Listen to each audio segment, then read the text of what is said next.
Testing. I think we're live, ladies and gentlemen. Oh, there it is. Good morning, ladies and gentlemen. I hope you're having a wonderful day. If you're watching this and it does not say live at the bottom of the screen, unfortunately, you're watching the recap. The good news is we are live Monday through Friday, 30 minutes before open. Drop your thumbs up on the video. Make sure to subscribe. You're on mobile. Press high chat. X out the chat. Hit the thumbs up button. Second link for the nightly watch list and main channel, the Trading Fraternity on YouTube. Do not miss anything because the market is crazy. But we have a lot to talk about here. You're already getting a bunch of different swings here with commodities. You got wheat. It didn't get halted limit up this time. You even had Brent crude at one point almost hitting $120 a barrel. But then we have a couple of developments here. There's some stuff going on with Iran.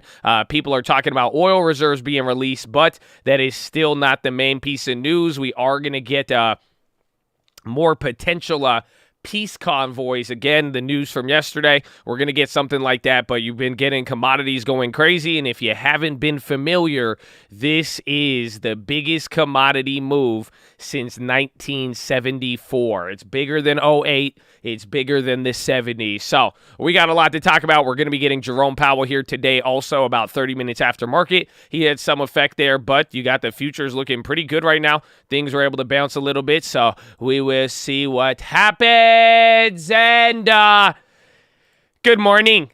How are you? Oh, wheat already. You know, I hope all of my people are ready, but I know we are. I know we are. Oh man. Good morning. What's up, Yee? Oh, what's up, Casey? How's Airbnb going? I don't know. I think travel stocks. I got Uber. You also got the airlines, too. What's up, Caribou? Good morning. Good morning. Hey, Sos. Oh, yes, Matthew Orman. Good morning, baby. Dean, good morning. Liam, good morning. Oh, what's up, Antonio? How you living, Antonio? Shakita, how you doing? How you doing? Alyssa, good morning. You follow. Oh, my gosh. Gerald, Malone, Chopper. I got Chopper in the morning, baby. Oh, man. Oh, shout out all of America, man. We going California to Atlanta, New York. I know we got Texas in. We got everybody in here. It's bright and early. Oh, you feel it? You feel good? What's up, Mavis? How you living? What's up, Leon? What's up, Mang? What's up, Adam? Good morning. Good morning, Wang. Good morning, Zuraj. Good morning, Sandro. JG, what's up, baby? What's up, Philip? What's up, Dankstar? Two Stock Shakur. I see no changes. Every day I wake up and I ask myself, it's like buying more wheat or should it clap itself? I'm tired of getting ashes with it. Okay, I don't know. I was inspired by Two Stock Shakur. I don't know. Two Stock Shakur got me, man. Oh, good morning. So y'all feeling good? Are y'all feeling good? Are you excited? Let me actually start with something a little different here, but I hope your morning is great. I hope you guys are ready for something exciting, but I went over this on the watch list yesterday, but I figured we should probably start with it today so you could see pretty much all of the Russia updates leading into now. How does that sound, Chad? Does that sound good? Because, again, you are getting peace talks literally in like 20 minutes. That is when they are scheduled to be talking. So let's see what we got here. Again, this is at nighttime. I don't know. What time is that? So to give you, let's see, 8:03, 8, 9, 10, 11. I think that's like 11 p.m. Let me check. 8:03 p.m. CET. Oh, hold on. I typed it in wrong. I put shift for the 8. Excuse me. What is that? I think that's like 5 p.m. local, 8 a.m. or 11 p.m. Yeah, 11 p.m. So this is 11 p.m. our time, Pacific time. This was at night. And then like what, 2 p.m. is like, or 3 p.m. is market open. But Russian-backed forces threatened strikes on Mariupol. That was last night. More than 1 million people have fled Ukraine, 836. EU to offer residents job rights in Ukraine. Then Russia's Echo Moskvy radio station to close. That was at 9:01. Again, this is all last night. Overwhelming UN votes puts pressure on China. 9:27. Paralympic Committee boosts Russia and Belarus. Zelensky addresses the nation at night. So this is 10:15 a.m. And then Ukraine calls for Russia's suspension from WTO. Then EU figures float special budget leeway for defense spending. Then EU expects membership requests for Moldova and Georgia at 11:13. Then French customs take a yacht owned by Rosneft CEO. Bro, they jacked his yacht. It's like Grand Theft Auto, bro. It's crazy. Volkswagen has stopped making cars in Russia, 11:47 a.m. Finnish President Niinisto to meet Biden on Friday. That was 12:15. Japan to freeze oligarchs' assets. So, again, Japan got in it, and they are clapping the oligarchs. Macron speaks with Putin and Zelensky at 12:41 p.m. Ukraine central bank delays decision as attack continues. So, they were going to raise rates or do something, but they decided not to. Then Biden asked Congress for $10 billion in Ukraine funding. And then, so this is at like what, 1, 2, 3, 4. It's like 4 a.m. Eastern time, I believe, or something around there, or 7 a.m. Eastern time. Then second round of Ukrainian-Russian talks starting soon, 1:35. So again, this is probably going to be part of your good news. Again, what you got driving this up, people are hoping for that. And then there was some news there with oil and Iran. So people reacted to that. Then Sanction Billionaire says Iron Curtain has fallen. That it was 2:05 p.m. Then oil and gas prices swing wildly. Aluminum and wheat soar. Then Russia seeks to weaken Ukraine morale, intelligence report shows. Then Poland to raise defense spending to 3% of GDP. And that's what leaves us here. This is all pretty much recent here. Again, if you saw pre-market, Brent crude hit almost 120 at 119. Wheat went crazy again. No limit up this time, but it was pretty close there. And then again, all of this stuff. And then this right here, second peace talks, they're expected to start at 3 p.m. So that is literally 6 a.m. Our time right here. So I guess like 15 minutes ago. So we will see what happens, bro. Can I read Chinese? No, I cannot read Mandarin. I'm not good. I barely can read Arabic. I could read a couple things. I'm not good at reading unless it's English. It's a weird thing. But there are your updates here for the day. Again, we're going to get a lot more Russia stuff here. I am sure you already got a couple of movers. A lot of stocks are moving. Thing we got to look for is the same thing we saw yesterday with both oil. How does that affect things? And then also anything willing to bounce if you see both tech and some of the value names run. We're going to see if this is one of those days where every industry is green again. But let's see what we got here.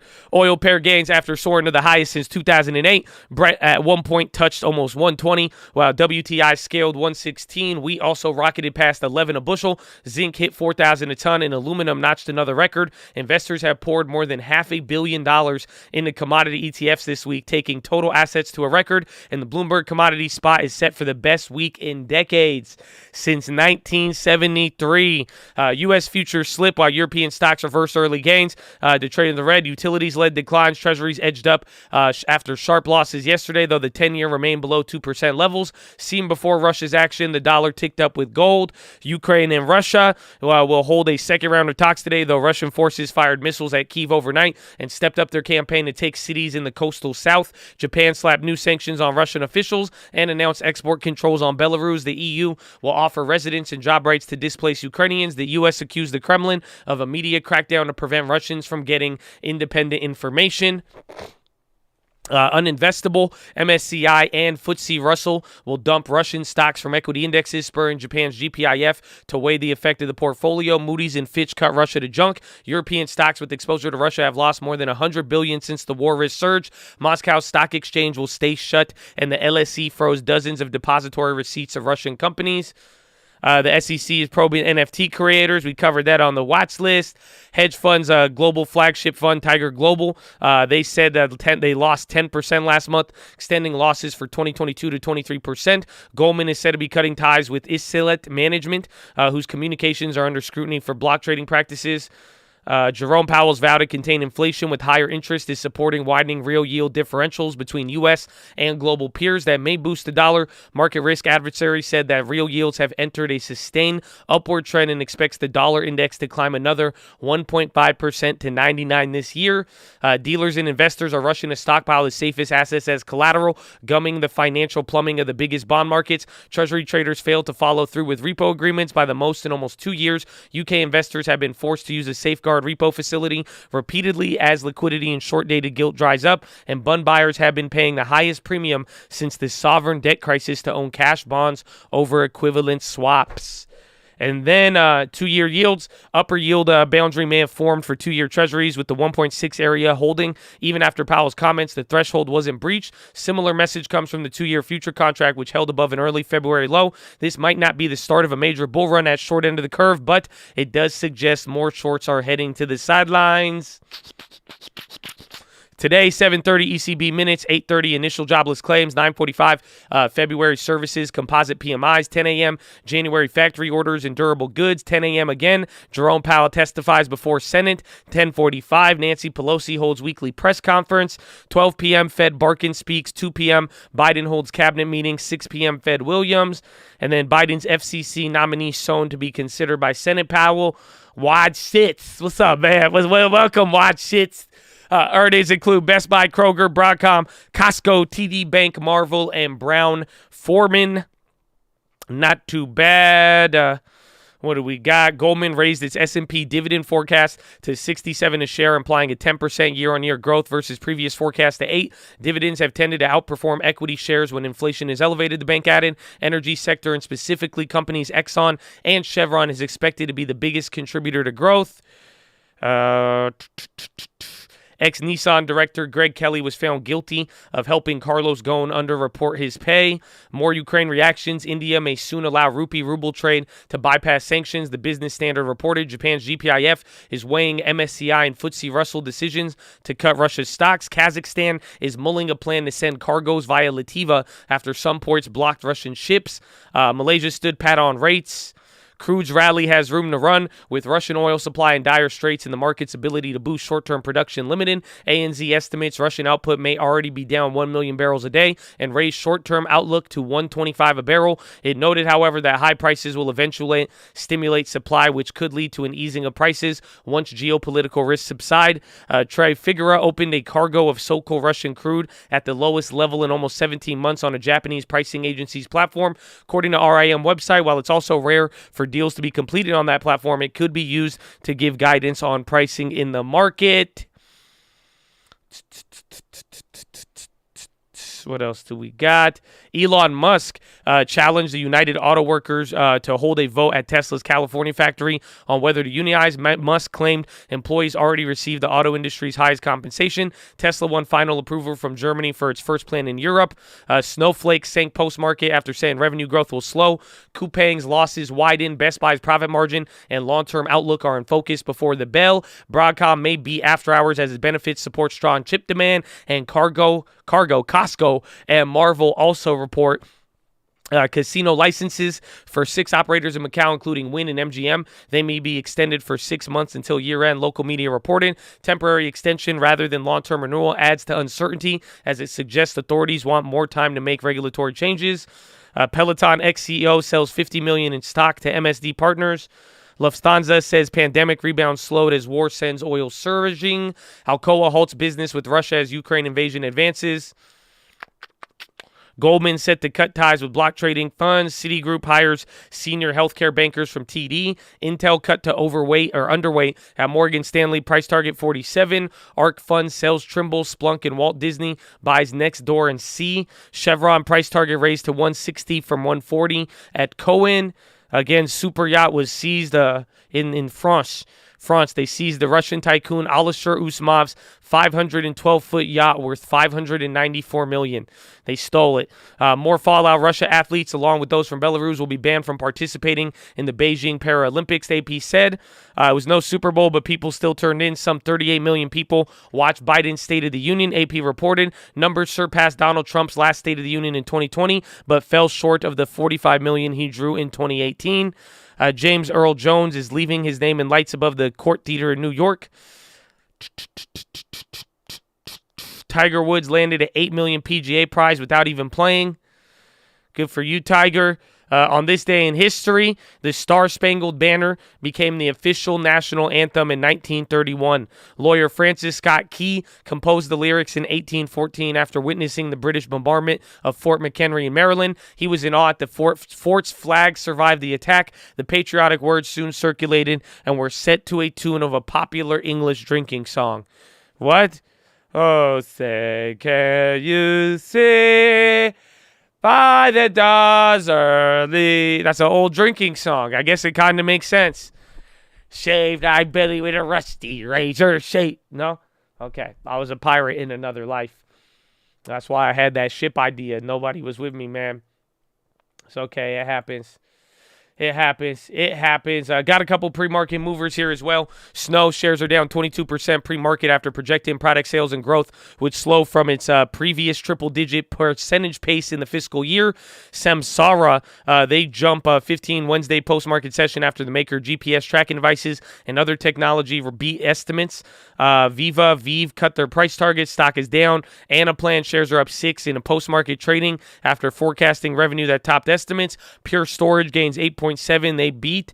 And then International Paper IP rises 1.1 after the company tells investors that it is actively reassessing with all of its stakeholders involved on options of our investment in Ilim. Oh, I don't know what that. I thought it was a paper. Oh, no. You got low jobless claims, more inflation and tightening possible. I mean, that could be part of it. I mean, we're going to look at the data, unfortunately, with commodities making the biggest push since '08 and 1970. The real thing is going to be just basic CPI and what it does to pricing. I mean, jobs is one part of it, but the job thing is still good. And even yesterday, we had good jobs reports, but then you also saw the big revision. So that's kind of factoring into it. But right now, I think a lot of people, and even the Fed and even the market participants, I think a lot of people are simply just going to be looking at, hey, what's the price for consumers, producers, and everything in between, and how is that affecting all of it? So we will see. Peace talks are going to fail. Well, you're getting them. Again, that's going to be some of the good news here, and we're going to talk about it, but a lot of people even talked about it this morning. There is no easy way out right now. Again, there's enough damage on both sides where I don't think, Russia's already willing to accept all of this stuff that's happened negatively, and, it's going to be difficult to come back in, Poland, Ukraine has been clapped a lot recently. So for them to just kind of forgive things might be a little bit difficult, but we will see. Again, our last update here, we went over all of the Russia updates. Pretty simple, bro. Pretty simple. We got a couple of things, but you know what we need to do, Chad. You know what we need to do. Are you ready? Are you feeling good? Are you feeling blessed? Oh, I hope you're feeling blessed. Well, if feeling blessed, stay humble. Oh, man. Ladies and gentlemen, boys and girls, I hope you're having a wonderful day. I hope you're ready for today. Again, futures are up. Oil is crazy. I can't say it enough. You are living through history. You have not watched commodities make these moves in at least 40 to 50 years.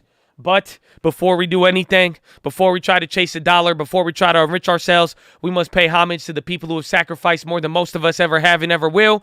And that is the veterans of the United States of America, baby. So on behalf of the cult, the people here, the people not here, we want to give a huge and special shout out to all the active servicemen, past servicemen, all the veterans, anybody who has served this country. God bless you and thank you for doing what you are doing. And big shout out to the teachers, the firefighters, the doctors, the police officers, all the public service that hold it down. God bless you. And I hope you all know, and I encourage you, pray for the entire world, man. There is conflict all over. It goes even beyond Russia and Ukraine, but our hearts and prayers are with everybody who is affected. And just send some good vibes, all right, baby? But ladies and gentlemen, please rise. Place your right hand over your heart. Say it with me. I pledge allegiance to the flag of the United States of America and to the republic for which it stands, one nation, under God, indivisible, with liberty and justice for all, baby. Senators!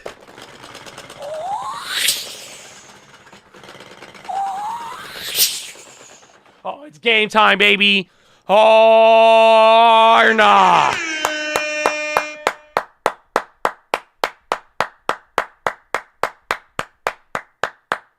Oh, man, bro. Oh, man. Oh, man, how y'all feel? Y'all feel good? I woke up in drive again. Did you wake up in drive, Chad? Because even if you didn't, you got one last opportunity. You got one last opportunity. Put that thing in drive, baby. Come on, let me get 105% today. Just a little bit more. Just a little bit more. But I am going to be watching a couple of plays here in the morning. We're going to be watching Snow and Wheat and XOM. Snow earnings play, Wheat, XOM, Alcoa, even NTR. All of these are the commodity plays that we've been looking at. Snapchat, we got exposure to that one yesterday. We're going to see how that one plays out. Boeing, again, there's been a lot of even travel news. I would even watch some of the airlines. PSTG, another earnings. They're up 8% here after hours. Then I'm going to be watching financials. One thing I want to see today is if financials can run with tech, essentially. If we watch everything go up, that could say a lot. So watch out for them. I will be watching UNG again, but we're going to see if commodities come down a little bit today and plays kind of calm down. We're going to find out, but definitely watching that one. Hopefully you watch the watch list to understand that. And then Ford and Apple is actually killing it right now. So we will see what's happening. Okay, let's see. Wheat will see what happened. You know? I can't wait till Wheat see. Oh, man. Shout out to Wheat. Shout out. I made another 18 grand on my paper trade, bro. I was like, I should have just done it. But I actually have a plan, too. I don't know. Maybe we'll talk about it depending on middle of the day, how things play out with commodities. I am definitely going to make I have a plan for the futures. So let's see what happens, though. Again, today it's kind of like yesterday, but we're starting a little bit more bullish. Again, you got Iran deal and peace talk deal, but you also almost hit 120 on crude. And again, for the fourth time today, this is the biggest commodity rally since 1974. Oh, I don't know if they feel me. But you got about 45 seconds left, Chad. So call out the place, okay? Source out that information, and please have a good day. Okay, come in with some positivity. Make it count. Bro. Make it count. So bullish. I mean, we're gonna find out. You know, we got both sides. Again, we've been playing commodities. If they take a calm down today, hopefully our other equities and other plays could do some work for us. But we're really gonna see what happens. Again, seems like we are waiting on escalation. You had some yesterday, but just understand it's only been 1 week now. You are approaching the first 7-8 days since this whole situation happened. Remember, invasion was last Thursday. So keep that in mind. 5 seconds, baby. Call out the plays. Round 1. Fight. Wheat. Yeah, there you go. Wheat's finally popping. But again, futures were up on that. And I don't think wheat futures are, they're taking off. Damn it. I thought they were good. That's crazy. They didn't limit up it. Did they halt it? I wanted to see. You guys might watch me do a future trade. If wheat drops by the middle of the day, pretty much I'm going to buy a wheat future if it goes below 1,000 a bushel or $10 a bushel, but it says 1,000. Let's see. Where's Snowflake? Again, watch Apple. They're leading it. Snowflake still down 18% from the earnings. KR is up 7. Really, that's a good one to watch. Again, watch what bonds do. Yeah, Kroger is up 7. Did they report? Even watch like KSS and any of those other ones. Check even Walmart. Mosaic is up. Wasn't that the one from yesterday?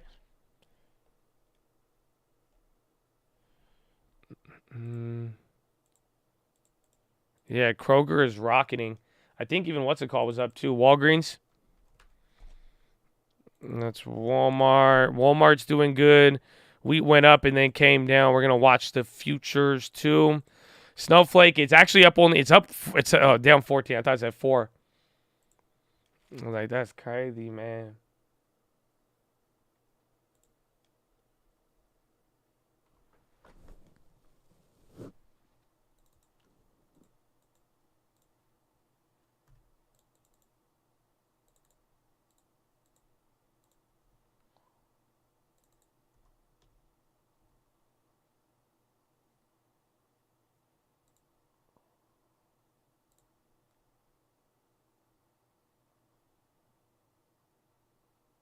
Gonna film it.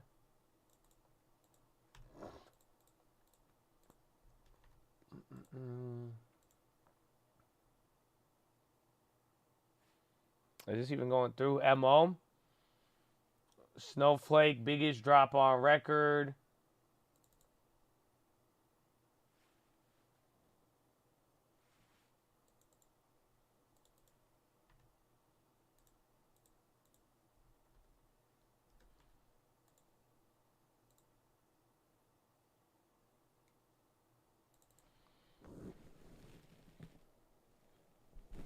Oh, did I get filled?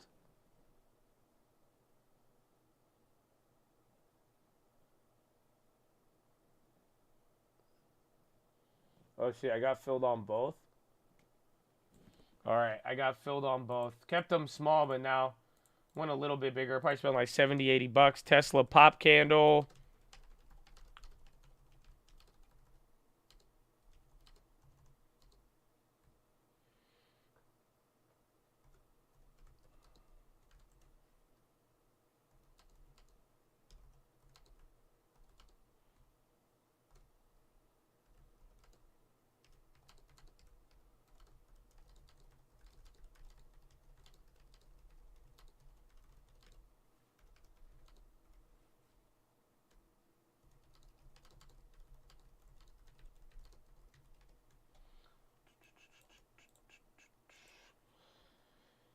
Should be known as the 2022 wheat eat. Again, it's crazy commodity action, bro. I don't think they feel me. I don't know if they're gonna halt wheat limit up. They didn't last night, but it's already up 7%. And then you're getting the move there on WAT. So we will see what happens. You know what I'm saying? We'll see what happens.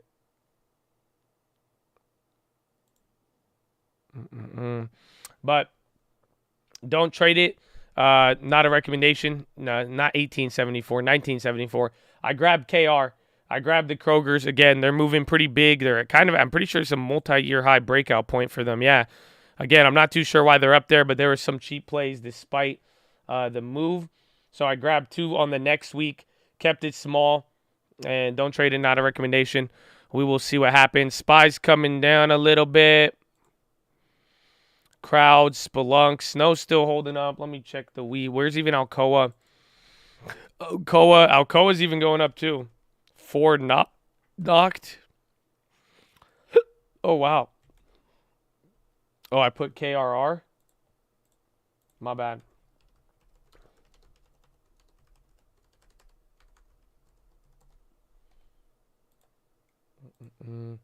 Rivian backtracks on price increase. They're like, yeah, we never mind. They said, nah, man, we good. They said, we ain't getting down like that. I got a KR call. I kept it really, really small. Very, very small. Iran oil deal, that helped bring some of the prices down. I mean, that's still in play for the day. And that's what we're going to see. Surprisingly, the wheat plays didn't move up too much today. Again, that's where it's like they're starting to kind of, you need the ETF to actually go. They didn't halt this. Yeah, they halted it, limit up. Shit. Yeah, so wheat is halted, limit up for the day now. So that's over. Again, now you just need this thing. Again, pretty much wheat is up. The actual futures went up like another 20% or something. So then it's not going up there with it. So again, I think I need to double check. I'm going to check the difference between NAV and then the premium because I pretty much think the ETF is trading at a lower value. We're going to find out. So there's KR. Tesla's coming down. Even the SPY. It looks like the VWAP is actually very low today. I don't know if my platform's just messed up and it's doing that again. TMVale's bundle. What did you say? ACI sympathy to Kroger. Albertsons. Yeah, Albertsons doing good. Even Walgreens was up too, 1%. But Kroger, I like. Again, this is like a multi-year high for them. They halt the futures, so literally today is the 3rd day in a row of a limit up halt on futures. So literally, look at the first day, it shot up 3%. They halt it. Then it dropped, and then it went up another 5%. They halt it. Goes up another 7%. They halt it. 7%. They halt it. So they do it so that it's for orderly trading. Oh, you guys didn't see that? Oh, here are the little halts. So every single time. XOM, Chad is in the chat. XOM. They're popping. They were red here today. They're coming up right now.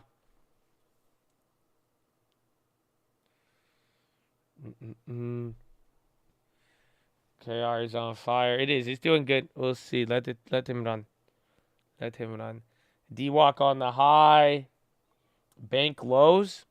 Okay, and that's why I wanted to see if banks and even like tech if they could kind of run today. Yeah, JP Morgan was up. They flipped.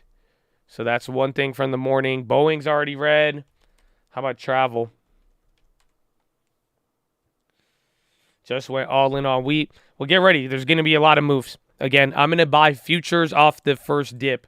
So again, after 3 or 4 limit up halts in a row, again, I think my target is anything below 1,000, and I'm afraid that this might have been the quick drop below 1,000, but that's what I'm looking for.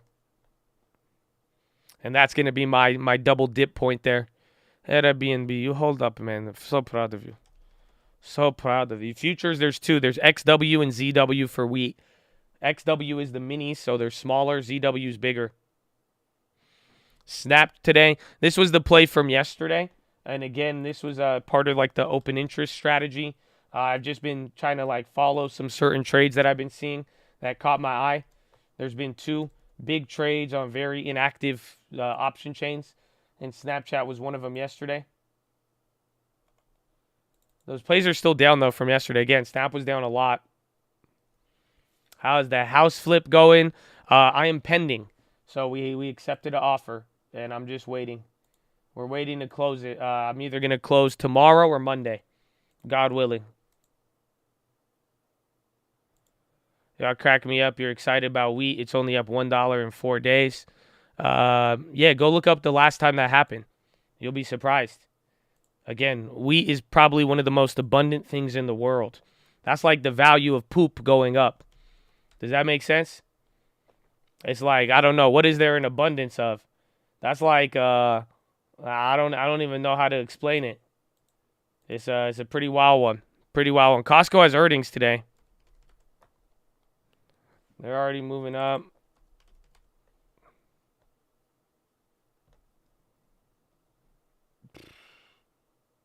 It's literally grass. Yeah. Like straight up. It's like it's grass, dog. Like it's grass.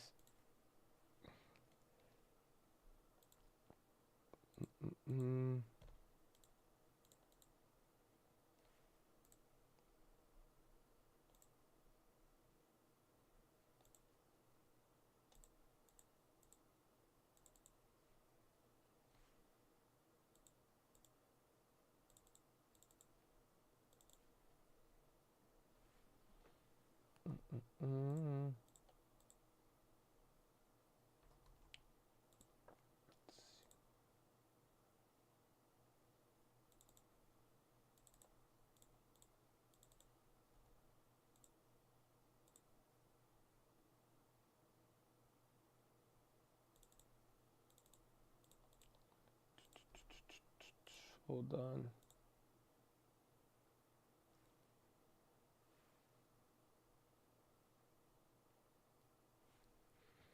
Okay, I made a play.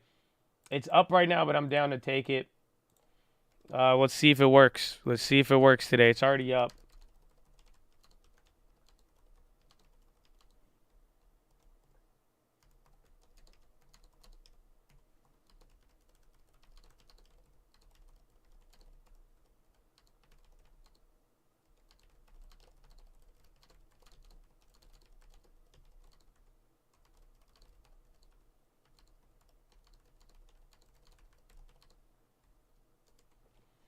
Jake from Steak Farm.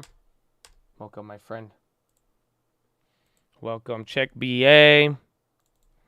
Let's see. Hopefully I didn't get too bad at timing. Kroger. They're still moving up a little bit.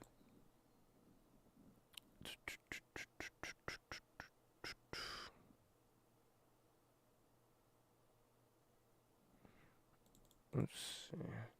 Rivian Honor, original configured price. They're trying to be like Elon. Palo Alto on the high, even Nugget and Gold. We got Boeing up there. I just did, what's it called? I did Young, COD is the name. Baby boy rising light, hot water the flame. No, I grabbed Costco, pre-earnings play. I grabbed a next week Costco call. I'm going to flip it by the end of the day, but the idea is if it just keeps going up, they're up 1%, but we've seen them move pretty big leading into pre-earnings. So it's already had a move, but the contracts are just popping up today. So they're already up like 20%. But I did next week's, and then we'll go from there. See what happens. Wheat popping, baby. Let's go. Let it, again, I mean, just imagine if you ever had 3 limit up days on an asset. Like, I mean, you know what I'm saying? So we're back to over 200% on the plays, but I'm still going to ride it out. I think it's going to play like Alcoa. I think wheat could go high, but there is going to be volatility. There's going to be a big dump eventually at some point. So that's why I'm saying I'm going to buy the futures if it goes below 1,000 a bushel, because this is just the first wave. So it's going to set a range, but essentially, if it comes down below 1,000 a bushel, I'm going in on the actual commodity with leverage. But right now, we're just ride the wave, and then I think the next wave comes after a little pullback. It'll do its thing, and then we'll see it again. I mean, let me give you the reality of the situation. Everything going on hasn't hit wheat yet. This is all future reaction right now. I don't think y'all feel me on this. Pretty much what I'm trying to tell you is that we give it at least a couple weeks till we find out if farmers in Ukraine are going back. Wait till ships deliver what they have now and then need to come back. Then we're going to start figuring out what it is. But it's just a very unique scenario. So that's why I'm expecting a lot of volatility, but I'm also expecting a lot of timing too. Seems to be the same with all the other commodities. Yeah, again, this is the biggest, broader commodity push since 1970. Wheat just has its own little, again, wheat is it's more political in a weird way. It threatens global food supply. It threatens a lot of things bigger than really what it just has more danger than the other thing to be watching here at this point is like aluminum. Aluminum's another one that you should be watching. And again, every other commodity like Brent and oil, Brent crude, WTI, it's just nuts. So those are part of it. You could buy ZW. ZW, I think it's halted limit up again. I was going to buy some last night and do a play again, that paper trade, because I was trying to get used to it. It's just going insane. So we'll see. Why are commodity stocks down? It depends which ones, again, and how they played out. But they were up this morning and then started selling off. But it's just been one of those days. I mean, this has been the biggest week in commodities in a long time. Literally, this event and what you've witnessed this week with commodities, from wheat all the way to crude oil, this has been the biggest event all year in 2022. This makes everything peanuts. And again, on top of it, this is the biggest push in commodities since the 70s. So nothing except CPI could compare. But now to see that happen, it's wild. You could paper trade options on TD Ameritrade. So like I said, we made our play on I think we got the options very early. And that's why I like it, because essentially with the futures, I would be getting a certain risk to reward on it, but my option play provides me a little bit less of a risk to reward, but I don't have to deal with unlimited downside. So, but what I did is I wanted to get an idea because, watching this unfold, I figured I might have to get to the futures to really take advantage of some of my theories. But essentially, you could go on TD Ameritrade, and that's just what I did. You go in and log in and just switch it to paper money. But I wanted to experiment, and literally in just 2 days of the wheat futures, they went up like 30,000. I tried the small futures, the minis, and then I went with the bigger ones. But that's why I'm saying I'm trying to see how they move so I could have a better idea to apply it once it does what I want. Paper trading is like practice, yeah, because I didn't know how it was going to play out with the risk to reward, with the leverage and the tick sizes, and then again with how volatile the actual future was. So that's why I was getting some ideas, but I wanted to just see, okay, this is what I'm comfortable with. Let me run a test scenario and see. And this would have been like a $5,000 again, but that's the thing. Futures, you could lose more than you put in. So it's a little complicated, more or less. Yeah, the Kroger plays, those went up. Those are looking good. Again, even the Costco's as well. That's the pre-earnings play. I'm holding the RTX. I sold out some of them and made some of them free, so still in the game. SPY's coming up here towards the highs, 0.3 on the S&P, 0.6, 0.7 on Dow and S&P.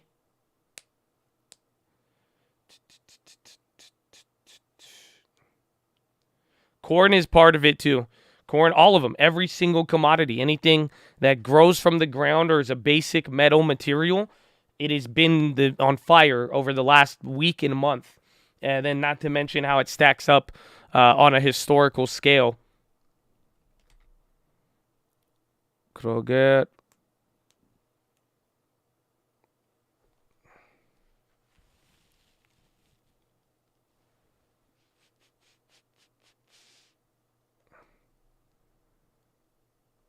Let's do options on futures. Best way to invest in the futures. I was looking at them, but the spreads seem very high. That's what I was worried about.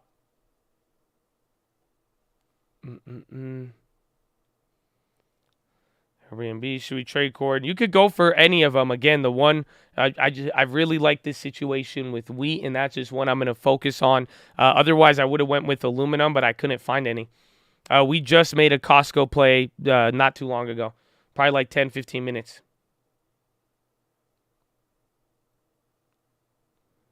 Has my mic been closer to my face? I'm actually sitting further from the mic.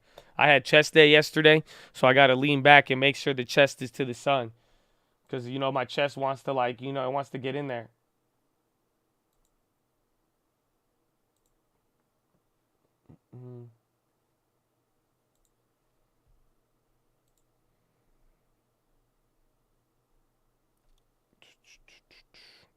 Check out soybean. The RTX, again, it's all momentum.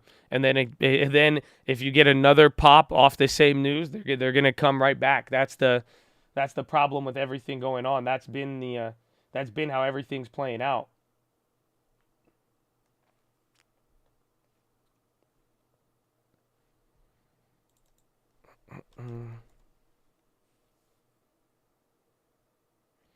You get wheat. There's WEAT stock, and then there's the futures again. We've been in it for a couple days now. I mean, we caught it literally the day before 3 limit up halts in a row. So that's why I'm saying, you know, the real next play on wheat is about the next step after it comes down from this monster rally. Catalyst is Powell. Powell is going to be coming on in like 5 to 10 minutes right now.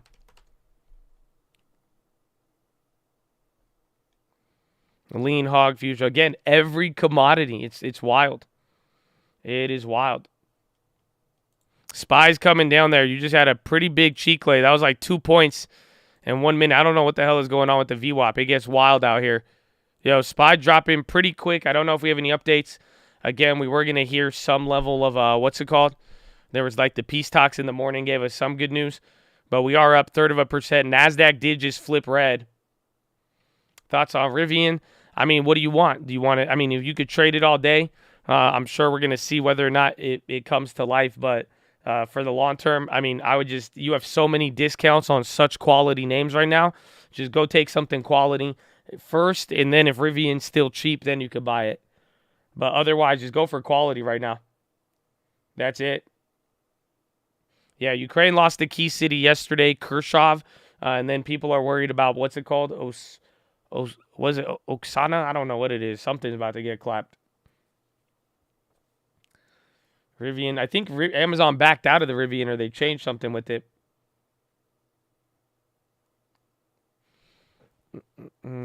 Is Roblox considered quality? No. At the end of the day, Roblox, Odessa, there it is.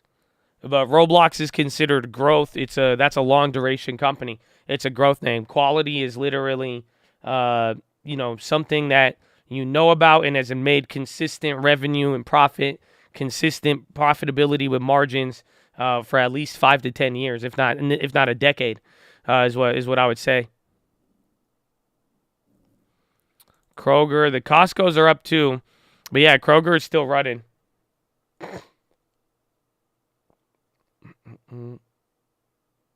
It's growth. It's a video game. Yeah, it's growth. They did not lose Odessa. No, they lost Khrushchev, but Odessa is the next target. And that's where some people, if Odessa gets taken, it's just not good. Again, you've been getting escalation, but not too much escalation in a very, very odd way if you really think about it.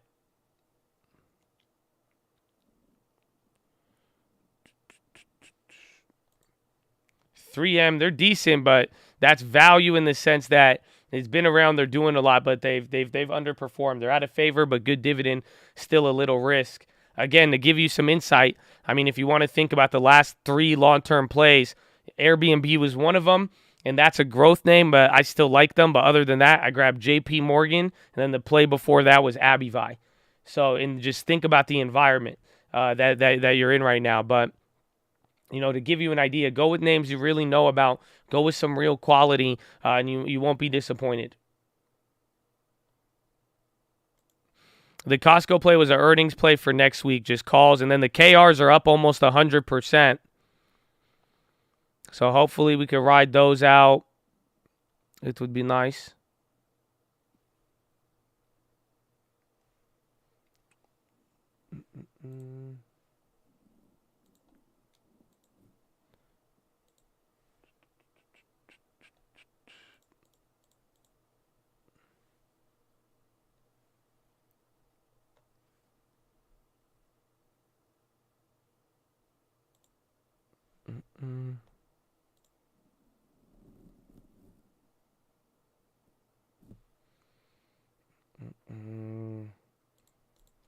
I love it. I'm looking at the Costco. SPY's coming down. Wheat is still going up, though.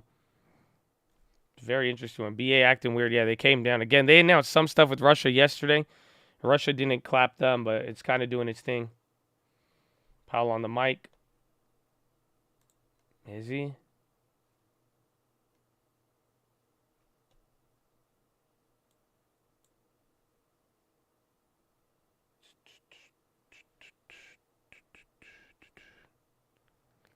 All right, coming down a little bit. More action on March 18th and all.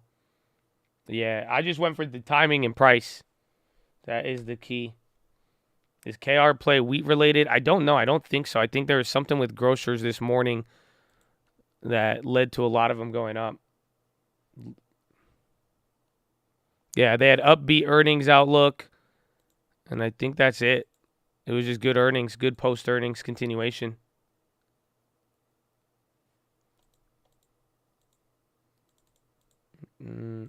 Again, you still got a lot of earnings here today as well.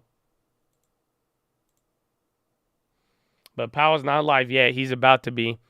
We're waiting for that one.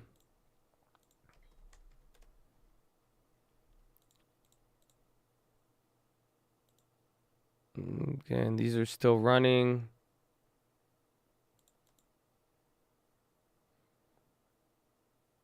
$65. Next level. Next level goes 70. Yalla. Yalla. RSX hold down. Again, be careful with RSX. They were talking about it. Literally, it's a synthetic play right now. So there's nothing backing this ETF. It's and they're not issuing more shares.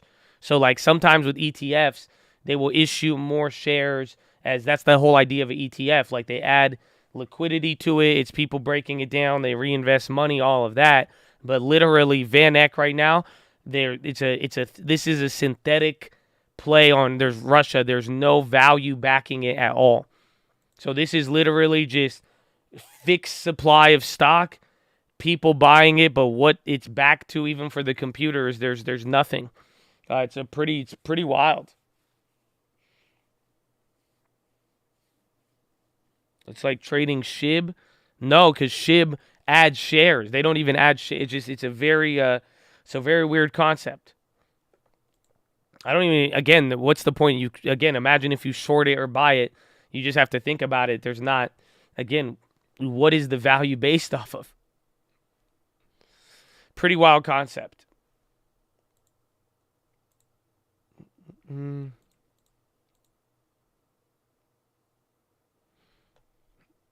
Oh, wheat is holding. Let's see. Where's Apple? They were good in the morning, then came down.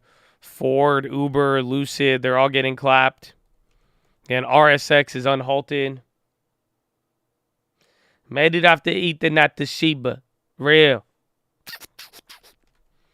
Hey, man, Koski is going up again. House Republicans write admin on natural gas pipelines. B&O, you were up earlier, man.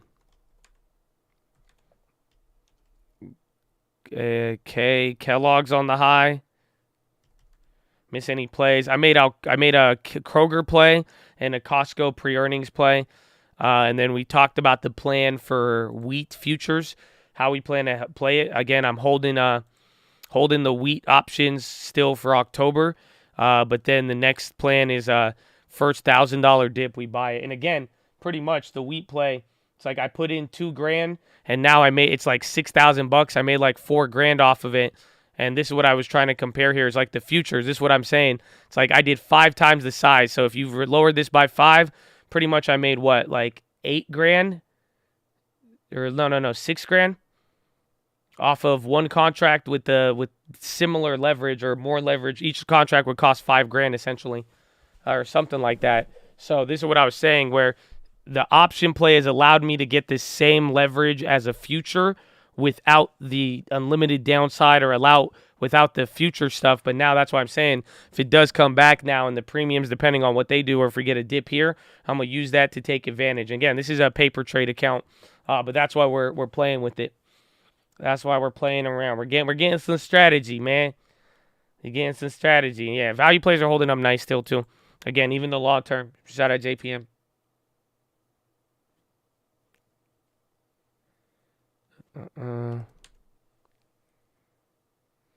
I'm still holding my options on wheat. I'm just talking about step 2, what I want to play with the futures.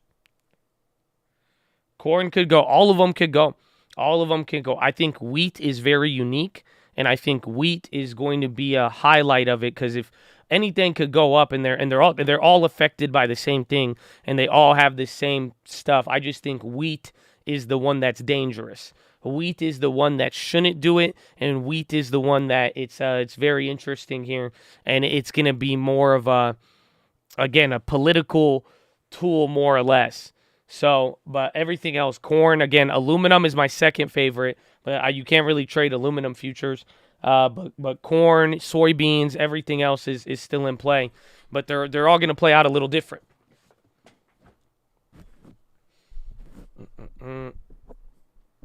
Can you show the play? The play I'm talking about is wheat, October, $16 calls. Again, we bought this at the beginning of the week. We bought it beginning of the week. Put it on the watch list. Again, the play's already up 200 and something %. So that's why I'm saying I'm waiting for the next step. Where the hell is Powell? Palladium too, but Palladium's undervalued, and it has a weird history too. I was looking at it. Was it last week? We got it February 28th. So no, February 28th. We got it on Monday. No, that play was just Monday.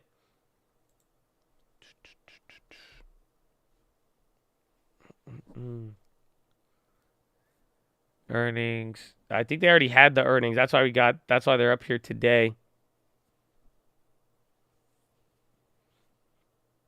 No, I didn't play Palladium. I was just looking at it.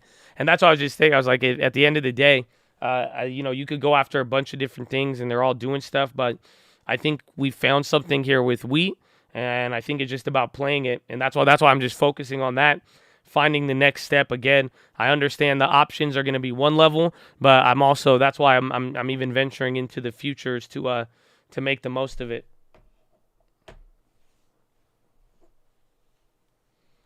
Senate Committee on Banking. Oh, there it is.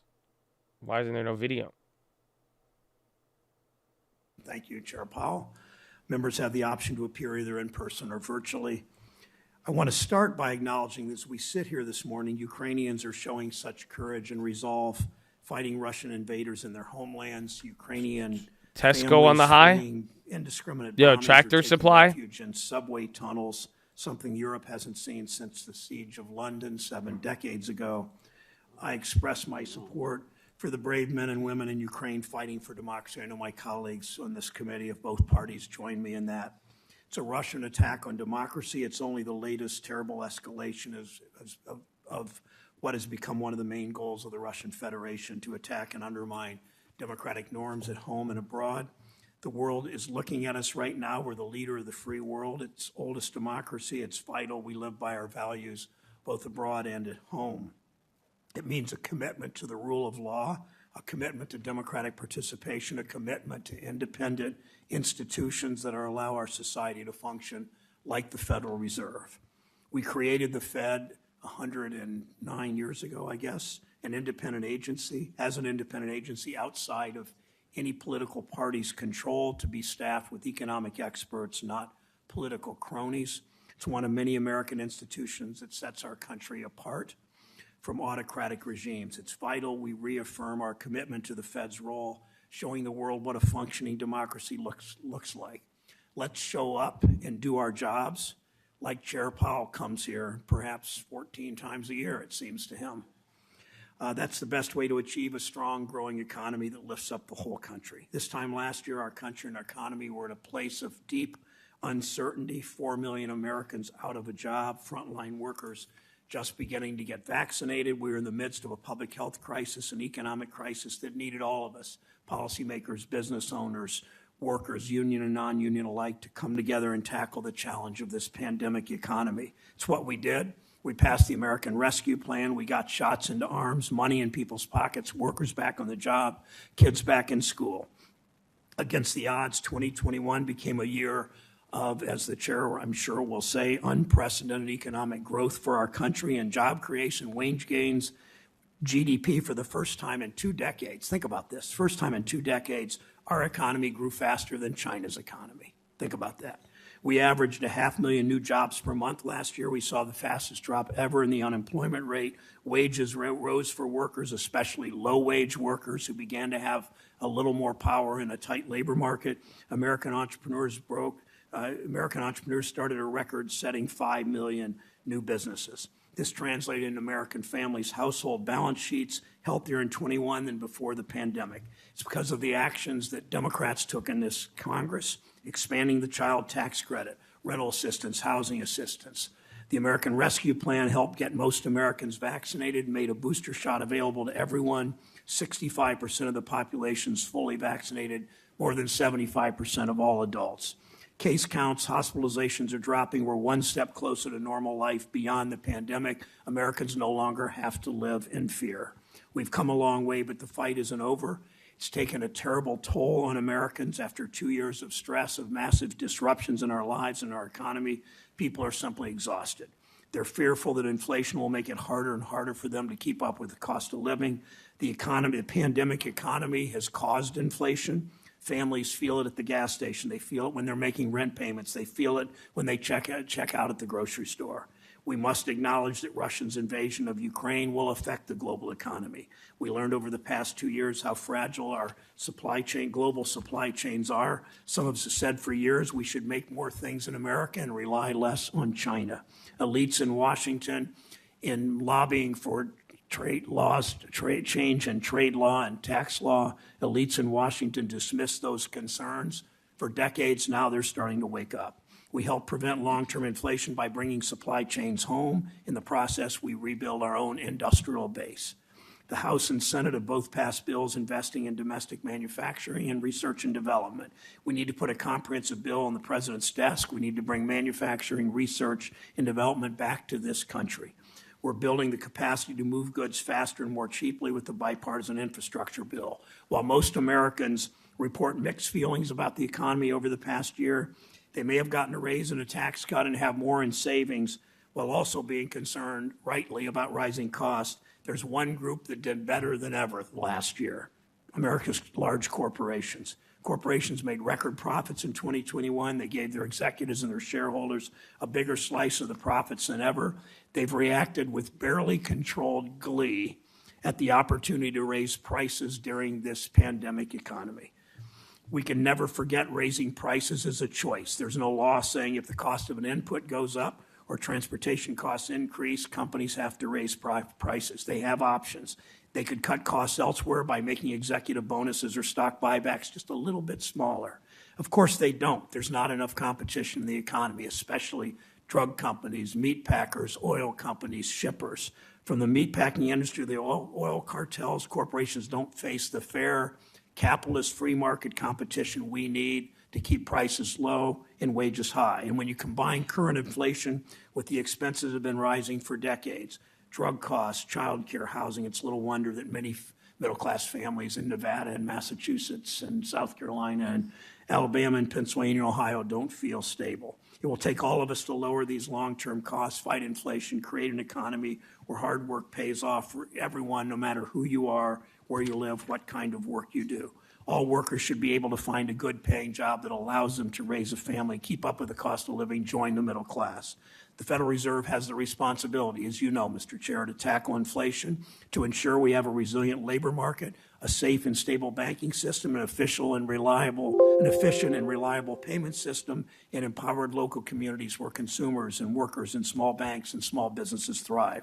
It's more important than ever that we have a full means 7 members, first time in a decade. You only have 4 now, as you know, a full Federal Reserve making those decisions. In a time of deep economic uncertainty where democracies around the world are threatened by authoritarian strongmen, we must ensure the Fed's operating at full capacity. We have an opportunity, Mr. Chair, as you know, and you know her well, to confirm one of the world's leading experts on cybersecurity in the financial system. Sarah Bloom Raskin chaired the G7 cyber expert group. We need her in that position now more than ever. All of us need to do our job to get her and the other 4 Fed noms confirmed. We must fill these positions so the entire team of decision makers can come together, assess the data, address the problems America faces. We have a chair pro tempore of the Federal Reserve, Jay Powell, here to deliver a biennial update on the Fed's actions to steer economic recovery. Chair Powell, thank you. Look forward to your testimony. Senator Toomey. Thank you, Mr. Chairman. Let me begin by fully endorsing the sentiments you expressed regarding the appalling Russian invasion of an entirely unjustified war against Ukraine, and share your salute for the extraordinary courage, valor, and commitment of the people of Ukraine. Chairman Powell, welcome. I do hope we process your nomination soon. Of course, I've been advocating that we do that for some time now. But in the meantime, I do know that you and your fellow FOMC members are fully able to do your job of fighting inflation. And obviously, there's a lot of work to do on that front. January's inflation reached a 40-year high of 7.5%. And inflation like that is doing real damage to average Americans. Some of my colleagues like to observe that wages are growing. Problem is, inflation is growing faster, and that causes workers to fall further and further behind, and that's what's happening today. Savers, of course, are earning virtually zero on their savings, while inflation significantly erodes the value of those savings. Our current zero interest rate monetary policy that we've had for some time now is probably appropriate at a period of economic crisis or during a recession. It's hard to see that that makes sense during a period of multi-decade high inflation. Of course, profligate fiscal policy of the last year has also contributed to inflation. Democrat supporters of blowout deficit spending bills like the American Rescue Plan and Build Back Better have looked to blame others for the consequences of their own misguided policy. First, they blame global supply chains. Now they've shifted their blame to greedy corporations. Actually, inflation is pretty easy to understand. It results from more money chasing fewer goods. The administration's policies, such as overregulation and a war on American energy, have limited the production of goods. And meanwhile, reckless spending has resulted in more money chasing those goods. Of course, the Fed's accommodative monetary policy has further stimulated demand. For several years now, I've warned that it could be extremely difficult to put the inflation genie back in the bottle. Well, the genie is out, and the Fed is behind the curve. We need to act with urgency to get inflation under control. Mr. Chairman, I'm also deeply troubled by what appears to be a growing urge to use financial regulators in general and the Fed in particular to tackle complex political questions that are outside of our financial and monetary system. Questions like how and how quickly to transition to a lower carbon economy. Questions like how to address racially charged social issues, or even how do we improve primary and secondary education. Now, there's no doubt these are very important issues, but they're wholly unrelated to the Fed's limited statutory mandates and expertise. And yet the Fed has been weighing in on every one of these issues. Some intend to use the Fed's recently developed climate scenario analysis as a mechanism, as part of a tool to steer capital away from carbon-intensive industries. All 12 reserve banks have hosted a Racism in the Economy series where invited speakers advocated for specific policies including racial reparations and defunding the police, among other very liberal proposals. And the Minneapolis Fed is actively lobbying to change Minnesota's constitution. Shout out the Fed. On the issue of Don't trade it. Not a recommendation. I took profits on Kroger. I sold 2 out of the 4 for 26 cents. I got 100% profit, and now I got 2 of them for free. And then I'm still holding the other 2 that I accidentally double filled on. So yeah, trade-offs have to be made by elected Not a representatives recommendation. who are directly accountable to the American people. Consider some Oh trade-offs my gosh, Bradley associated Frizzle with in the addressing peach. You better watch your global speakers. warming. You better watch your Now, speakers. if we limit domestic Speaker oil warning. and gas production, Oh, no. Americans will pay more at the pump. Go, baby. Oh, let's go. Right when we take that's beautiful. Limit domestic Beautiful production sign. without Beautiful feasible sign. We energy love you. alternatives, our love nation you. and the We love world you, Bradley become Frizzle. more That's reliant on fossil consistency fuels right from there. autocratic nations. We're watching that play out. When does that reliance present an unacceptable national and global security threat? These are just examples of the unlimited number of equally challenging trade-offs for all of these politically charged topics, none of which should be decided by unelected and unaccountable central bankers. And yet some of the reserve banks are diving right in. And when I've requested additional information about their activities, the reserve banks stonewall me. When I ask the board to address the issue, everyone passes the buck. The Fed board says, oh, those things are up to the reserve banks, even though the board oversees the reserve banks. And except through the Fed board, the reserve banks are completely unaccountable to Congress. So when I think about this state of affairs, Mr. Chairman, I can only conclude that we need to think seriously about reforming the structure of the Fed. In my view, any Fed reform should preserve and strengthen monetary policy independence, but it should also develop mechanisms to enforce the existing statutory limits on Federal Reserve activity that are not being complied with today. That would require also proper congressional oversight by increasing transparency. So here are 3 reform ideas that we ought to discuss. First, unlike the main Fed board, the reserve banks are not subject to FOIA. Well, that should change. Second, we should consider whether or not to subject Federal Reserve Bank heads, the regional reserve bank heads, to presidential appointment and Senate confirmation. Third, we ought to examine the historical 12 reserve bank structure. That dates back to a very, very different time. For example, it might make sense to consolidate them into 5 banks and make each one a permanent voter on the FOMC. Or maybe we should eliminate the reserve banks entirely and have the main Fed board assume these responsibilities. To be clear, I'm not specifically advocating any one of these, but I think we have to consider these and other possibilities. I don't present these ideas lightly, but the Fed was given independence to insulate monetary policy from politics, and Congress has a responsibility to ensure that the Fed does not become a political actor. Thank you, Mr. Chairman. Thank you, Senator Toomey.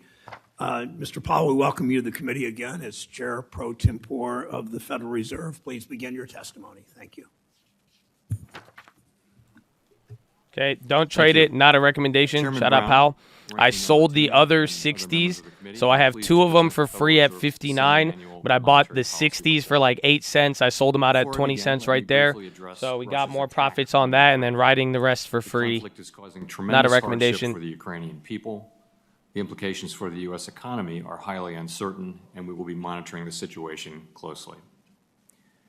At the Fed, we're strongly committed to achieving the monetary policy goals that Congress has given us: maximum employment and price stability.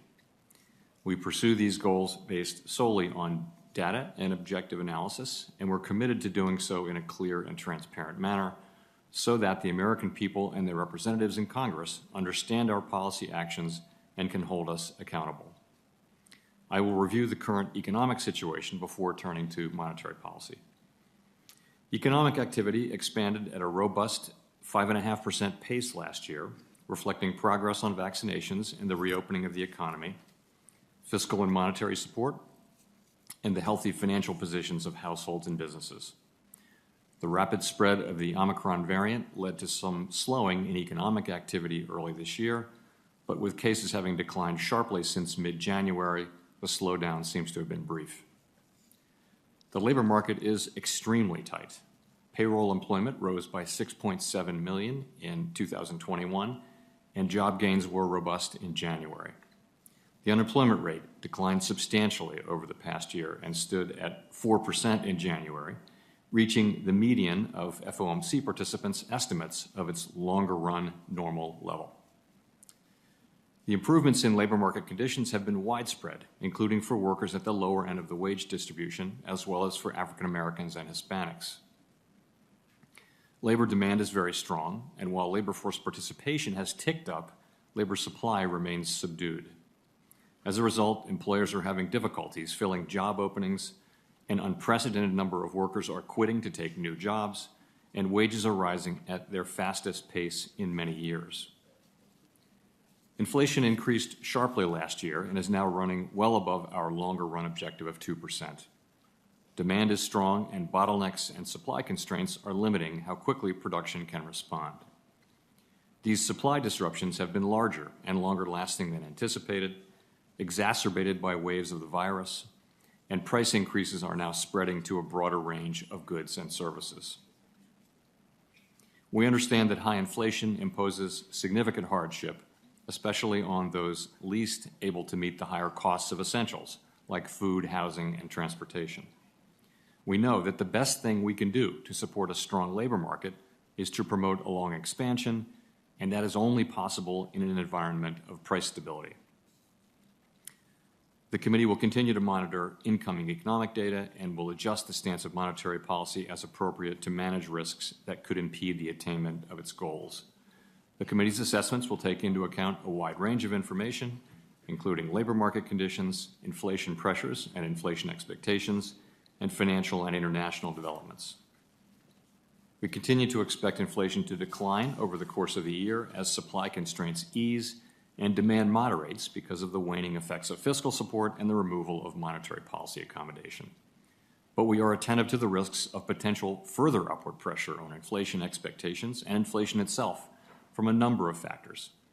We will use our policy tools as appropriate to prevent higher inflation from becoming entrenched while promoting a sustainable expansion in a strong labor market. Our monetary policy has been adapting to the evolving economic environment, and it will continue to do so. We've phased out our net asset purchases. With inflation well above 2% and a strong labor market, we expect it'll be appropriate to raise the target range for the federal funds rate at our meeting later this month. The process of removing policy accommodation in current circumstances will involve both increases in the target range of the federal funds rate and reduction in the size of the Fed's balance sheet. As the FOMC noted in January, federal funds rate is our primary means of adjusting the stance of monetary policy. Reducing our balance sheet will commence after the process of raising interest rates has begun and will proceed in a predictable manner, primarily through adjustments to reinvestments. The near-term effects on the U.S. economy of the invasion of Ukraine, the ongoing war, the sanctions, and of events to come remain highly uncertain. Making appropriate monetary policy in this environment requires a recognition that the economy evolves in unexpected ways. We'll need to be nimble in responding to incoming data and the evolving outlook. Maintaining the trust and confidence of the public is essential to our work. Last month, the Federal Reserve finalized a comprehensive set of new ethics rules to substantially strengthen the investment restrictions for senior Federal Reserve officials. These new rules will guard against even the appearance of any conflict of interest. They are tough and best in class in government here and around the world. We understand that our actions affect communities, families, and businesses across the country. Everything we do is in service to our public mission. We at the Fed will do everything we can to achieve our maximum employment and price stability goals. Thank you. Thank you, Chair Powell. We, of course, are monitoring closely Russia's invasion of Ukraine, the impacts it'll have on our partners, including our country. In November, the Fed issued a rule jointly with OCC and FDIC to require banks to notify their federal financial regulator of any cybersecurity incident within 36 hours. There'd already been a requirement of notification, but you sped that up, obviously. Given the increased threat of cyber attacks, expeditious reporting by financial institutions is essential. How does the Fed address any reporting about cyber attacks when they occur? What do you do? When we receive reports? Well, first of all, to date we have not seen any significant issues, but we remain vigilant. That since the Ukraine war began, So we're in constant ongoing contact with the financial institutions, especially the large ones, on cyber risk, and particularly in this environment we have been since a couple of months ago on very high alert. So are they. It's regular communication back and forth. The channels are open, and all of us are on the highest stage of alert, as you would imagine.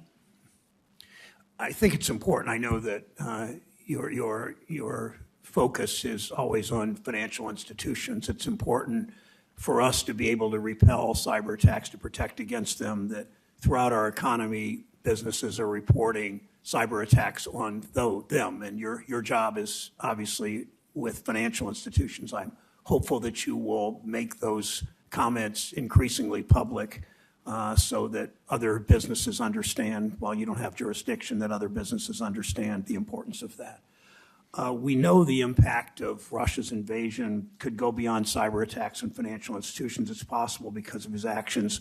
Prices of commodities could go up given any market disruptions, and Americans could see higher prices in the grocery store or the gas pump. How does the Fed, Mr. Chair, evaluate the economic uncertainty caused by Putin's actions? What steps do you take to mitigate those risks, like inflation? So we're watching carefully to see how this Hidden evolves. lows I in think here, to your just kind of point, reacting to the morning. But the Dow's ultimate about to go effects red, on and then the every US index will be red. of the war, of the sanctions, and of events yet to come is highly uncertain. And so we need to be alert. These to are what all those might strong be. I levels, think though. Just keep that in what mind. we know I mean, so it's not as far if, is that remember, this was higher than commodity prices yesterday. have moved up You are not near significantly. the, Energy this is prices your in danger zone particular. really right here. That's So going you got a long way to go. work its way through our U.S. economy. We're going to see upward pressure on inflation, at least for a while. We don't know how long that will be sustained for. In addition, we could see, risk sentiment declining, risk-taking sentiment declining. So you could see lower investment. You could see people holding back on spending. It's hard to say what the effects on both supply and demand will be. And I would just echo that we need to be alert and nimble as we make decisions in what is quite a difficult environment. The monetary policy report that you released highlighted great news for workers in our economic recovery, wage gains across the board, but especially for low-wage workers, job growth across sectors, a drop in the unemployment rate that beat forecasters' expectations. All good news. We, though, clearly have a long way to go when it comes to making sure everyone has a good quality job. We know from prior economic crises that hiking up interest rates, and I know you will be cautious, but hiking up interest rates too early can depress job growth. My question is, as the Fed plans to raise interest rates, what steps will you take to ensure that it doesn't affect the pretty amazing job growth? President Biden mentioned at the State of the Union 369,000 manufacturing jobs, many of them in my state of Ohio. How do you ensure that the Fed steps the Fed takes don't affect that kind of job growth? Well, so the labor market as we have it today, unemployment's down to 4%. Wages are at historic highs for recent history. Quits are at a all-time highs or near that. Job openings are at all-time highs. So you're right. This is a great labor market for workers, particularly workers in the lower quartile of earning, who are getting the biggest wage increases and really very, very high wage increases. So the problem really that we're facing is one of high inflation. And over time, those people, the biggest risk to being able to sustain a long expansion and have continued increases in participation, for example, which has tended to lag declines in unemployment, is to sustain or really restore price stability. So that is the single most important thing we can do to really try to have the kind of long expansion that we saw in the last cycle and saw the many benefits that flowed to people as that expansion extended. Thank you. In my last 60 seconds, 2 yes or no questions, if I could. Do you agree that making testing and vaccinations accessible has already made it possible for people to safely rejoin the labor force? I don't have any special expertise on that, but that sounds right to me.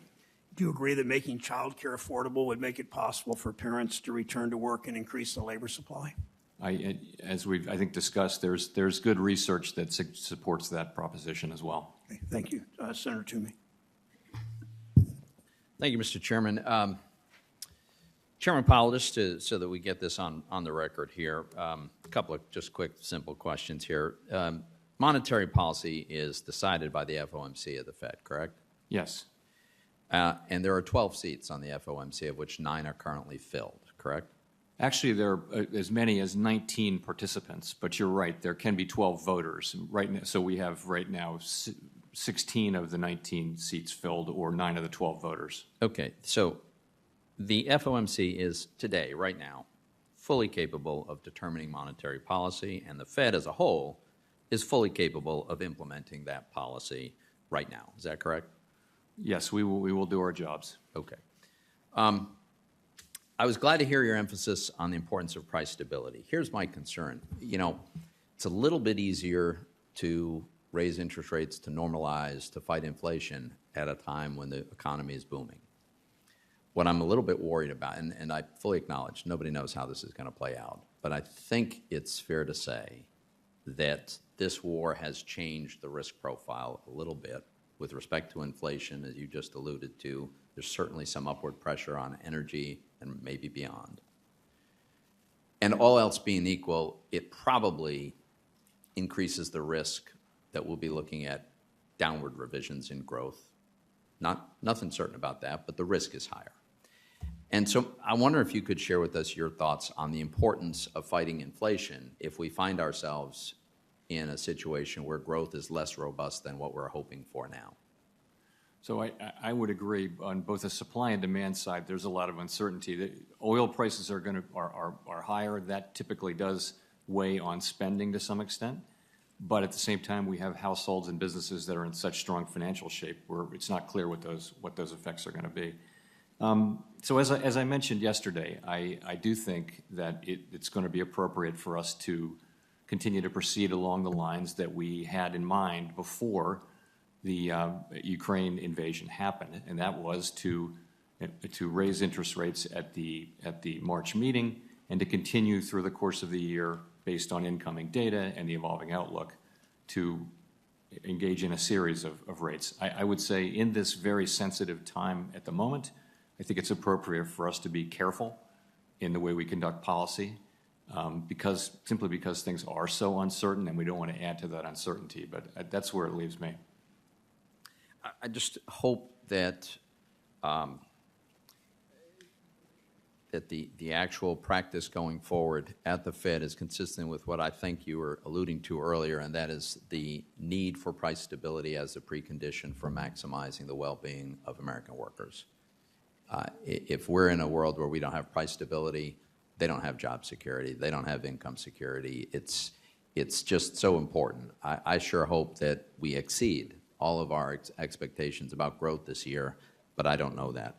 Let me shift to ask you this. In your view, is it consistent with the statutory mandate of the regional Fed banks to engage in political advocacy, and specifically a racial justice campaign or efforts to amend a state constitution? Is that within the proper domain of regional Fed banks?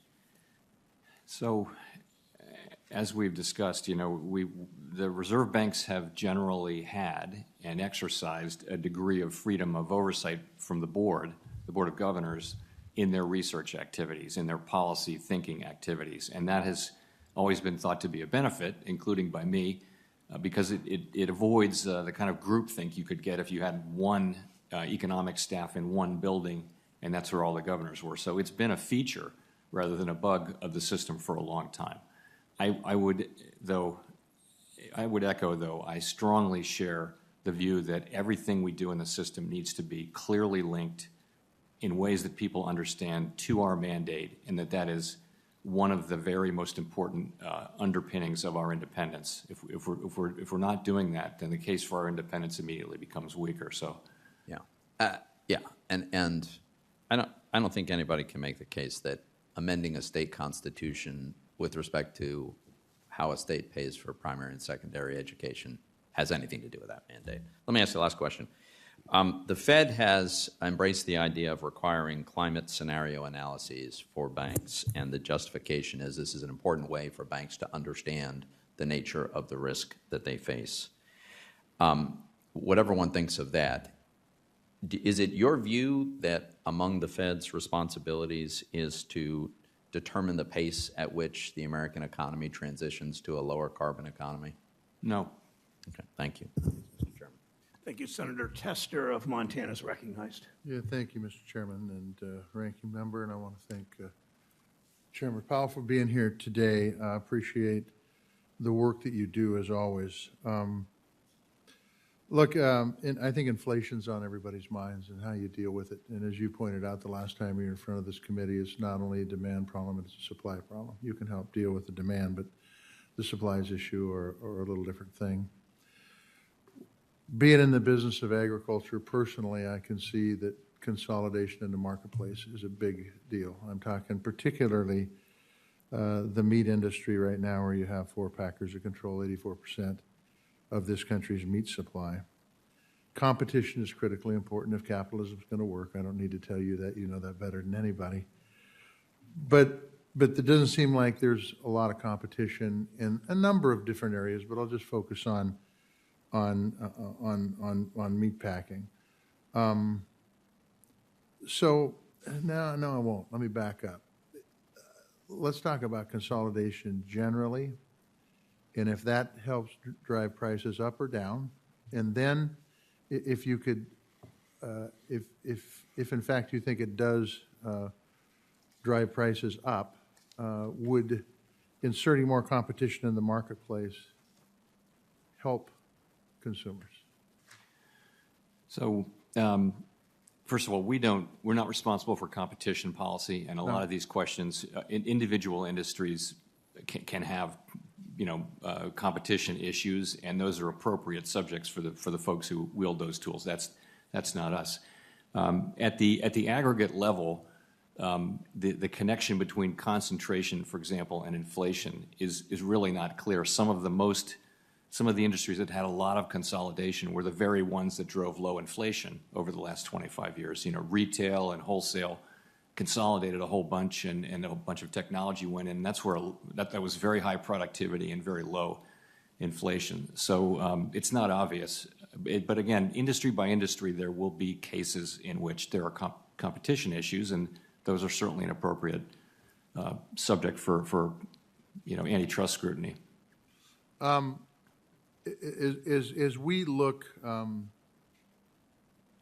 the war in Ukraine, as we look at inflation that is occurring here in this country, and I know you're chairman of the Fed, and I know that these are areas that you might not want to get into, but I will ask anyway. You can always decline to answer, and that is are there certain things we should be doing right now or paying particular attention to in the inflation realm?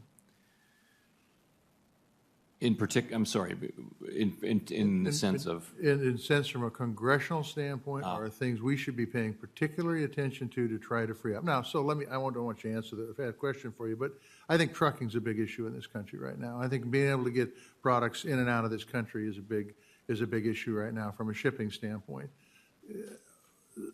Should we be looking at those kind of things? Should we be looking at other things? I do think that over time, there are certainly things that Congress could do. I think in the near term, really it's down to the private sector and, the supply chains and things like that, getting untangled, getting fixed, and it's down to us doing our jobs with our tools. But I would agree, though, that, we need more labor supply. We need more semiconductors and things like that. Clearly, you mentioned trucking. We're short workers right now in a way that we had a shock to participation that's much larger than in any other country, and there must be ways to address that. Although some of that is voluntary, clearly on the part of people who've decided to retire and things like that. Okay, thank you, Mr. Chairman. Senator Shelby is recognized from Alabama. Thank you, Mr. Chairman. Chairman Powell, welcome again to the committee. You spent a lot of time with us here. You're the chairman of the Federal Reserve. We have this hearing now before the United States Senate Banking Committee, but millions of people around the world are watching this hearing and watching what you say and also what you do at the Fed. Let's talk some more about price stability, because I think that's so important. We know what the term is, but to the average person, just explain what you mean by price stability, which is a mandate of the Congress gives the Fed. So we think of price stability as having inflation that is 2%, right around 2%, but it may be a clearer way. Stable prices, stable everything, right? Yes, but really what it means is that people can go about their daily lives without thinking much about inflation. It comes down to that, and that it's just not an important consideration for people living their lives, taking out mortgages, putting their kids through school, or for businesses that are borrowing and things like that. It affects everybody in the economy just about, doesn't it? It does, and one way or the other. And when inflation goes up, and you're seeing this now, real wages, really, what matters is whether your wages are going up more or less than inflation. And for the most part, real wages are declining, but not for everybody. I think at the bottom end of the wage spectrum, real wages have actually been increasing. And that's why we need to get inflation under control. It's going to be harder to get it under control once it's rampant than it would be when it starts out. My question to you is this.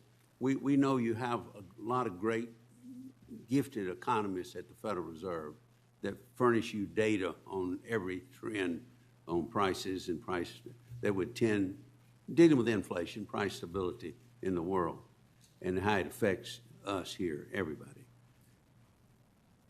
The Fed obviously missed the trends there. Was it a question of not having the right data, or was it a question of ignoring the data you had? Because a lot of private, I wouldn't say all, but a lot of private economists predicted where we're going on this inflation, and they were spot on 2 years ago. Was it a question of, again, you didn't have the data, which you should have, or you misjudged the data or ignored the data? No, it was not about data at all. This is really what it was about. When inflation really just about barely a year ago, in March of last year, started to move up quickly, central banks and macroeconomists really overwhelmingly looked at that as like a supply shock, like an oil shock. And what the textbook says is the shock's going to come and it's going to go, and you shouldn't react to it. And so we looked at it that way. And I would say by the middle of last year, we started to move away from it, and we moved away from it at an increasing rate of speed. Hindsight says we should have moved earlier, and that turned out to be wrong. Not maybe conceptually wrong, but it's just taking so much longer for the supply side to heal than we thought. So in hindsight, you certainly wouldn't have done that, but I think there really is no precedent for this. We looked at it the way it was. There were certainly some voices, and they've turned out to be right so far. Ultimately, we think the supply side will improve, and that'll help with inflation. In the meantime, we're going to use our tools, and we're going to get this done. About 40 years ago or more, we had rampant inflation in the U.S. We had a chairman, Dr. Volcker, who was chairman of the Fed, and he was maligned for a little while by people, but praised later. But he brought the leadership to the Fed and to the country that we had to squeeze inflation out at all costs, just about. And a lot of it was draconian. You have to do it. Is the leadership at the Fed under you and the Fed prepared to do what it takes to get inflation under control and protect price stability? Well, let me say I knew Paul Volcker. I'm pretty sure I saw him testify in this room many years ago. I think he was one of the great public servants of the era, the greatest economic public servant of the era. And I hope history will record that the answer to your question is yes. So you're prepared to do what it takes without any reservation to protect price stability? Yes. That would be a departure of what you've done. Thank you very much. Senator Menendez from New Jersey is recognized. Thank you, Mr. Chairman. The Biden administration, in coordination with U.S. allies around the world, has placed historic sanctions on Russia in response to the invasion of Ukraine. In particular, sanctions on the Russian central bank cutting off its access to international reserves, I believe, will have a powerful effect on Putin and the elites who have reaped the benefits of his repressive regime. Sanctions are one of our most important foreign policy tools, but it isn't always easy to understand just how effective they can be. So, Chairman Powell, can you explain in layman terms the effect of sanctions imposed on the Russian central bank? Sure. I should start, though, by saying that everyone should know that we don't implement sanctions. Those are really the province of the elected government and the Treasury Department. All we do is we're sort of there in the background to give technical backstop and that kind of thing. I just want to use your expertise for. Sure. So what the central bank does is different currencies in different countries are traded all day long and in some cases all night long around the globe, and the value of those currencies really matters for people when they're trying to buy something. For example, if you're trying to buy an American car or American radio or an Apple iPhone, it'll be priced in dollars. So the ruble weakened dramatically through this, which is the Russian currency. And what those sanctions do is make it very difficult for the Central Bank of Russia to do its job, which is to support the ruble on behalf of the government. And it's because the sort of resources that it had to support the ruble were tied up in a way that made it difficult for them to do that. That's part of it. Yeah. And those sanctions means that Putin can access hundreds of millions in international reserves that he could use to continue to fund his war effort. Is that correct? Well, yes. Yes. Yeah. Let me ask you this. As the economy continues to recover, we've had a lot of conversation here about managing inflation as a key challenge. The first step to do so, in my mind, is to confirm the 5 highly qualified nominees President Biden has selected for the Federal Reserve Board, including yourself. And I hope our Republican colleagues will allow us to do that soon. The next and more challenging step is to address the supply crisis that is driving up much of this inflation. Can you give us a brief update on how persistent supply chain issues are disrupting the recovery and contributing to inflation? Sure. So a lot of the inflation we're seeing is coming from imported goods or manufactured goods that contain imported content, and the price of shipping, for example, internationally has gone up quite a lot. And there are long delays, and the ports are full because demand is really so high. It's a demand problem as well as a supply problem. And, we've been feeling very small amounts of progress on that. I have to say, one of the a little bit unexpected byproducts of the Ukraine war is it's looking like supply chains, it's not going to help at all with supply chains because ships are not being offloaded and things like that. So there are unanticipated or unexpected effects of what we're doing, which isn't to say we shouldn't do them. So we can't. This is not something we have any expertise in fixing, but we've been waiting for that to happen, and it hasn't happened. We haven't seen much relief on the supply side. The other thing is the supply of labor. Demand. There's no problem with labor demand. We have really the ratio of job openings to unemployed is at the highest, by far the highest level it's ever been, more than 1.7 open jobs per unemployed person. So we have a labor supply problem. We think that getting past the pandemic will really help with that. And, of course, higher wages should help bring people in, too. Yeah. So would strengthening supply chains and resolving bottlenecks help to combat inflation in the long term? Certainly in the near term it would. I would think it would be certainly a good thing. We passed the Strategic Competition and Innovation Act last May, and the House now has its own provisions. I'm looking forward to a reconciliation of that because that would address bottlenecks, strengthen our supply chains and going forward, including funding to boost domestic production of semiconductors and my supply chain database provision as well. Finally, you just mentioned labor. We're facing a dire labor shortage across the country, which is holding back our economy. The Fed's monetary policy report from last week noted that, quote, labor supply has been slow to rebound even as labor demand has been remarkably strong. There are currently 11 million job openings nationwide. Immigrants are ready and willing to fill many of those jobs. Would you say that if we had a process in which we could bring those immigrants out of the shadows into the light, have them go through a process, criminal background check, and make sure they paid their taxes, that the role of immigrants in mitigating the current labor shortage and rising inflation would be a significant one? Saying that we don't do immigration policy, as an arithmetic fact, the immigration has been much lower and accounts for a meaningful part of the labor shortfall. And that's why leading business groups agree with you. Thank you, Mr. Chairman. Thank you, Senator Menendez. Senator Crapo from Idaho joins us from his office. Thank you very much, Mr. Chairman. And Chair Powell, thank you for being with us today.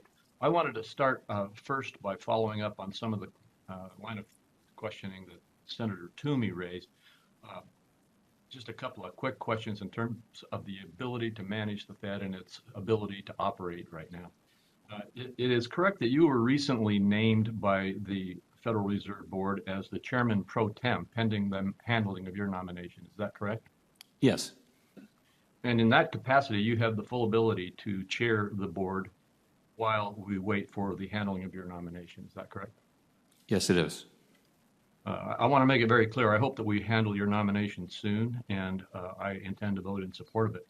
But I just wanted to also make it clear that you are fully functioning as the chair now, in the capacity of chair pro tem. And it's also correct that you were named in January by the Federal Reserve Board as the chairman of the FOMC. That's correct also? Actually, I was elected by the FOMC to be chair. Okay, you were elected by the FOMC. Yes. All right, good. And let me move on to just one other aspect of it. You've already discussed the dual mandate of the Fed today, the low and stable inflation rate and maximum employment. Disturbingly to me, there are some who are suggesting that the Federal Reserve should, in addition to that, or even to claim it as a part of that the Federal Reserve should stop so-called suboptimal industries from having access to capital, either to restrict their access to capital or to deprive their access to capital. Do you believe that any kind of standard such as that should be something that the Federal Reserve Board should pursue in its supervisory capacity? No, I do not. All right, I appreciate that, because this is a disturbing trend that has come in a number of different contexts over the last few years. And the notion that we should utilize our federal regulatory and supervision authorities to decide which industries are optimal and restrict those that we don't like politically from access to capital is a very alarming idea that I think America should reject quickly. Finally, I just have one more question. Obviously, with related to Ukraine and the issue of oil and energy markets has come to the forefront as a result of a number of different aspects, whether it's sanction questions or whether it is simply the issues of depriving Russia access to the utilization of Nord Stream and many other aspects. Do you expect that the strains on the oil or energy markets that we will see coming out of this war will act to push inflation even higher, or will act as an impediment to our ability to get inflation under control? In the near term, and we already see this, oil prices are up, substantially from where they were 2 months, 3 months ago, and that will get into gasoline prices and other fuel prices, and that will show up in higher inflation. The question really is, what will be the extent of those, and even more important, what will be their persistence? So typically with an oil spike, prices go up and they either stay at that level or they go down. In either of those cases, they add to the price level, but not to inflation. It's really, the concern though is there's already a lot of upward inflation pressure, and additional inflation pressure does probably raise at the margin the risk that inflation expectations will start to react in a way that is negative for controlling inflation. All right, thank you very much. Thank you, Senator Crapo. Senator Warner from Virginia is recognized from his office. Thank you, Mr. Chairman. Chair Powell, it's great to see you, at least remotely. I want to pick up where or at least point out, because I want to move to Ukraine, where my friend Senator Crapo raised some of the issues. It is obviously the responsibility of the Fed, as we looking at the economy, to evaluate systemic risks to the economy, is it not? Yes. Thank you. And you and others have testified that whether we call it climate change, sea level rise, dramatic changes in weather that brings about flooding, storms, name it, that is appropriate for review. And while obviously the terminology of designating a particular industry, I agree, shouldn't be, but the systemic risks, I think, are critically important, and I appreciate the fact that you've recognized that. And I think we need to continue to recognize that. And we live through that literally, if we look at the number of natural disasters, from fires in the West to floods in my state or floods in the South. It is here to stay.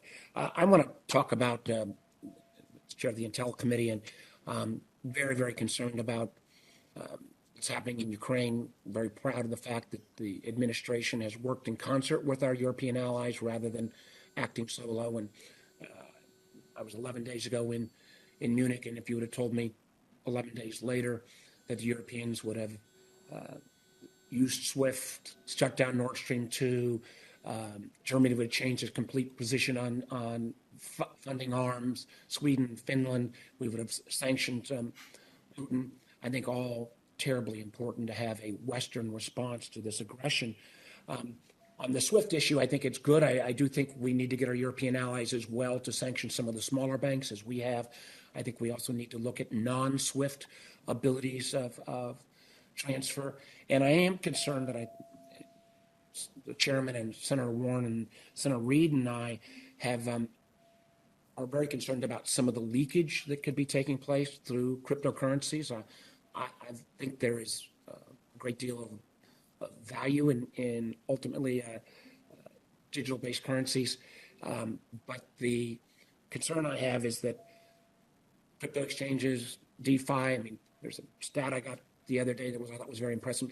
7,000 stocks on our public markets, 17,000 different crypto tokens on crypto exchanges, literally 1 million crypto tokens being developed in decentralized finance. And I know this is not directly, this is more Secretary Yellen's purview. UVXY is starting to tick up now. Again, we're not at danger until we hit 435, but it's literally only 750. Again, 431. That's the level that you need to break, but you're just pretty much right back to the middle of where we've been all week. Nothing has happened. And Powell hasn't really dropped anything new. Transfer their assets out since we've been able to kind of clamp down within traditional banking realm. So you're right. This is right in the heart of what Secretary Yellen is working on. I believe she actually addressed this yesterday in some public remarks. And I'm not privy to any private information about this. You are reading about it. I saw that crypto transactions are spiking in the Ukraine and in Russia. I think it really underscores the need to have a strong regulatory regime that permits appropriate activity, but that prevents inappropriate activity. And we do have laws on the books and all that, but I think for digital finance generally, we need a legal framework that would really take away as much as possible of the possibility that people could use unbacked cryptocurrencies as a way to evade the law or to finance terrorism and hide their ill-gotten gains and things like that. I think it's very important. And again, I appreciate the fact that the Fed has, I think, both expertise-wise ramped up in this space. I do think, the notion of the United States having a digital currency when we see the challenges around the digital yuan from China. But I do think the amount of capital flows that are going into this area, non-banked in many ways, there is not that kind of clear regulatory overview. It's something we need to look about. And I think as an independent source, we're going to need to continue to draw upon not only yours, but the enormous resources you've got at the Fed to at least follow the capital flows. And I am gravely concerned that Putin and his oligarchs may use this escape valve to escape these sanctions. Thank you, Mr. Chairman. Thank you, Senator Warren. Senator Scott from South Carolina is recognized. Thank you, Mr. Chairman. Thank you, Chair Powell, for investing the time with us. We've seen you a lot lately, and I think it's important that we continue to have the conversation in public about the priorities of the Fed. One of the concerns that I have. I think both Senator Toomey and Senator Crapel have discussed the importance of the Fed staying on mission, not looking for ways to expand the mission, looking at nominees like Ms. Raskin's approach in public statements as it relates to the environmental responsibilities that the Fed should take on. I am completely, unequivocally opposed to that direction. I know that there's a lot of attention being paid these days to ESG. I think that is a bad direction for the Fed. I think the Fed should focus its attention on its primary responsibilities and frankly not even get involved in congressional matters. I know that Senator Tester had some important questions to the wrong person about truckers.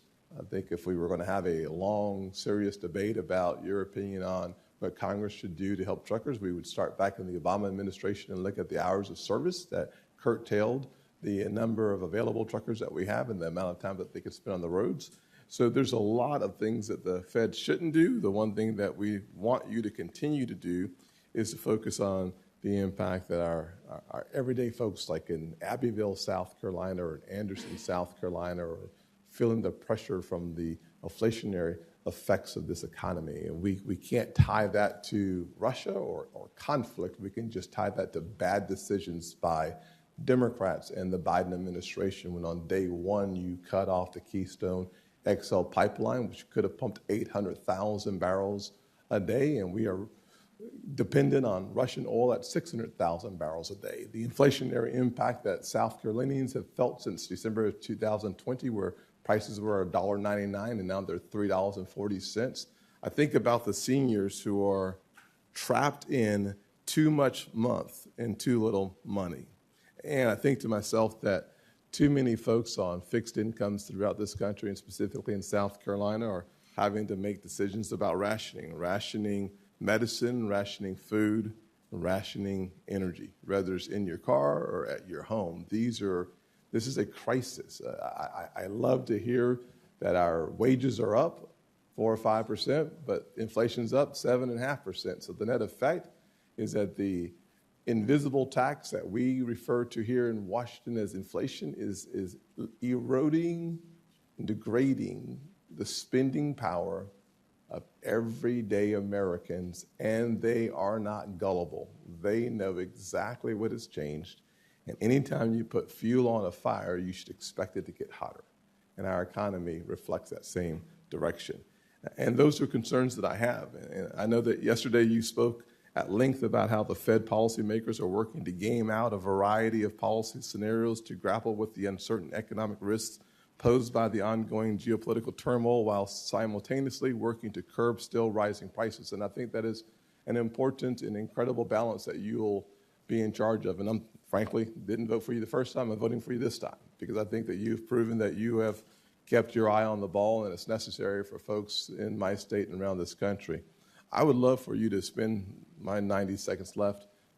Talk to me about the gaming out of scenarios that the Fed is going through so that the average person in our country can appreciate the depth that you are, depth of knowledge and the time that you're investing in helping us understand the scenarios that could happen. Sure. So we have tools to bring inflation down, and they work by raising interest rates. We do that over time, and what that does is it increases mortgage rates, but just at the margin, and the same thing with the car loans and things like that. And ultimately, that slows down demand, ideally, in a way that comes to a gradual halt, and economic activity continues. So that's what we're trying to do here. Right now, we need to move away from very low interest rates. They're not appropriate for the current situation in the economy. The economy is very strong. Unemployment is low. Wages are going up. The labor market is quite healthy. And inflation is all too high. So we're responsible. We're accountable for inflation. And we're going to use our tools to bring it down. May I have it one more time, Chairman? I know this is your committee. Thank you, sir. Very kind. So question for you. As you think about the next meeting when you discuss the interest rate increases, are there increments that you would consider, not foreshadowing your decisions, but the incremental increases that you think would bring the spending and the inflation down while not over challenging the economy? Yeah, so as I mentioned yesterday, my thinking at this time, which is a very, very sensitive time in markets and in the world because of what we're seeing happening in Ukraine, and we don't know the economic implications of that, I said that I would be recommending and supporting a 0.25% interest rate increase at our March meeting, which is 2 weeks from yesterday.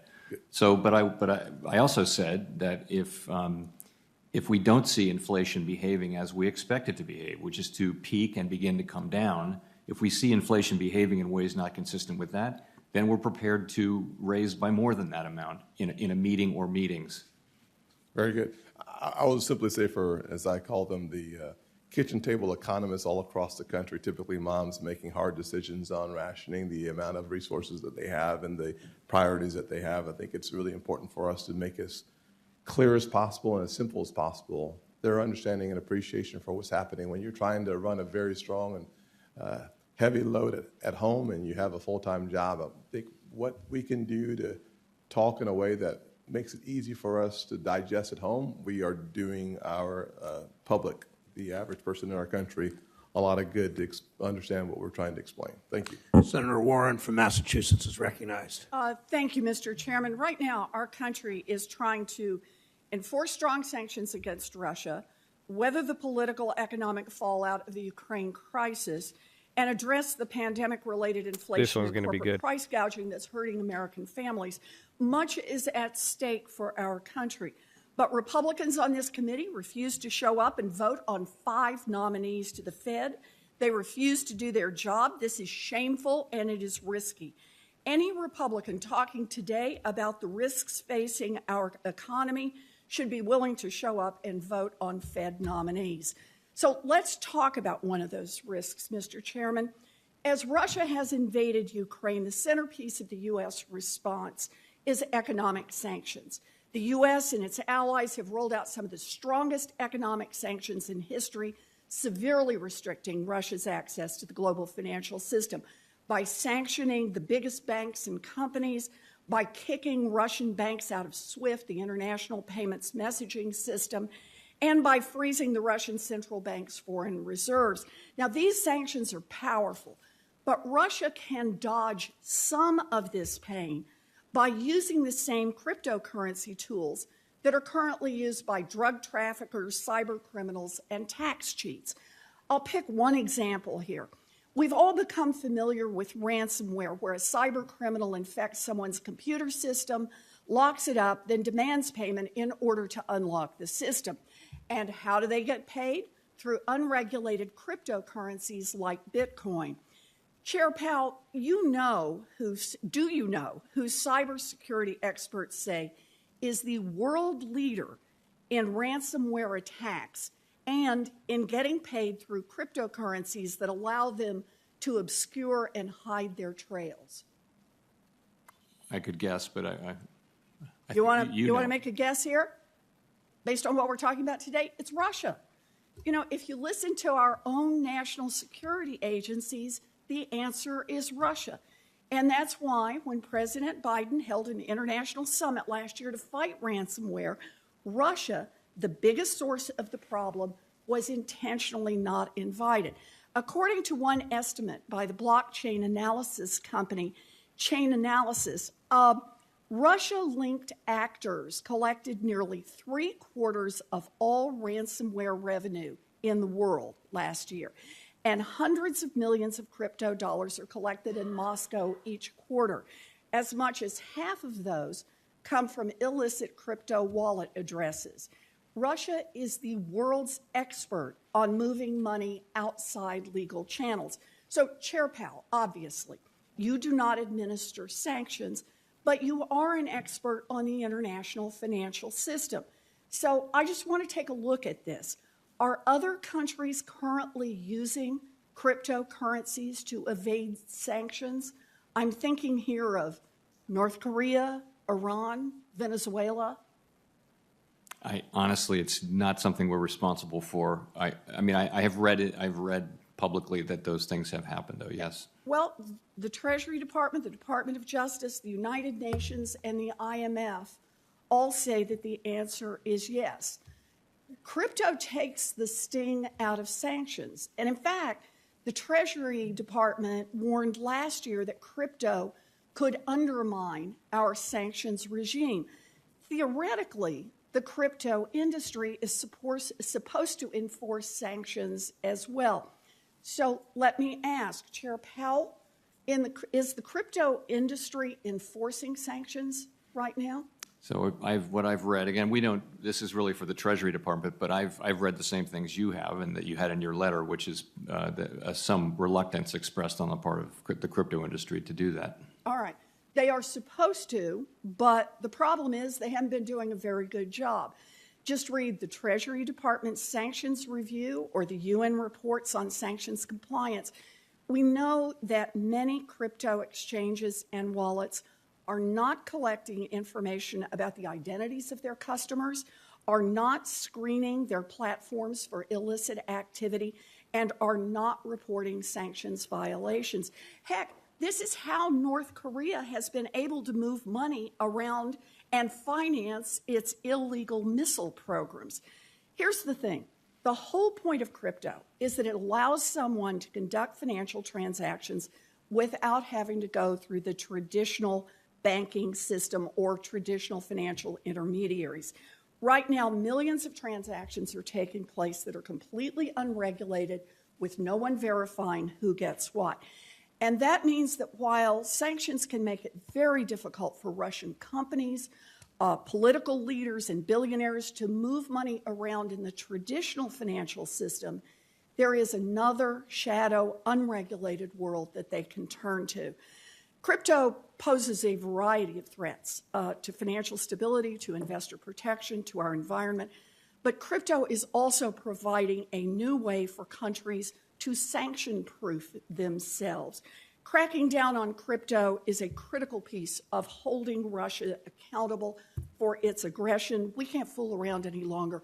We need to get new crypto rules in place. Thank you, Mr. Chairman. Thank you. Senator Moran from Kansas is recognized. Chairman, thank you. Chairman, thank you. At least one member of the Open Market Committee has said that combining a relatively steep path of rate increases Well, I thought with this was Jordan Peterson modest for a reduction second. in the balance sheet I was like, what? could flatten the yield curve and distort incentives for private sector intermediation, especially for community banks. Help me understand the relationship between balance sheet decisions and rate increase decisions and what thought process you would undertake in that regard. So we basically think of the interest rate as the active tool of monetary policy, and we think of the balance sheet as something we do really in urgent situations. We buy assets, and that tends to drive down long-term rates. So what we're very much about to do, and we're going to do this over the course of this year, is both raise interest rates, and we're going to begin to allow the balance sheet to shrink and run off. As the balance sheet shrinks, it really depends on what, the securities are maturing is what's happening. And Treasury, on the other side of the wall, Treasury is deciding what to issue. So they issue long, short, in the middle, that's what they do. So, but basically, and that will have an effect on the yield curve and on financial conditions, but those are decisions that Treasury makes. But the way we do it, though, to answer your question, is we want to decide a path for the balance sheet, and then we want to let it go in the background and have the interest rate tool meeting to meeting be the active policy tool. I hope that's responsive. And what's the different consequence between altering the balance sheet and altering interest rates? For the shape of the yield curve, you mean? What happens differently in the economy as a result of doing one or the other, or is there a reason what's the reason to do them together? Well, we use the tools when we're using them actively, cutting interest rates and buying assets, buying longer-term assets. We're trying to provide support for the economy. The interest rates affect shorter-term rates. They actually, more than they affect longer-term rates. Quantitative easing affects longer-term rates, and those are important in the economy. When you turn it around, really, as I tried to explain, we shrink the size of the balance sheet, but really, for example, if Treasury were to issue only long bonds, well, that would drive up rates, and that would tend to tilt the yield curve up. But that's a question for Treasury, the issuance question. and I'm trying to understand while you're trying to explain, and the fault probably lies with me, but is there in regard to interest rates, long-term, short-term, does it matter which of those tools you use? And is there a consequence different to an American industry, a sector of our economy as a result of the machinations between those two tools? Not really, not really. Again, our interest rate is an overnight interest rate, right? And so when we change it, it will affect asset prices all the way out the curve. It'll affect equity prices and things like that. But ultimately, if you're at the zero lower bound and you can't cut anymore, then you're in one sense you could be out of tools. And so actually, Milton Friedman was one of the first to talk about this many years ago with respect to Japan. You can always affect longer term interest rates by buying, sovereign debt and so that tends to bring down longer term rates. They all matter for the economy. To the extent you borrow long, if you're someone who likes to borrow very long, like investment grade companies, then your rates will go down for 30-year lending. Most people, the short end is more important. Mr. Chairman, I'm not going to ask you about energy policy, but let me ask what percentage or what's the quantification of how inflation is related to energy prices?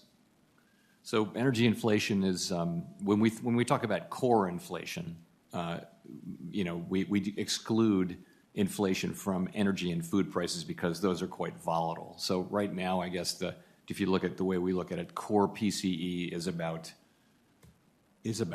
5, in the range of 5, and energy inflation and food inflation, you put it on top of that, is in the high 6s. So it's close to a couple of percent, I believe.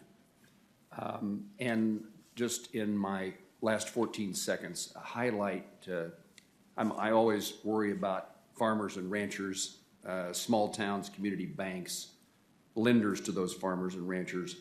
Interest rates and energy prices combined have a huge consequence to those who feed and clothe and provide energy to us and the world.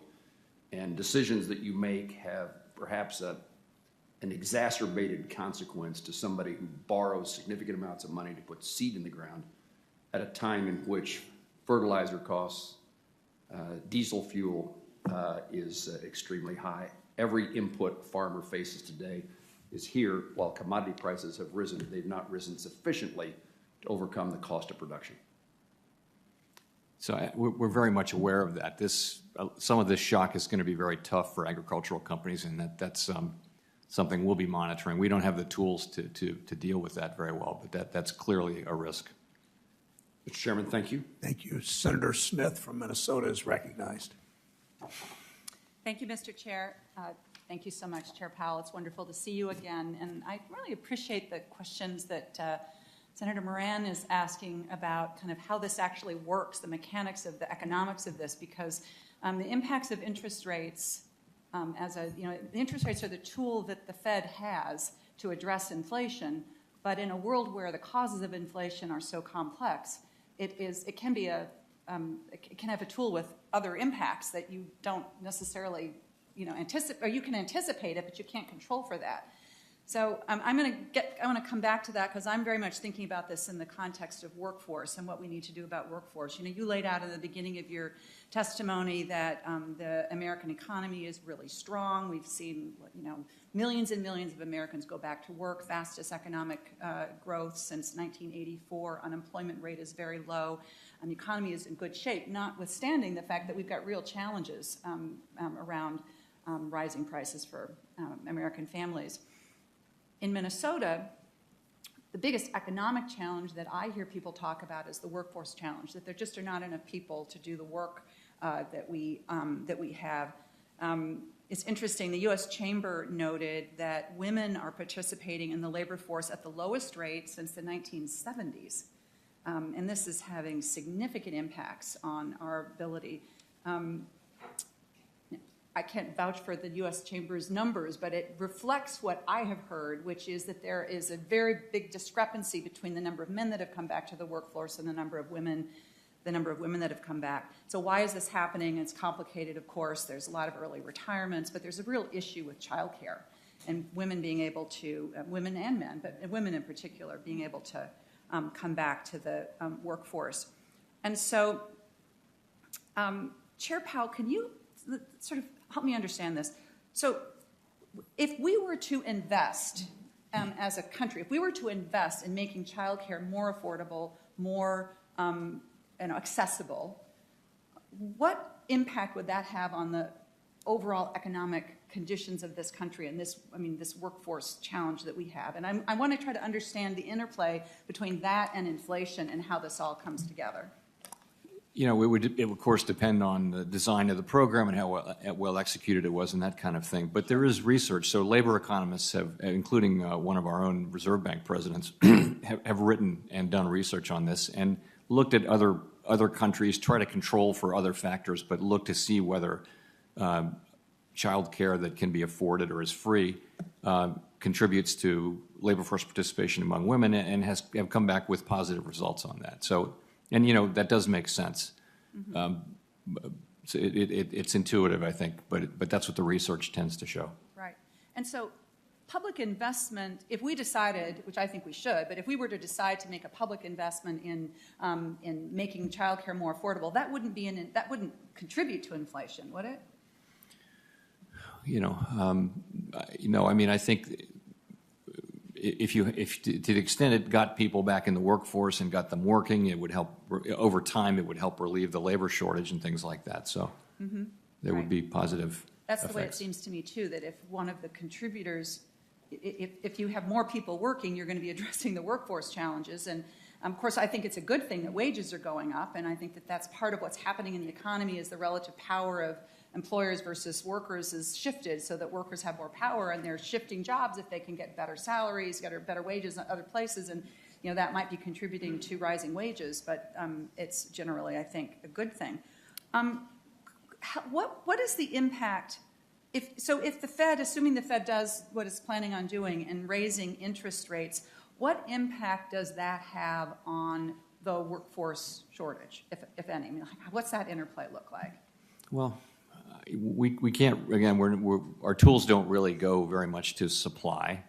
They go to demand. So right now we have substantial excess demand, as I mentioned, and I think the first 15 pages of our report are actually a really good summary of the labor market, inflation, and supply chains. I would do that commercial.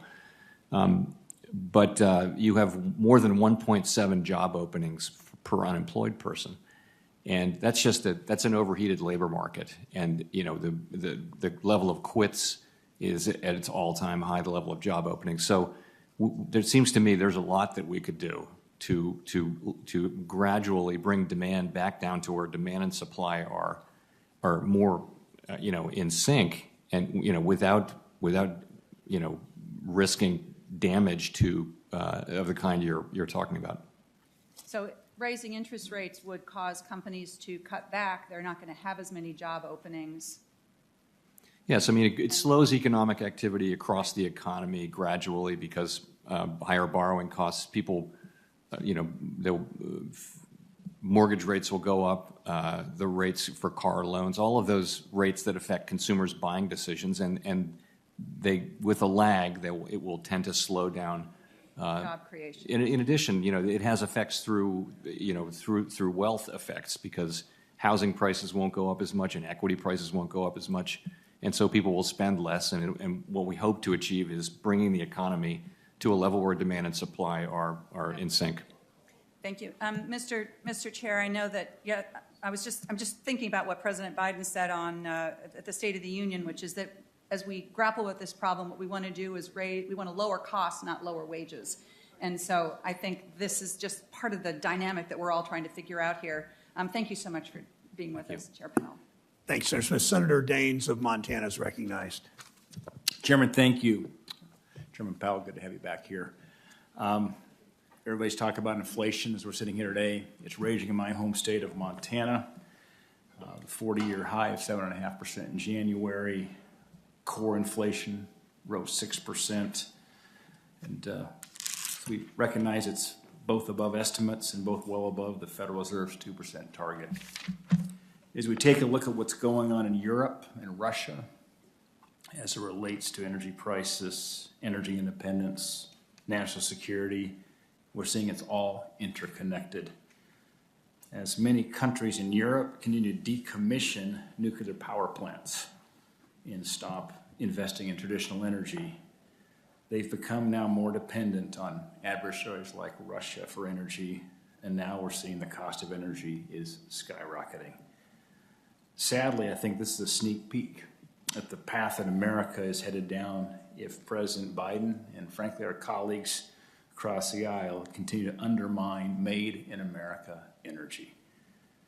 In order to help lower energy costs, help our allies be less reliant on Putin and Russia, I believe we must unleash American energy and support truly all the above American energy portfolio, which includes oil, natural gas, nuclear, hydro, and coal. I think it's more important now than ever before. Chairman Powell, the Fed demonstrated an unprecedented amount of speed to cut rates in March of 2020 when it first cut rates then by 50 basis points and followed that soon after by cutting rates to zero and launching a new round of quantitative easing. My question is this: has the Fed looked at what impact $125 a barrel oil might have on growth and inflation? Because I think we were just here about a year ago having conversations about inflation. Of course, we've moved away from any conversations about anything being transitory now, as we certainly have some inflation here that's far more than transitory. But I think it would be fair to say none of us at that moment would have thought we'd be seeing oil at $100 a barrel or more. My question is, have you looked at what $125 a barrel looks like, $150 a barrel, even $175 a barrel, what that might mean in terms of growth and inflation? The answer is yes. We run simulations, and we're we're running those all the time right now. In addition, though, we have these rules of thumb that show what happens to gas prices, what happens to inflation, what happens to growth. They're crude rules of thumb, but they give us a way of thinking about what the effects would be, and they're what you would think. Inflation goes up, gas prices go up, and growth goes down a little bit. So what, as you've done that modeling, what kind of impact are you going to see on inflation in your models if we got, let's say, $125 or $150 a barrel?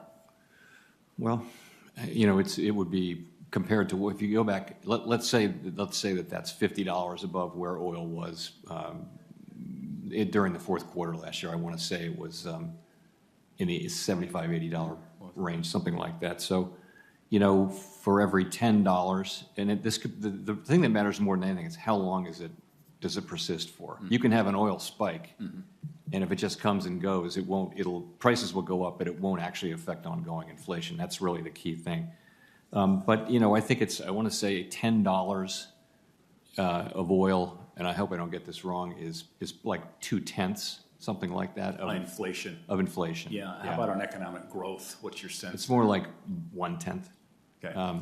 These are rules of thumb. Yeah, and I think these numbers I've quoted here aren't outlandish. I mean, you're seeing how quickly this is moving, how volatile the situation is, and it's, I'm glad you're modeling it, but we're very, very concerned, certainly, as you are, where this might go. I want to talk about the balance sheet, the Fed. The Federal Reserve's balance sheet's nearing $9 trillion, which is more than double where it was before the pandemic. Could you describe how unwinding the balance sheet as a tool to fight inflation compares to raising interest rates? For example, would a $500 billion reduction in the size of the balance sheet equate to a 50 basis point hike in interest rates? It would be a very crude calculation, because we do think the signaling value of QE is a big part of it, and you don't have that when you're having the balance sheet run up. But I don't have that one in my head. You're right, though. That's the sign, is that it would be tightening policy.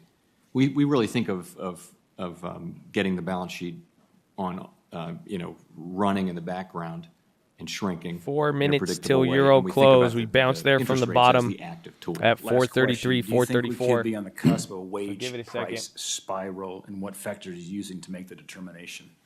So this is, obviously that's something we really don't want. It's part of what the big thing we don't want is to have inflation become entrenched and self-perpetuating. And it's a question of inflation psychology, really, and having what we call unanchored inflation expectations. And that's why we're moving ahead with our program to raise interest rates and get inflation under control. That is a serious concern and one that we monitor carefully. Again, it will depend on how wage increases have been very high, particularly at the low end. It'll really depend on whether those are persistent or not. Thank you, Mr. Chairman. Thanks, Senator Dane. Senator Van Hollen of Maryland is recognized. Thank you, Mr. Chairman. Welcome, Mr. Chairman.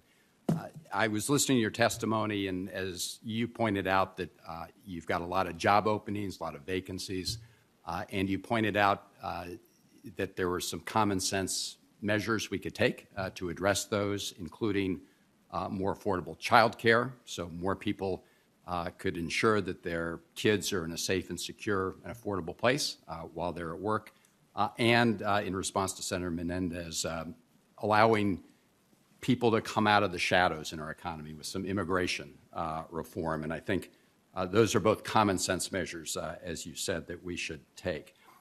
You're in a tough position given all the variables we're seeing, right? We're seeing higher economic growth. In fact, you've testified previously that because of the American Rescue Plan, we have seen much more robust economic and job growth than had been estimated before then. You've got a war in Ukraine, which is putting upward pressure on oil and gas prices, and that, in effect, that could also have an impact in slowing down the economy. I was interested in Senator Toomey's line of questioning. I mean, you've got to navigate that. Another variable here, of course, is the possibility of another variant of the coronavirus coming back and wreaking havoc. Isn't that another major unknown that you've got to factor into your decision-making? Yes, yes, it is. And as you think of that along the common sense lines, doesn't it make sense that we be fully prepared so that if there's another variant and outbreak, that we're able to quickly address it, quickly reduce the economic fallout that we witnessed around the original outbreak? Doesn't that also make common sense? It sounds like it. I'm not sure where I'm going here with it. It sounds like a fiscal proposal, but well, it's like the other ones that are kind of common sense. I'm not asking you to make a judgment totally within monetary policy or the Fed's domain in that sense, but from an economic perspective, and you have an important role to play there. It seems to me that the more prepared we are to fight a new variant, the better off we will be from an economic perspective, right? Yes. I just point that out because we just received a request from the President for a supplemental assistance package to stockpile more antivirals so people could be treated more quickly, to stockpile tests so that we could quickly determine where we may experience an outbreak, and to stockpile more vaccines, and also to work globally to prevent a new variant from developing. Again, just from an economic perspective, those preparations would make common sense, would they not? They would, and variant to variant, the economy has gotten better at dealing with this. The American people have. So I think anything that allows us to continue living our economic lives is a plus. I appreciate that. I think that we just need to take some practical steps, as you said. Can you just talk a little bit about the assessment that you made regarding the households being in strong financial shape? You mentioned that, and I think it's worth just elaborating on that a little bit, because we have wage income, but we also have the income people received as a result of the American Rescue Plan, right? $1,400 per person, and other emergency assistance we provided. And that has put households overall in strong financial shape. I think those are the words you used. Is that right? Yes. Just as you say, the level of savings even among those at the lower end of the income spectrum is much higher than trend, than it was just continuing the prior trend. So relatively good. The surveys that we undertake, people feel better about their financial situation than they have in a long time. Right, and again, we've had this back and forth about real wage growth, and I think if you look at people at the lower end of the economic spectrum, you've seen real wage growth, as you indicated. But if you look even overall at all households in terms of their personal income last year, after-tax personal income compared to this year, overall that's improved, right? The euro Yes, closes in nominal 2 minutes terms. ago. No, I'm asking So in watch real from here. terms, actually. Could you Personal get back income. to us? So there are a lot of, it depends on whether you're looking at 1 year or 2 And years. I think this is and going to go which on for measure like you're looking another at. hour, but nothing is really if you're talking about a dropped from particular here. piece Again, of data, a lot I of the don't have market it moves hand, not but I know really that, Powell related. You know, for many, real wages rose in 2020 and in the aggregate declined marginally in 2021. Yeah, but I'm talking about all the income available to a household. All income. In real terms. I'm happy to follow up in That'd be real great. form, Mr. Chairman. Thank you. I think, Senator Van Hollen, you were in part referring to the child tax credit and assistance that low-income people had, if I recall. Child tax credit, $1,400 per individual. All those helped in terms of personal household savings in real time, in real terms. Which is what matters in the quality of life. Senator Kennedy is recognized from Louisiana. Thank you, Mr. Chairman. Mr. Chairman, the President has requested that Congress appropriate additional money to fight COVID. Senator Van Hollen just referred to it. Do we have that money? I feel like I'm getting into fiscal policy here. I really want to leave this to Yes, sir, but you do we have that money? Do we have that money? Well, in the sense of a Do positive we even have bank- 5% of that money? I don't know what you mean by Oh, have this guy's the money. Will we have to borrow the money? I think we're running deficits, so I think a lot of spending is on the basis of borrowing. This is the guy who just shows up to the assignment. and Let me just- ask you he wins about the sanctions on Russia's central bank. The West has sanctions its bank. And you say it is, or some say that it has basically prevented from Russia from using those foreign reserves because they're foreign reserves. They're not in Russia. They're in other banks in other countries. Has China joined in that sanction? No, I don't believe so. So if China wants to, it could support the ruble, could it not? In theory, yes. Okay. Now, does that sanction on the foreign reserves of Russia by the West, does that stop dollars and euros from coming into Russia? I think other sanctions do. They're not getting any hard currency, and I think a lot of payment in dollars into Russia is coming to a grinding halt. Mm-hmm. By the way, I should say we're really not responsible for sanctions, as you obviously know. You're not responsible for climate change either, but that doesn't stop the Federal Reserve or for elementary and secondary education. But that hasn't stopped the Federal Reserve from having an opinion. Not you, but some of your colleagues. Now, the West has said, the President has said, we're going to throw Russia out of the international community and we're going to throw Russia out of the international marketplace. And obviously, we all agree with that. And he sanctioned everything. But he hasn't sanctioned Russia's energy. Europe is going to continue to buy Russian oil and gas, despite the fact that Europe has 1,000 trillion cubic feet of natural gas that it refuses to produce. And America, right now, we're continuing to buy Russian oil.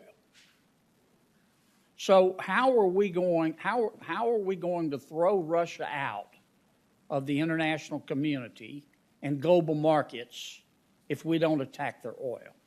And that really is a question for the elected government, by the administration and particularly the Treasury I Department. know, but I'm asking your opinion.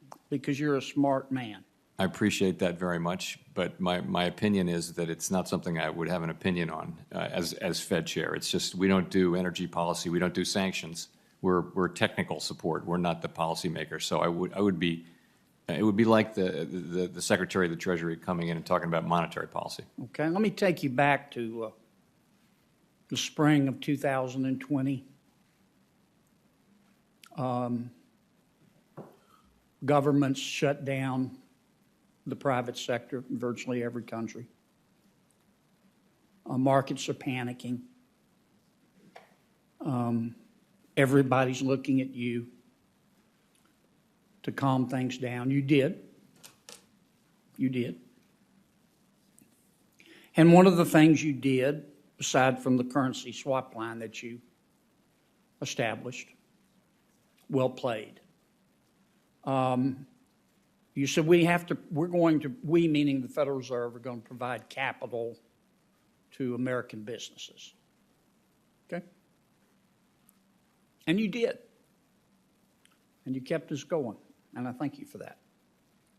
Suppose, though, the Federal Reserve had said at that time, we're going to keep American businesses going and we're going to supply the capital, except we're going to use this opportunity to bankrupt the oil and gas community, the oil and gas sector. Where would we be today if we'd done that? You'd be very unhappy with me, and appropriately so. Why is that? Well, because some of your possible new colleagues think we should have done that. Because Raskin has talked about that, said we should have taken the opportunity to at that point to bankrupt oil and gas. So I don't want to get into the. I just thought I'd slip that in. I'm not asking you to comment on Ms. Raskin, our reserve trust, or the other things that we need to get to the bottom of. I'm asking you to tell me what would have happened if we used that opportunity to bankrupt the fossil fuel industry, as Ms. Raskin suggested we should. Well, strike the Raskin part. That makes you nervous, I can tell. I just, we're a creature of law. You passed the CARES Act. It didn't say anything about picking and choosing, and we weren't going to do that. We didn't do it. You think picking and choosing is a bad idea? I think, we actually have a document I have right here from 2009 where it's sort of our document where we negotiated with the Treasury Department who does what, and it talks about the fact that we don't get into allocating credit. We try to affect broad credit conditions. We don't allocate credit to particular industries. And that's a document that we think is sort of one we live with. Thank you, Mr. Thank you, Senator Kennedy. Senator Ossoff from Georgia is recognized. Thank you, Mr. Chairman. Chair Powell, thank you for joining us again. Thank you, as always, for your service. Please explain to the committee and to the American public what steps the Fed is taking and expects to take in response to the increase in price level for consumer goods, gas, and groceries. Well, we are, as I discussed yesterday, we are embarking on a series of rate increases over the course of this year and no doubt beyond. And we're also going to be shrinking the size of our balance sheet as the year goes on. So what those things will do is they will raise interest rates across the economy, and that has the effect of moving demand back down to where it's more aligned with supply and getting inflation back down to a level that we would recognize and that is consistent with our mandate of around 2%. And what considerations will inform you and your team as you determine the rate at which you reduce the value of assets on the Fed's balance sheet? So the way we think about that is we want to set and this is the meeting we're going to have in 2 weeks.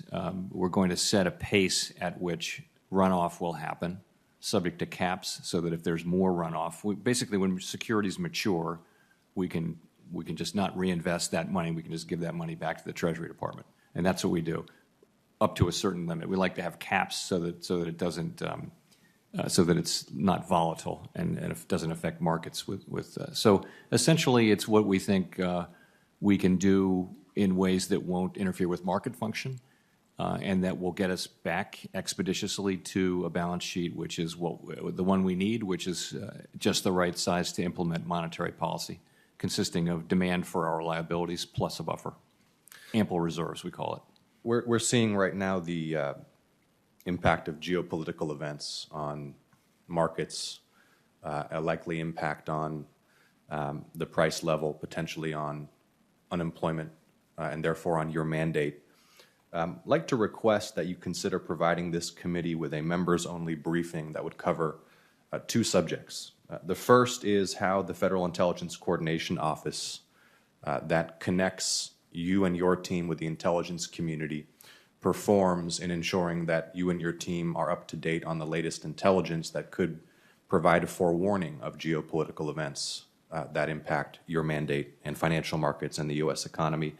And the second is a briefing on the resilience of your internal systems and the mechanisms of action for monetary policy in the event of a cyber attack or a continuity of government event, such that you can continue to do your job even if the nation's information technology or financial infrastructure is degraded or under attack. Will you and your team provide to this committee in a members-only or closed or classified setting as necessary that information?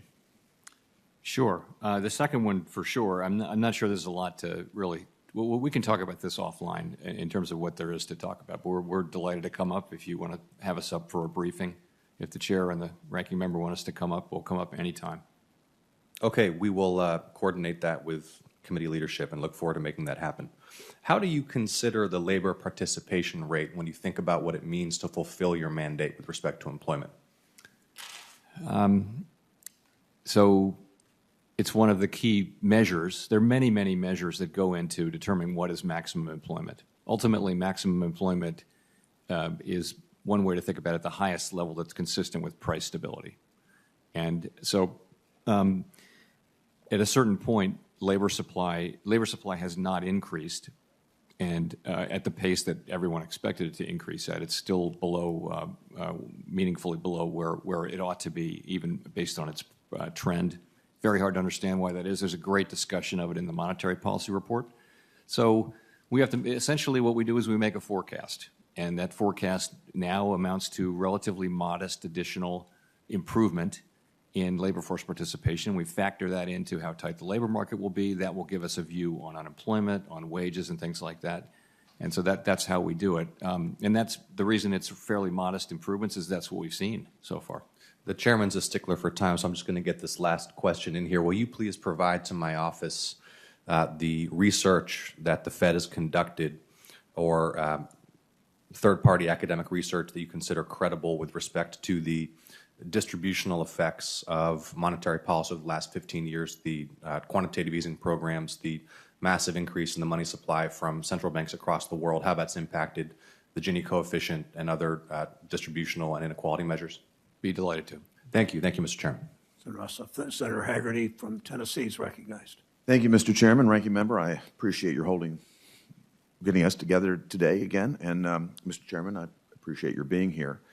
I'd like to talk a little bit about what Senator Kennedy was just talking about, what Senator Daines touched on with respect to energy. As a candidate, President Biden promised that he would do away with the oil and gas industry here in America if he were elected, and I think that's been one of the campaign promises that he's been very effective at essentially undertaking a war on that industry, whether it's killing the Keystone XL pipeline permits, whether it is terminating oil and gas leases on federal lands, pressuring asset managers and banks to stop lending, to divest from energy projects. It's been a very extensive effort to decrease American energy production. That's had the effect of costing American jobs. It's had an effect of raising domestic prices for energy. But it's also had an effect, as Senator Kennedy mentioned, of making it extremely difficult for the Biden administration to respond to Russia's invasion of Ukraine, because it makes it very difficult for President Biden to hit Vladimir Putin where it will really hurt. It makes it difficult to sanction Putin's energy. The reason for that is sanctioning Putin's energy again, according to the argument that Senator Kennedy eloquently laid out, is going to raise prices for energy around the world, given our dependence on Russian energy and others. We're in a tough spot. And energy touches so many aspects of our economy. I hope I could get your insight in terms of how you look at the trend line for energy prices, Mr. Chairman, and how that's going to affect monetary policy moving forward.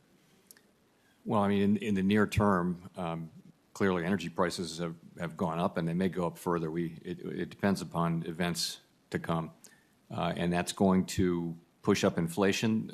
Certainly in the near term, gas prices will go up. We'll see, as I mentioned earlier, there'll be effects on inflation, on growth, on gas prices, and it all comes down to how persistent will they be.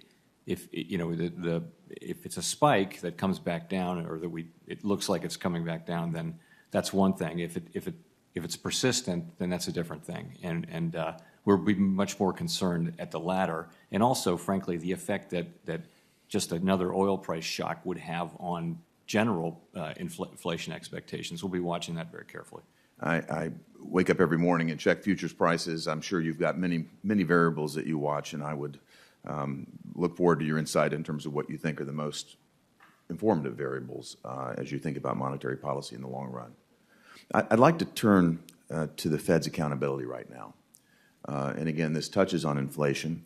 I think that the Federal Reserve is in a very difficult situation right now, Mr. Chairman. You and I have talked about it. A lot of the stimulus spending, fiscal policy have made your job very difficult. We've had that discussion in hearings before. But with January's CPI print at 7.5%, it really does feel like the Fed's behind the curve right now and may have to take more aggressive actions than otherwise would have been the case.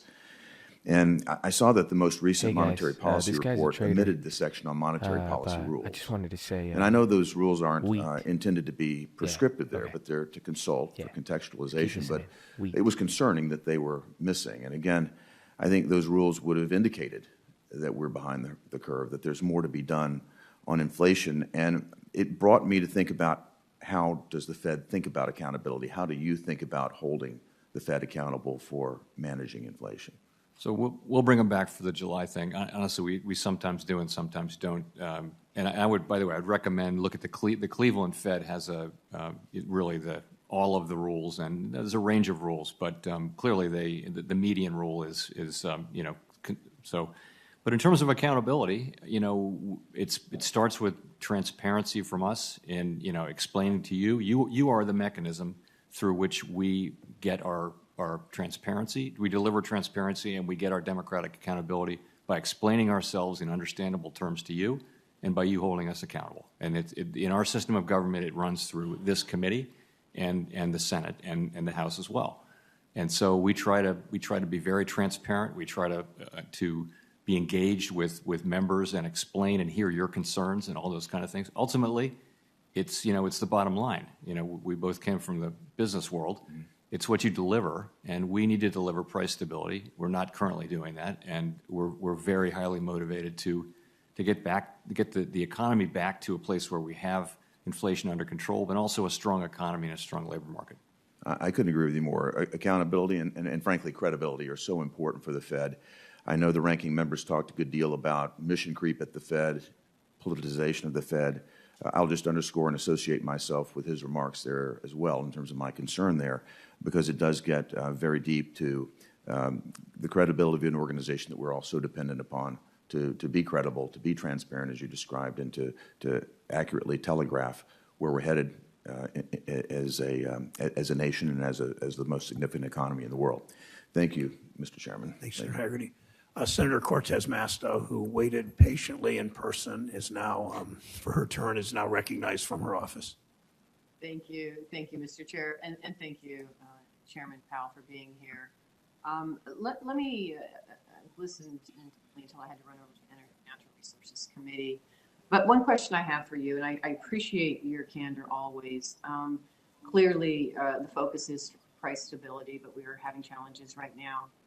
Based on what you know now with our economy and the facts before us, do you believe that the Fed should have engaged its monetary tools a year ago instead of waiting till March to engage some of those to address the price instability? I'm sorry, I didn't hear the last part of your question. I apologize. It wasn't. No, that's okay. Do you believe, and let me know if you can't hear me okay, do you believe that the Federal Reserve, based on what you know now with the facts in the economy, should have engaged their tools to address the price instability a year ago instead of waiting until March? I don't know about a year ago. I would say this, we thought that the supply side problems would get better faster than this. They haven't. Had we known that they weren't going to get better, then certainly we would have engaged our tools earlier. Okay. Let me talk about the monetary policy report. You make a strong case that the USA economy is the best in the world. Do you believe that our economy has weathered the COVID-19 pandemic more effectively than other nations? I think there's quite a lot of evidence to that effect, yes. Thank you. And I appreciate your consistent focus on leisure and hospitality industry. As you well know, I talk to you about it all the time, coming from the state of Nevada. Can you speak to the Fed's report that wages in the leisure and hospitality sector are improving quickly? Yes, I mean, that's an area where we've seen very large wage increases, but still, it's still one of those very much an in-person business, and I guess it's still difficult to hire people, which is, of course, why the wages have gone up so much. And why do you think that nearly a third of all jobs added to the economy in January were in leisure and hospitality? I'm curious. I just think that's where the job openings are. That's where that's still the part of the economy. I don't need to tell you. That's the part of the economy that still has to fully recover. And thank you. That's what I wanted to hear, because it's true. I see the unemployment rate numbers in my state. The highest unemployment rates are in Southern Nevada, where the hospitality and leisure industry is, and we cannot forget that. And that has been the challenge to our workforce in general and getting people back to work. I know Senator Smith asked you this question, but let me just reiterate this, going back to a full workforce. There are interesting facts in the monetary report, particularly in the first 73 pages. But there was nothing in the labor force discussion regarding about the importance of women in that labor force. And so I'm assuming you utilize that factor as well. Does the Federal Reserve analyze women's workforce participation? Oh, yes, very much so. So there's a story there. I don't know why it didn't go into this if it's not in there. But I mean, early on, women bore the brunt of participation and of job loss. But over the course of the pandemic, much of that effect has really reversed. So you're back now to, I was looking at this earlier this week, if you look at the change in participation or unemployment for men and women, it's very hard to see any difference at this point. But that was not the case a year ago, where women, bore the brunt then, but not so much now. And do you think impact of lack of childcare has impacted and been a barrier for women to get back in the workforce? Yes, and I think caregiving, if you look at, there's a table, I think on page 11 in our book that shows who's not participating. Actually, child care is not so much. Caregiving overall is a big number, but according to this data anyway, child care as such is no longer big from a macroeconomic standpoint. I know for the people affected, it's big. Thank you. And then one of the other areas that we've been talking about, the rising prices that we see and that I hear about at home, I see at home. One area, though, is around housing and the focus on how we can reduce costs and the prices for affordable housing. So there is work being done that we have done already, but also that we can still address to increase the housing supply here and incentivize that at the federal level.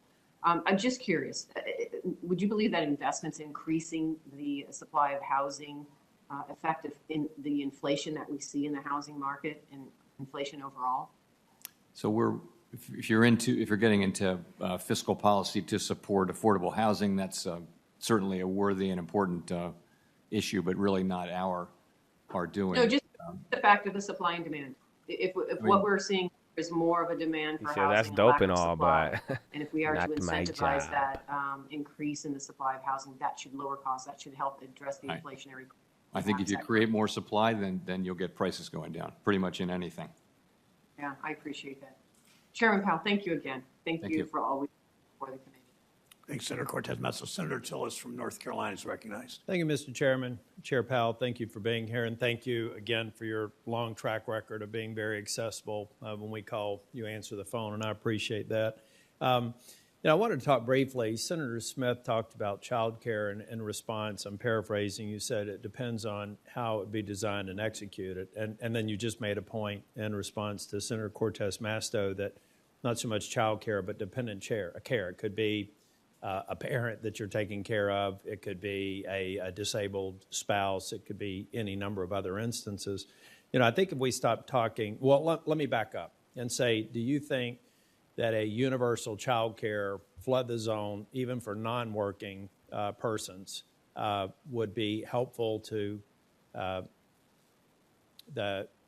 fixing the problems that you have right now? Like everybody gets it, whether you're going to work or not.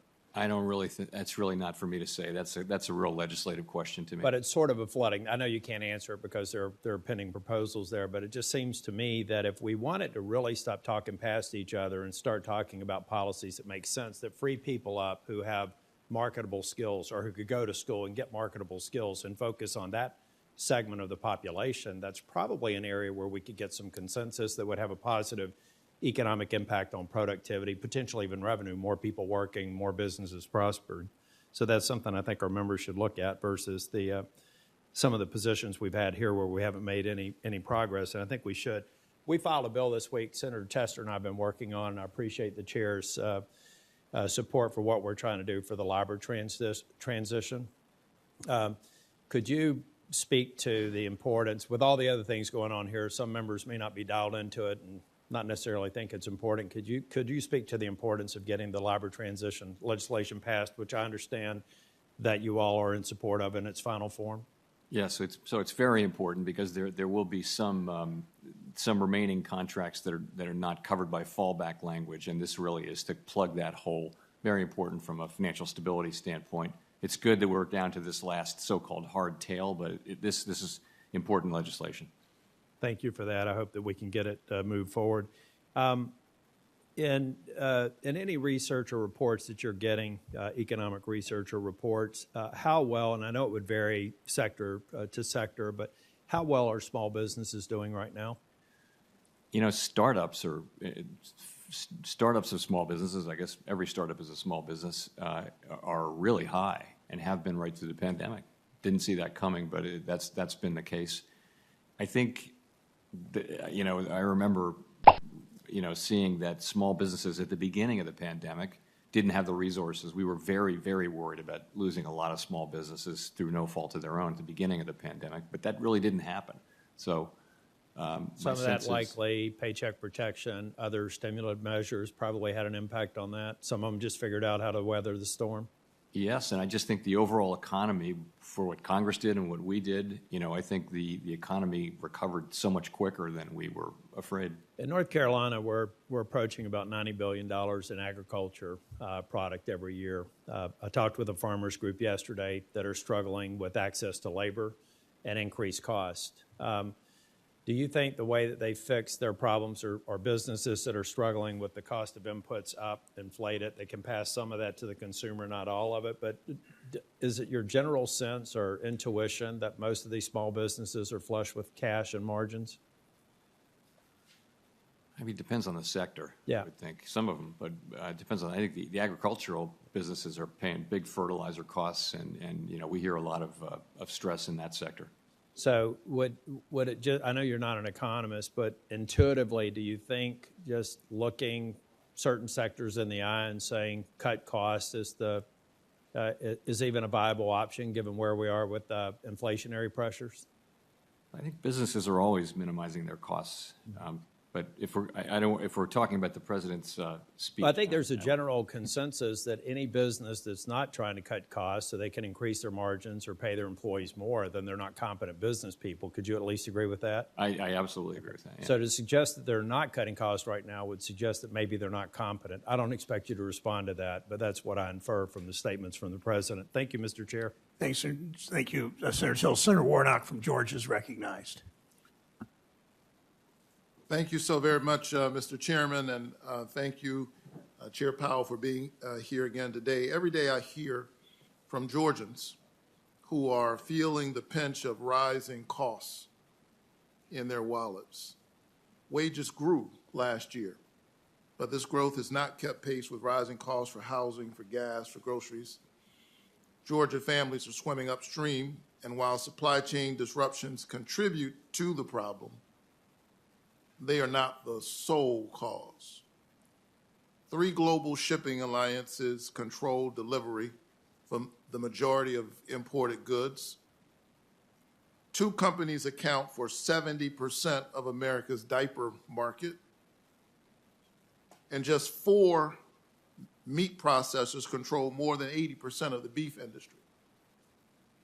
This type of market concentration lowers competition and gives giant companies more power to use inflation as an excuse to raise prices, leaving Georgia families to foot the bill while their executives and investors get richer and richer. This is why I pushed for a federal investigation into apparent price gouging by international cargo carriers,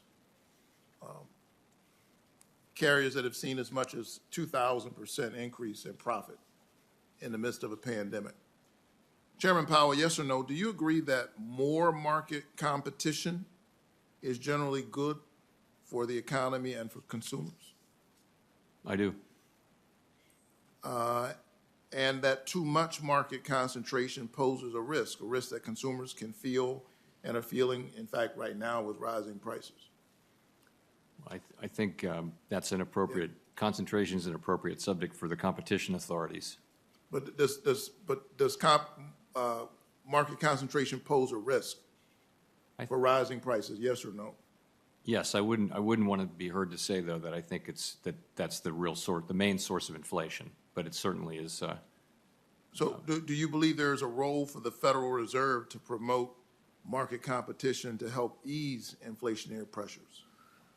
So we don't, outside of the banking industry, we don't have a role in competition policy as such. We do administer statutes that bear on that, but ultimately, though, our jobs are inflation and maximum employment, as you know very well. The industries that you're talking about and the kind of issues that you're talking about really are for the antitrust people rather than for monetary policy. Right, but dealing with inflation is part of your yes, your mission and your mandate. And if market concentration is contributing to that, doesn't that involve the Fed's mandate? But we don't have the tools to deal with market concentration, and it's we're supposed to achieve maximum employment and price stability. That's the classic role for the antitrust people at the FTC and the Justice Department and at the state level, rather than for us.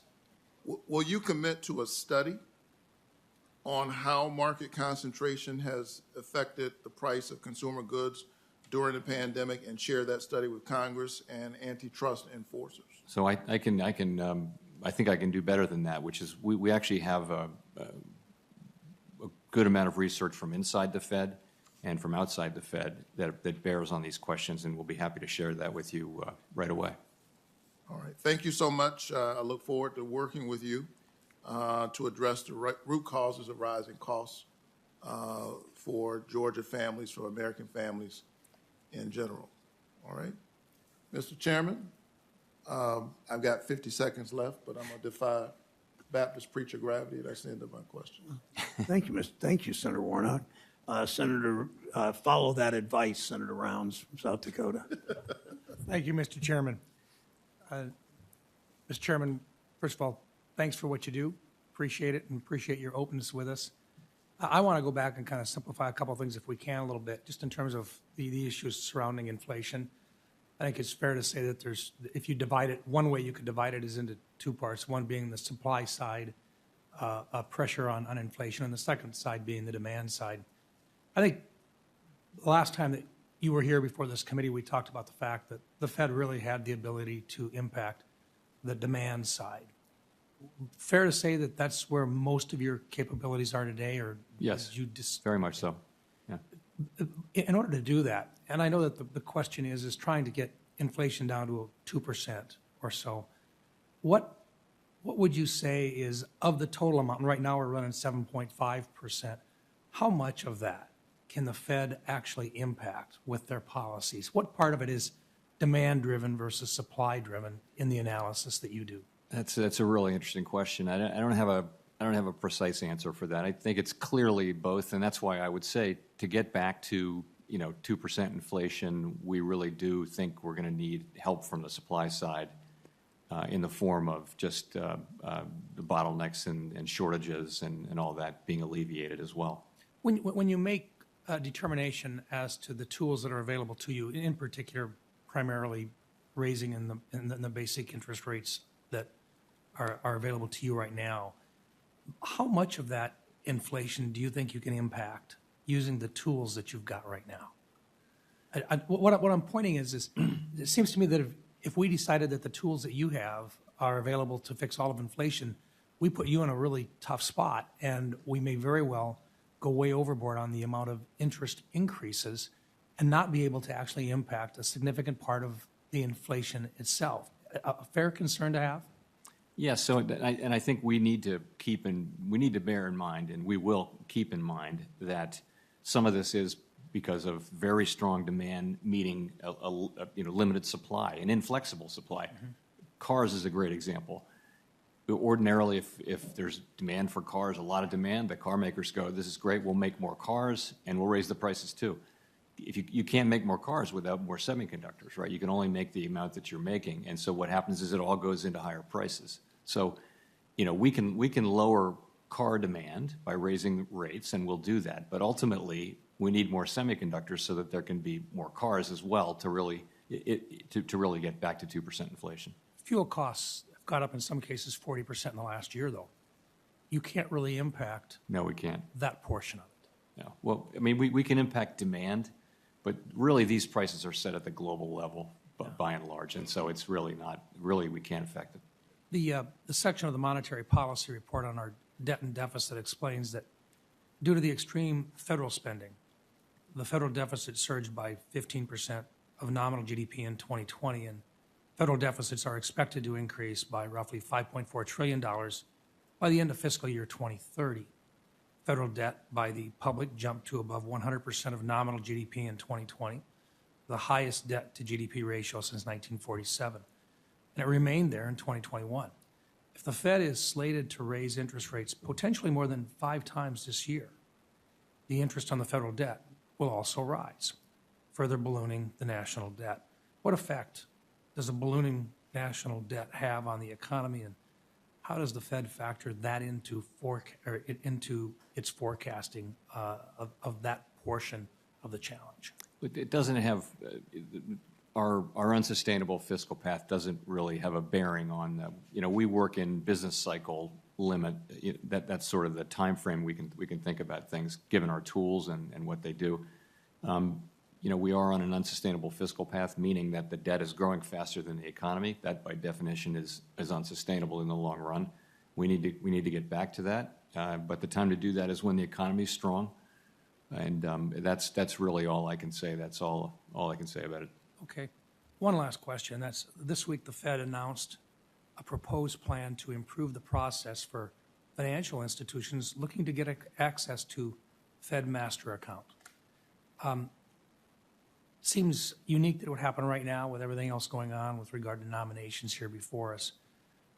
Would it suggest that the Fed believes that the process has been abused in the past, or is this just an arbitrary determination being made right now? What's the reason for this investigation? Well, it's just we've had burgeoning. It's really the digital finance and all the new kinds of charters and all of those things, and there's a need for us to, and we took we put a lot of time and thought into to the extent to which we should provide master accounts to fintechs that may or may not have deposit insurance, and it's highly precedential, and we wanted to get it right. So this is we've been thinking about this for a long time, as one of your colleagues knows well, and we're this is a proposal. It's out for comment, I think, for 45 days, and it gives sort of 3 tiers.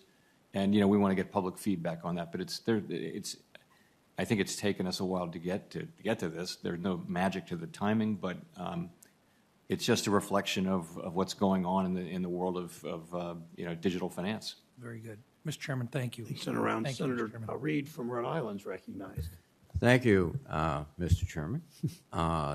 Thank you, Chairman Powell, for your great work. And Senator Cortez Masto has raised the issue of housing, and for families all across the country, particularly my home state of Rhode Island, this is one of the biggest forms of inflation they're seeing. It's been reported that housing prices year over year have gone up 20%. Rent in nationwide in January rose 14% in 2021, the last numbers we have. But I had school principals in yesterday, and they were commenting about some of their families have to leave a working class community in Rhode Island because they can't afford the housing, and this is in luxury housing, to go into poor neighborhoods just to have some shelter. And I'm afraid there's another factor that's going to really exacerbate what's going on, and that is private equity and Wall Street have decided that they're going to buy up as many homes as they can, and that disrupts what we assume is the typical housing market for both rental, i.e. Relatively small owners have rental properties in the state. They have a relationship with their tenants. When it comes to homes, you buy a starter house and then you move up and you sell it, and these are families through a realtor selling it. Now we've got the big machines that are just buying up houses, throwing people out, and I think that's something that's going to essentially sneak up on us like the derivatives crisis and a lot of other crises in the past. But what you're going to do, and in your authority, is address the demand side of the economy. This is really a supply side issue. I would assume you'd agree. Yes. But if we do not address it, we will see continued inflation in housing and continued problems, and that's contributing significantly to the overall inflation rate. Is that accurate? Well, I think in housing, you've got it's land, labor, lots, materials, and it's very strong demand. All of those are scarce, and it's very strong demand hitting that, and so that's why you're seeing prices. Well, now, will the interest rate increases, do you think, affect demand for housing? I expect they will, yes. It's a very interest-sensitive sector. Yeah, and so that will, home ownership, in terms of rental housing, that typically, because of the supply shortage, will be passed on to the renter, I would assume. Yes. Yeah. So, we have a problem that affects families all through this country, and one of the consequences of what you're going to do is raise prices at least slightly, but we have to deal with it, and that's on the supply side. I know that's not your bailiwick, but we're talking in general terms about inflation, and if we don't get a handle on housing inflation, the American people will still be, and particularly the lower income working families, will be hammered by this. So I hope we can come together on the fiscal side and do something that's appropriate. We are witnessing an extraordinarily disturbing conflict in the Ukraine, and it's going to have repercussions in many different dimensions. I think it will also have repercussions in the financial world, and I hope the Fed is tuning in and watching closely. I think the Chinese are particularly interested in the fact that we've been able to assemble a global coalition to basically shut down the Russian economy, and they will start thinking about how they can avoid that fate if they get into a similar circumstance. They have, I think, a rudimentary SWIFT system, which they might try promoting much more, which could interfere with the system that we have invested. Then cryptocurrency, it will be exploited. I think also, too, that the whole issue of the dollar as the medium of exchange for the world, which is the key that is really making our sanctions effective, the Chinese, again, will look very closely as they have in the past. So first, I presume you're going to look at this issue very closely, and second, inform us of what developments, and then third, you might just indicate what you think might happen. Yes, yes to all of the above. It's a, I mean, that you're asking some longer-term questions about the reserve currency and the Chinese messaging system that is like SWIFT. In the near term, those are not going to be big questions in this one particular instance. But in the longer run, I think those things are very much on the table. And so we will see at some point, and again, not in months, but probably years, movement, particularly by the Chinese, to insulate themselves from the same thing that they're observing in Russia now. And that's going on now. I mean, that's been going on for some time. So, this may change the trajectory. It's an accelerant. Yeah. Thank you, Mr. Chairman. Thank you very much. Thank you. Thank you, Senator Reid. Senator Sinema from Arizona is recognized from her office. Thank you, Mr. Chairman, and thank you to Chair Powell for being here today to speak about these important issues. As you know, over the last 2 years, we've seen the significant impact of the COVID-19 pandemic on our global supply chains for both industrial and consumer goods. While our economy is beginning to recover, we are already seeing the impact that Vladimir Putin's illegal, violent attack on Ukraine will have on the price of oil and gas here at home. I'm supportive of the strong, swift actions the administration has taken to sanction major Russian banks and Russian oligarchs in response to the unprovoked war that Russia is waging against Ukraine. I can believe we can go farther and do more. I'm also mindful of the impact that these sanctions are having and will continue to have on everyday people, not just in Russia and Ukraine, but also here at home. These sanctions can affect the availability and pricing of essential goods for hardworking Arizona families by further disrupting global supply chains. Let me be clear, Arizonans stand with Ukraine in their fight to determine their destiny. We are supportive of the actions taken thus far to hold Russia accountable. And Arizonans are also concerned with the price of groceries and everyday goods, and we're paying too much at the pump right now. So in a global economy, sanctions often involve economic trade-offs. How is the Fed assessing the impact of Russia's illegal war and the U.S. and allied sanctions against Russian banks on the pricing of oil and gas for consumers? Thank you. So, oil and gas prices have been going up really for a couple of months now in anticipation of this, and then they've gone up substantially in the last couple of weeks. And, the really important question for the economy is how long that will persist. The immediate impact will be to raise gas prices and other fuel prices and prices for companies using energy.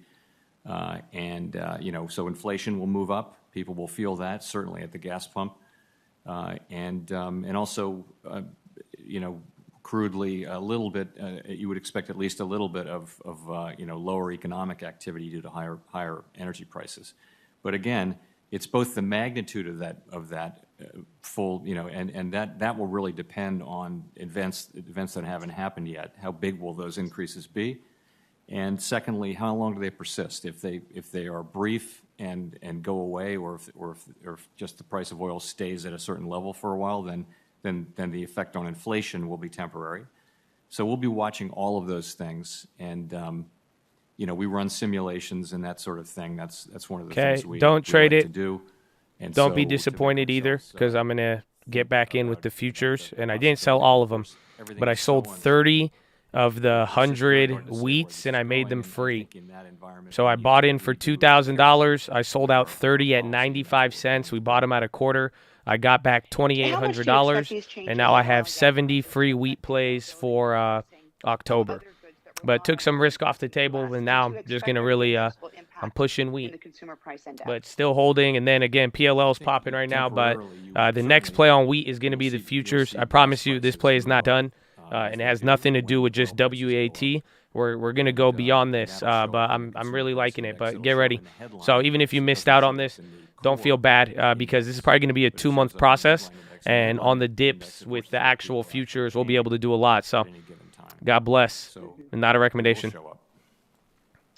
Does Russia's And war in honestly, I Ukraine think change the usually Fed's when I thinking sell, about the interest premiums have been rates? going up a lot lately with the Too liquidity. early to So I'm going to say. be watching out, but we'll see do what think, happens. Before the invasion, we were planning to raise rates this year. We were planning to make a series of interest rate increases. That is still the case. I think right now in this very sensitive time where uncertainty is highly elevated and we really don't know which way things are going to go, I think we need to move carefully. But we certainly think it's appropriate for us to go ahead with our plan and also our plan to shrink the balance sheet, but just knowing that we do not want to add to uncertainty. Our goal is always to promote financial stability and macroeconomic stability, and that means that at times like this, we move carefully, and that's what we'll be doing. Last question. The sanctions on Russia's central bank are also affecting American companies who have holdings in Russia. So what assessments are the Fed making about the impact of American companies' dealings in Russia, and how could the Fed respond to stabilize the markets if that does become an issue? So particularly the large financial institutions, but really American businesses generally, really do not have major exposures to Russia. And they've gotten less over the years. So we particularly with the big banks, there are some meaningful exposures, but they're not large in the context of the overall institution. So in a sense, the first order effects on the U.S. economy from trade or from investment or from operations on the ground are not going to be large. There can be other effects, though, second order effects and unintended consequences and all that. So we're watching the situation very carefully. Thank you. Mr. Chairman, I see my time's expired. Thank you. Thank you, Senator Sinema. Thank you to Senator Powell for joining us today. For senators who wish to submit questions for the hearing record, those questions are due 1 week from today, Thursday, March 10th, close of business. Chair Powell, please submit your responses to questions within the 45 days from the day you receive them. Thank you again for your testimony. The committee is adjourned. Thank you. Oh, I forgot the music, but I was just like, I'm pushing weight. Oh, man. Well, that was good. He didn't say shit. But we still love you, Powell. We really like wheat. Shout out to the wheat place.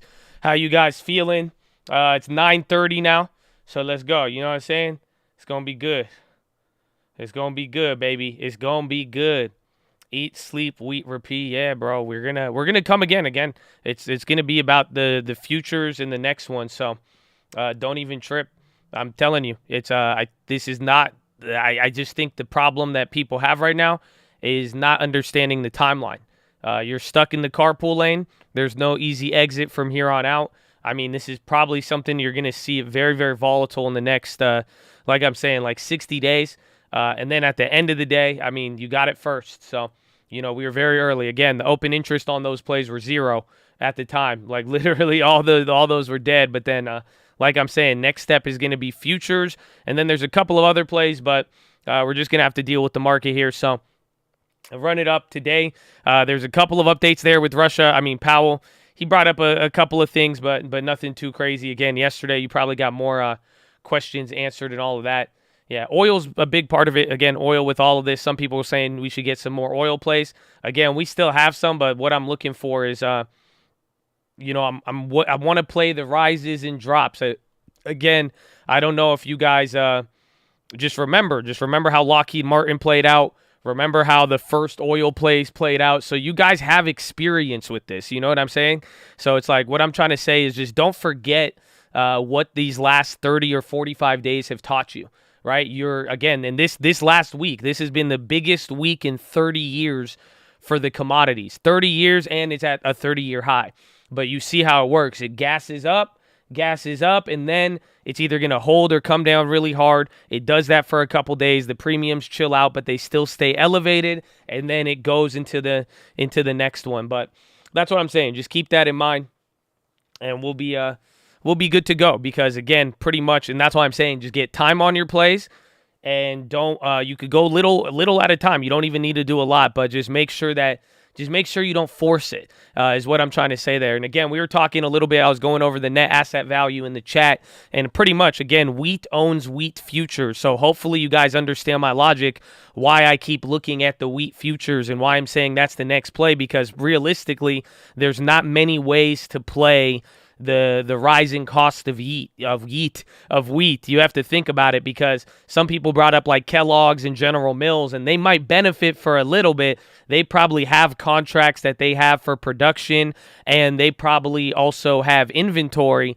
But the thing is, if the wheat price goes up too much, it's going to clap them. So the real way to make money is on the actual commodity. So that's why I'm saying, wheat, good thing we found it early, because it just had it. It had the futures. They own the exact ones that we wanted, and then we go from there. But that's why I'm saying there's going to be multiple legs to this play. So just keep that in mind. Keep that in mind, but it's a good play so far. Again, we bought these just on Monday for 20 cents. I got the sellout for just under $1, but I have 70 contracts for free now. So it's about $6,500 all for free. And then we get to run it up.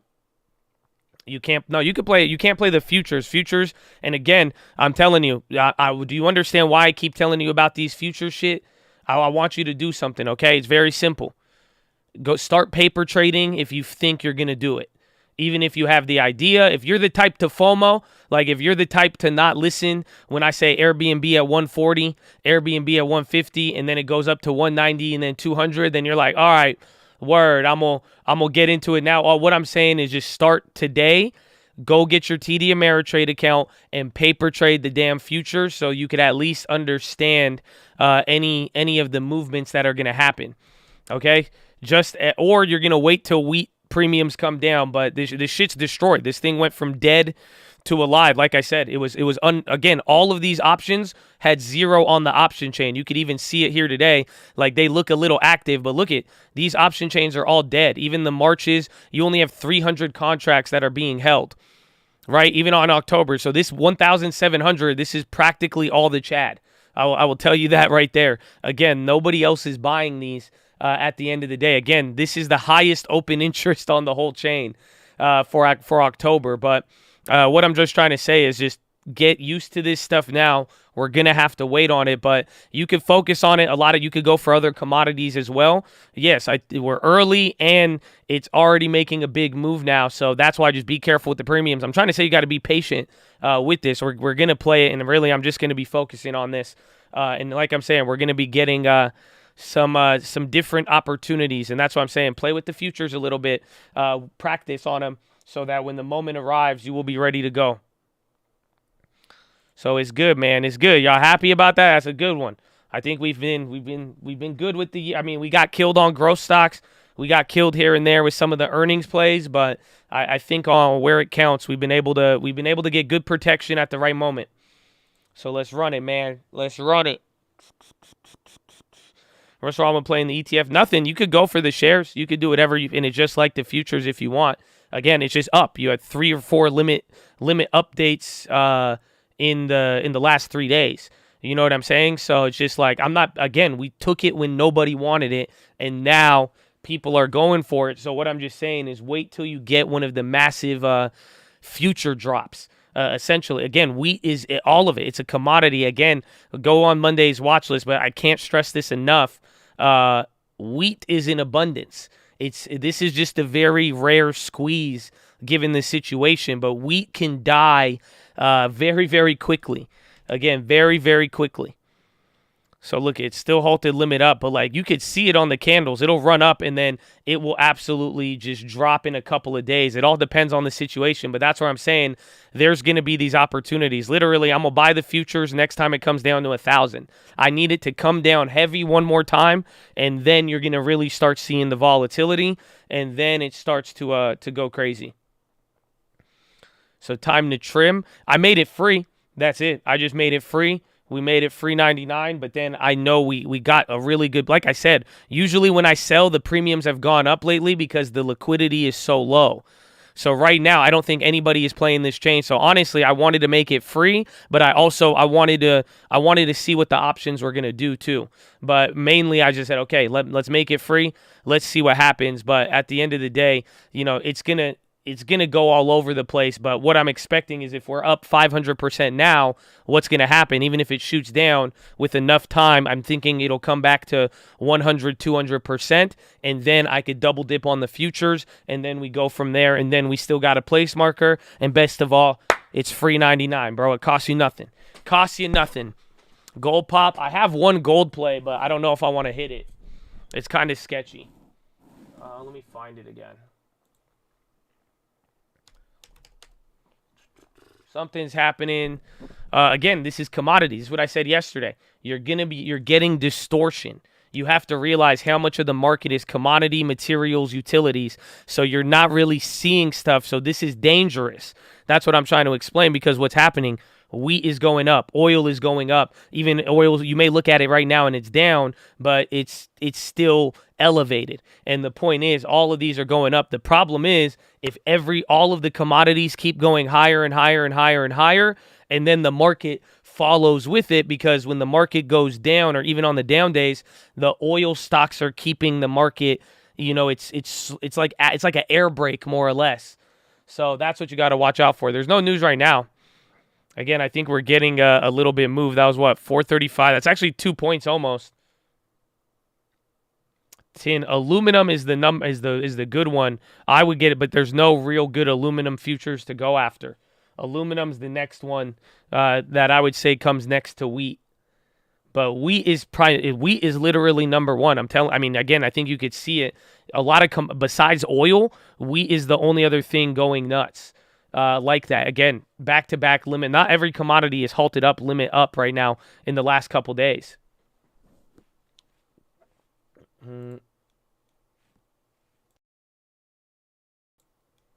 Okay, Noshgayer say the two sides reached understanding on joint provisions of humanitarian corridors.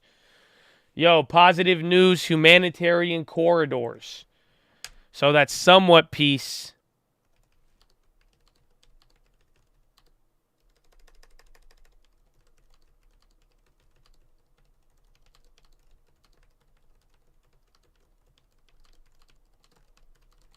So this could be positive, but I wouldn't say it's going to be the most positive, more or less. Again, what you're going to have to watch out for is essentially this just being a peace corridor and not being a, what's it called? Not like a peace agreement. Again, it's going to be hard to just get a quote-unquote, really, what you're looking for is ceasefire. That's different than a human corridor passing, but it's good. But it does mean it's not a peace treaty, or a ceasefire. That's what you're looking for. If you want buy the dip, this shit is over, then ceasefire is going to be the key. There are a lot of things are going up right now. A lot of volume is coming in. You might be able to make a trade on that if you really want to.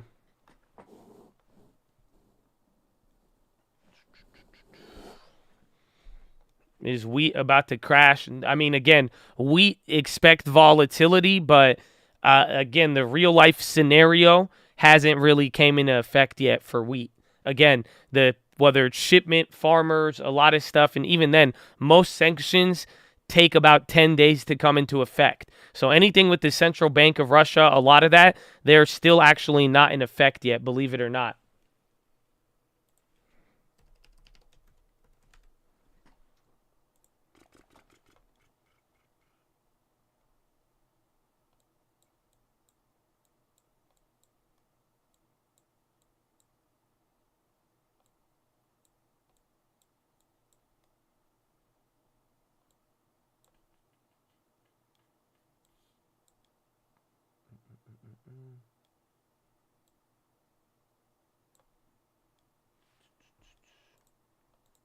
Peace is happening. It's good news. SPY's coming up off it, though. Watch out. Again, if you want to go for something short-term, you could. Ukrainian says agreement involved a possible temporary ceasefire during evacuation. So that's good. Anything of that nature would be good. Again, but like you want a ceasefire, but a lot of people were talking about it today.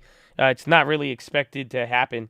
Again, everybody has been clapped. That's it. It's just the point is, I think both sides have a lot of grievances that it's going to be very difficult to be able to come to the agreement right away. Russia, Ukraine agree to hold next round of talks. You sound nervous. Yeah, bro, I'm terrified right now. Stop. Don't forget, I have 10 times as many more equities as any put side or downside place. Even then, wheat is not even a put play, and our butterflies don't hit max gain for another 30 days. We're timing it, baby. Time is of the essence. Time is of the essence. I'm actually excited to be here. Did you go to the gym? Did everybody again? Why didn't I see you at the gym, man? I thought you said you were gonna see me there yesterday. What happened? You said you were gonna meet me at the gym. You weren't there. I was looking, man. I was looking. It's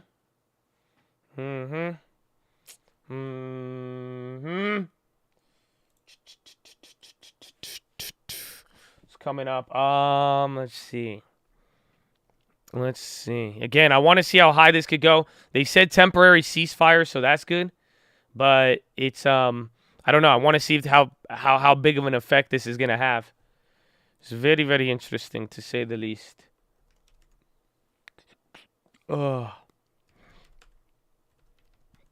Airbnb. Sorry, get the gym right now. Let's go, baby. LMT dropped in. Probably not. Again, just just look at oil. Ooh, hiccups.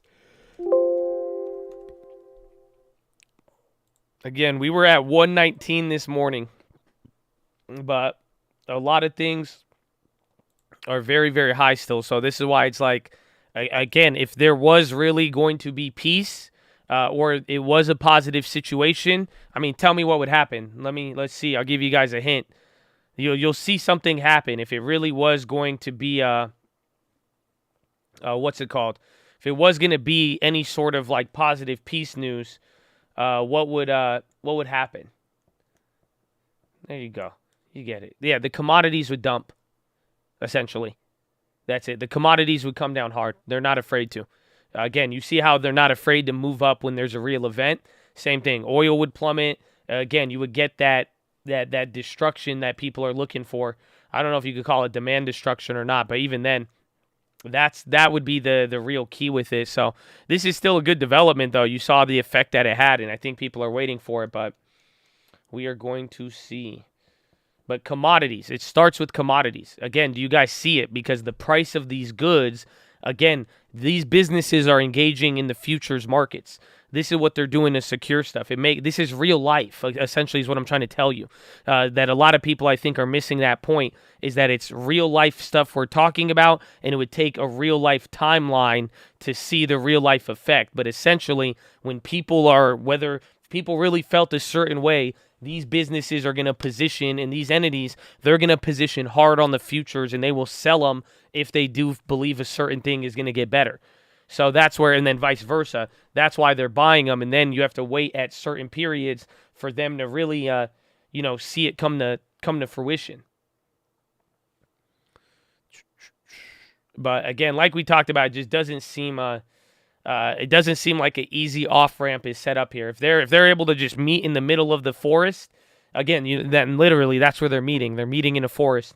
But if they could meet there and just say, "All right, man, you just took over like 4 of our cities. You blew up a bunch of our shit." And then Russia's like, "Yeah, the whole world just sanctioned us, clapped our market. We agreed that we're going to stop fighting now." You know what I'm saying? It's just very hard to come to that agreement when you've already escalated this far, essentially. Corn futures, I think X something. I used the mini ones, though. Or corn is KE, and then I think XC might be the mini one. But KE/KE is corn. Corn is up. It's moved a lot. Again, I was going to hit it this morning. I was going to go for the Kansas City. Or no, that's KE. Excuse me. Which one's corn? Corn is XC. Excuse me. XC. Corn is up. I was going to go for Kansas City, but here's the thing.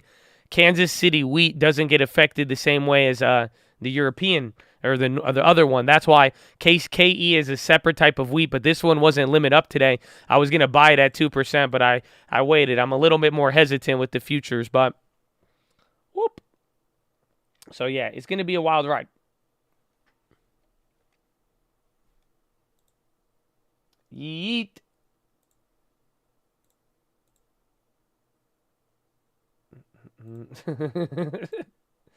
So you guys have already got the wheat memes coming. Wheat and yeet. Oh yeah, dude. Oh yeah, dude. Totally. Here's another one. I like this one. This one's pretty funny. Oh wait, not that one. That's the other one. My grain, your grain, our grain. That's kind of scary. It's kind of scary. It's funny. It made me laugh, but it's kind of scary. My grain, your grain, our grain. BTU. SPY came down off of that. Gave up half of it, but we'll see what happens. And again, if that ends up actually holding here.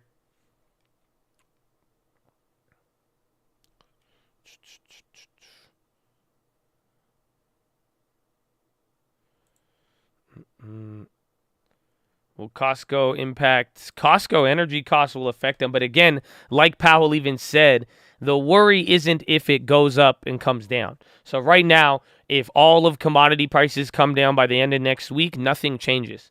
It doesn't matter. But if it stays high, that's why I'm telling you 30 to 60 days is where it really gets nutty. Because if it starts to stay there, then the inflation and the cost, they start to factor in. Again, if you make anything with wheat, theoretically speaking, in the next 30 to 60 days, any cost you have that is associated with wheat, your cost just went up roughly 30%. And that's in the last week. And that's just if we hold these levels. You see what I'm saying?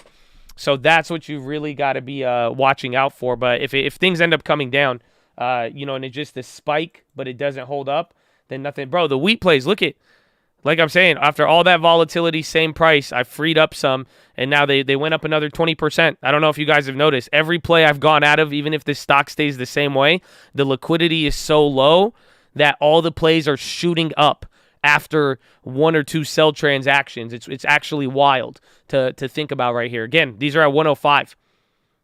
Again, a 10-cent spread on those, that's 50% higher than what we paid.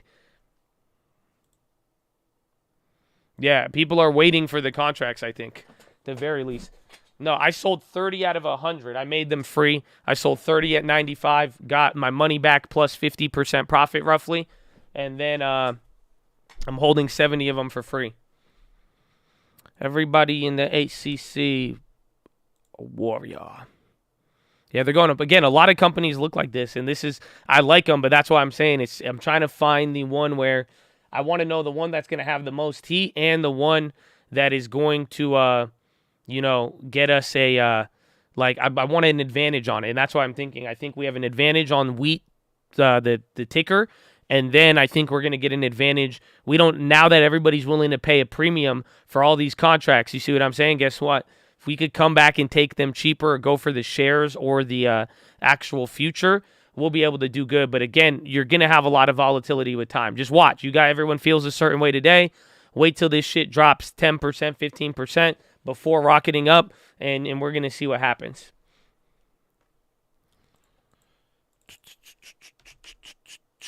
Nigerian by IBM.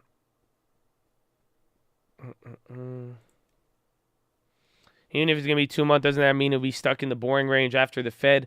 Well, Fed is going to be its own little event. Again, I'm just speaking strictly on commodity prices and the price of wheat. I sold some of my wheat, but just to make it free, I still have 70 contracts of wheat. Should I ghetto spread if I'm up to 400? Maybe I would trim, so you don't want to cap the upside just yet. Would you execute any of those contracts and hold wheat for the long term? No. Wheat, it's like GameStop. There's nothing special about wheat. It's just this is a very it's like an artificial squeeze, essentially. This is a squeeze occurring from global tensions, and it's getting squeezed in a way that is not based on supply and demand. So that's where I'm saying it's not. I wouldn't really want to hold it. It's not something like that.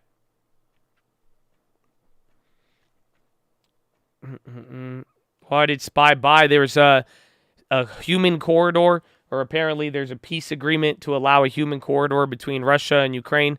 Pretty much like a get out of jail, for anybody evacuating. They could, no bomb activity there and shit like that. Would you stock up on flour? Nah, you're missing the trade.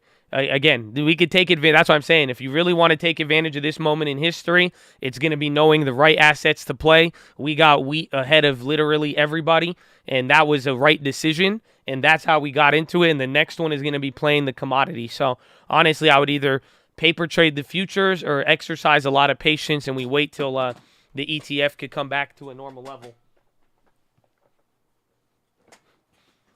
Oh, yeah, hood is popping right there. 2 big candles.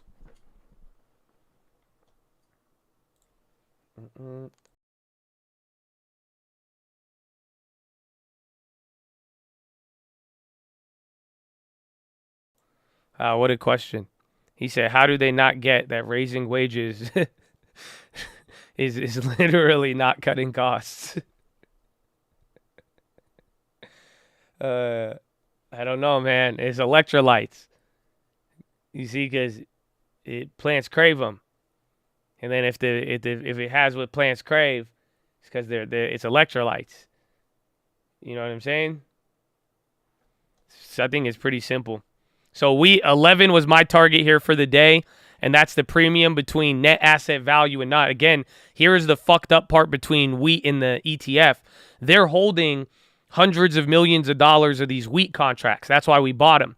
But now, pretty much every limit up, right now, you're getting the stock trading at a premium to net asset value. So based on the futures that they're holding, as of yesterday, it was $9.50, right? But since all of the assets are halted, the stock is moving up. So this is what I was saying about every limit up day. There was like a $1.25, $1.50 gap between the two. So that's why I'm saying now, since the future markets are closed, you can't monitor it. Or since wheat is halted. Did you see what I'm saying?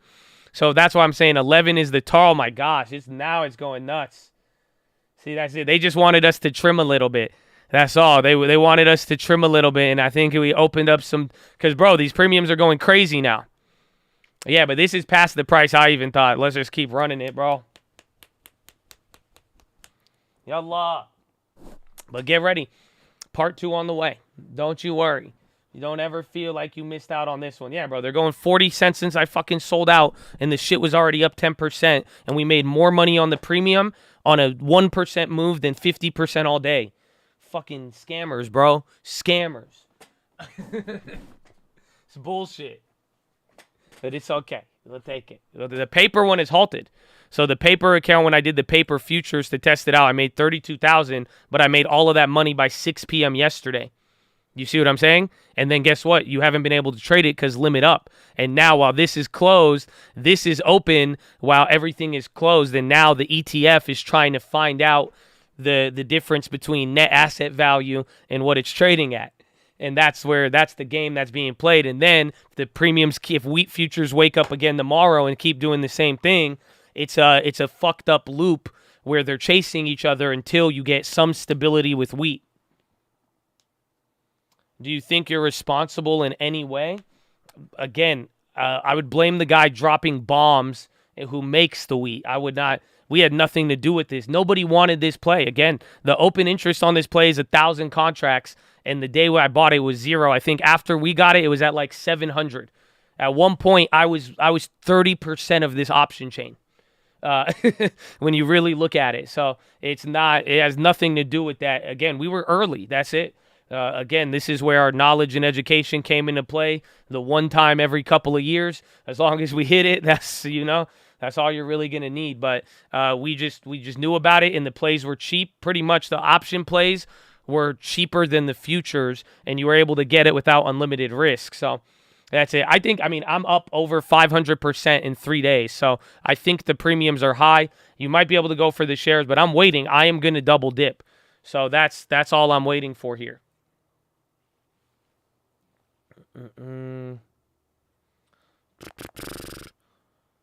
Vladimir answers, no, man, you got to, there's global stuff going on. That's it. And again, I think a lot of you guys realize it too. I mean, it's just very rare. When have you ever seen me start looking at the futures like that? I think that right there could give you enough wheat farmer frizzle. Oh, let's go, baby. Wheat. Amen. Amen. Yeah, you've never seen me do it. And again, it's because this is a very rare scenario. I mean, wheat usually, none of the commodities are ever this attractive. This was just a different type of scenario. And then on top of it now, with the liquidity here, it just I'm not going to get scammed on the options. That's it. They're scamming right now. Again, that's why I'm like the futures. It really seems like we could capture a crazy move. If we could corner something, it'd be great. But we did good on our first move, but we're not done yet. So that's why I'm saying this was step one. We're waiting now. It did good, but now let's see what happens.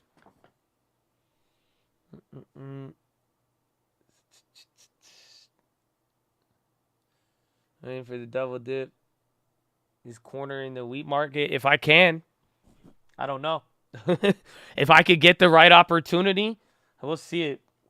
It sucked. I was going to but that's why I just need to learn this. I just need to understand what's going to go on with my leverage. If I could do it, I could pull something off. But if not, I'm cool with the options and the shares, and then we'll be able to do it.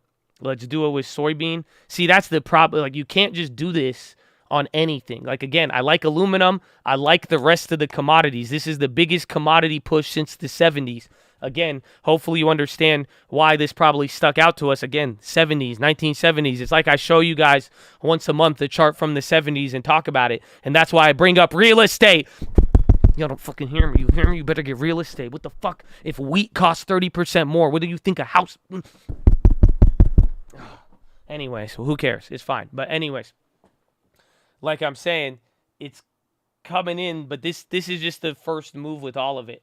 Okay? This is literally we're going to get our opportunity again with it, but this is going to take some time to develop, and if it does, I mean, but what I'm trying to say is you can't apply this to every random play. So you can't apply this to every commodity. There's just something very specific about wheat when it comes down to it. One, it's geographic, and it's this whole scenario, and it's just the nature of wheat right now with high prices.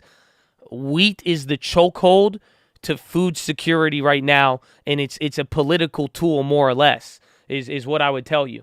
So that's kind of how I'm viewing it.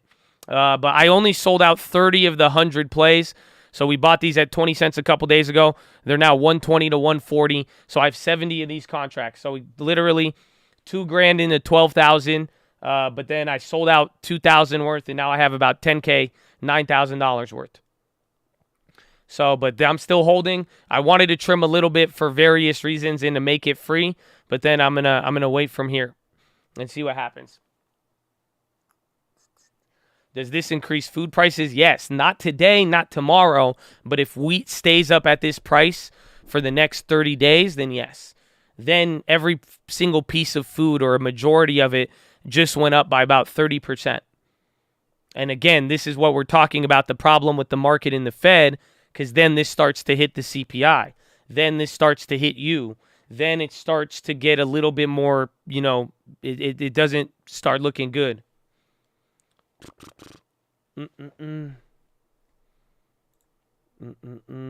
That sounds like flexing. Nah, man, you had the play here first. You had 3 Watchlist videos. I told you, it even said the play of the month. There's no flex, baby, just education. All day with this. All day with this one, my friend.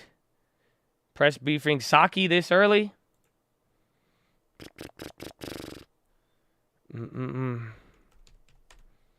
Oh, yeah. Amen. For real, man. Glory to God. And I hope that at the end of the day, man, I hope the profits on this type of trade doesn't, I hope we don't profit off of something that, because this could get bad, and I don't want it to a degree.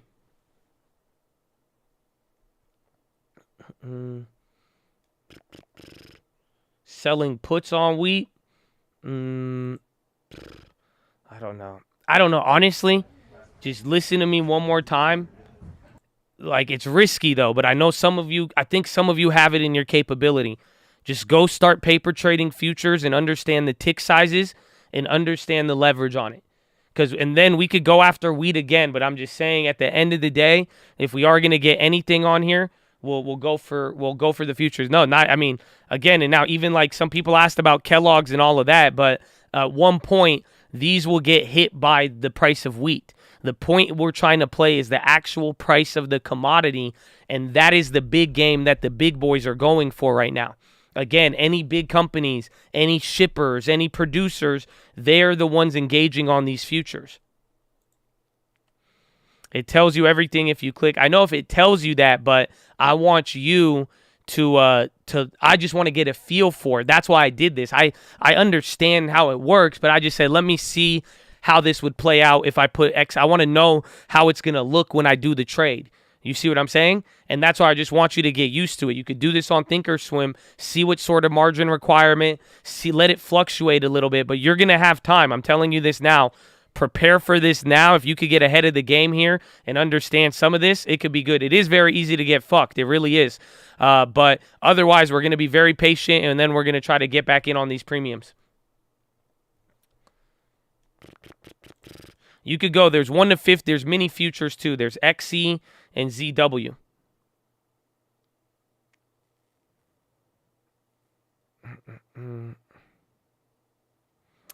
Casting pearls before pigs. Nah, man. Because, I think we got smart people in here. Again, I think some people have been listening. They've been following along since the first one on the option trade. But even coming down to it, I mean, if you hear me right now, you hear me. You know what I'm saying? If you hear me, you hear me.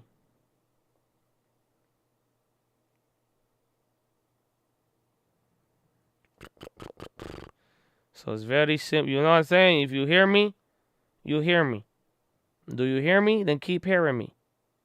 You know what I'm saying? Keep hearing me. That's it. If they don't feel me, they don't feel me. You know what I'm saying? I've been saying they ain't been feeling me for a minute, man. You know what I'm saying? That's crazy. Here, you know what I got for you, though? Fuck the bullshit.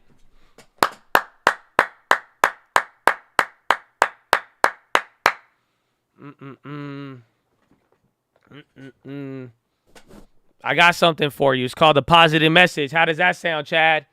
How does that sound? Oh, yeah, we got merch, too. Don't forget about the merch. Ooh.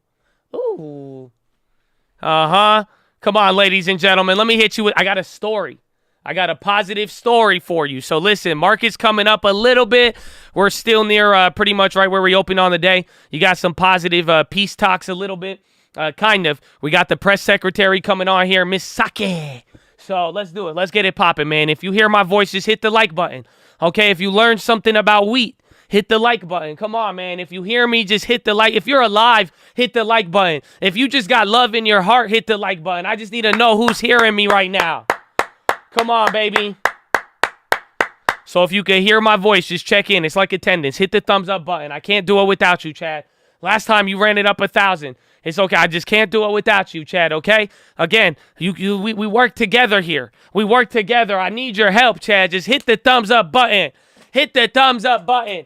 Oh, my gosh. You got the wheat. Even if it was on Stream Alerts, you got the wheat. Even if you didn't have Stream Alerts, you got the wheat. All I'm asking is a like, baby. Just like the video. Just so I know you're here. I don't even care about the like. I just want to know if there's a human soul about to hear some positivity. Oh, there you go, baby. Take it to 2,000. That's what I'm talking about. Run it up, baby. Run it up. 4 more, Chad. I love it. You guys are going to do it anyway, so I love you. God bless you. EVGO partnership. But here's the deal, man. I know there's at least 500 of you now who are listening. You have a purpose in life. It don't matter what happened, and I hope you realize there's always opportunity if you keep moving. Remember that PHILO. Don't go back to normal. Don't even trip. You don't even need to crave normal anymore because you got a lot of stuff coming in your future, all right? Bet on that, okay? But here's your positive message of the day. Just don't assume you're going to fail, my friend, okay?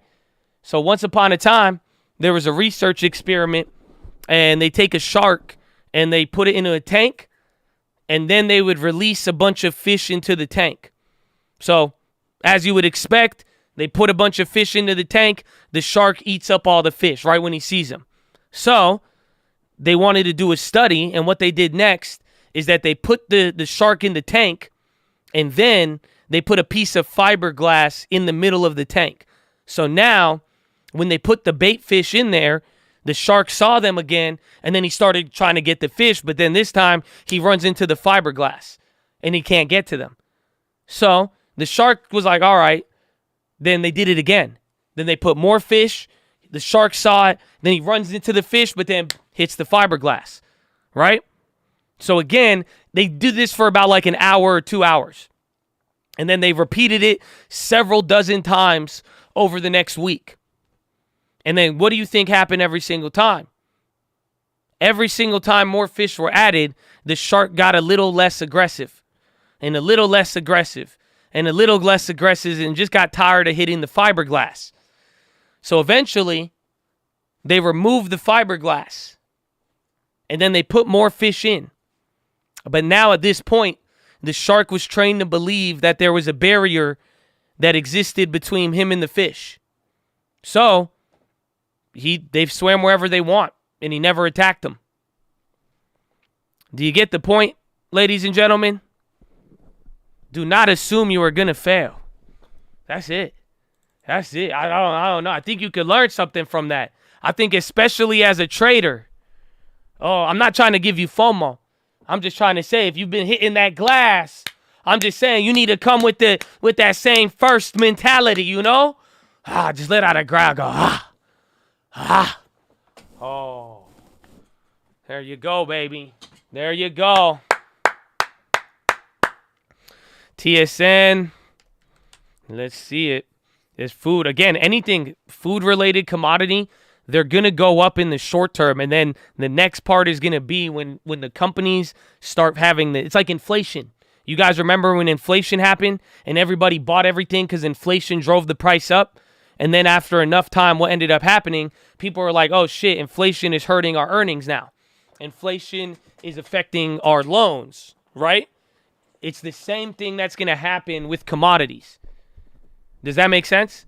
So what's going to happen right now is all the commodities are going up. So what's going on? Anything related to those industries, they're going to just start shooting up and shooting up and shooting up. And then what's going to happen? Eventually now, there's going to hit a point where the higher cost of their main product, if it persists for longer than pretty much 60 days, 30 days, then it starts to hurt them. And that's why I'm saying, so we're going to have one window to go after the companies, then the next window is going to come from actually playing the commodity. So that is really it. So just keep that in mind.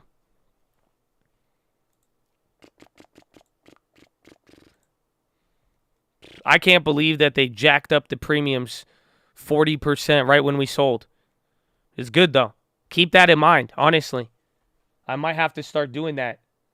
I'm going to start sacrificing some to the option chain. Dude, it's happened 5 times. You don't remember the XOM? I sold XOM at 50%.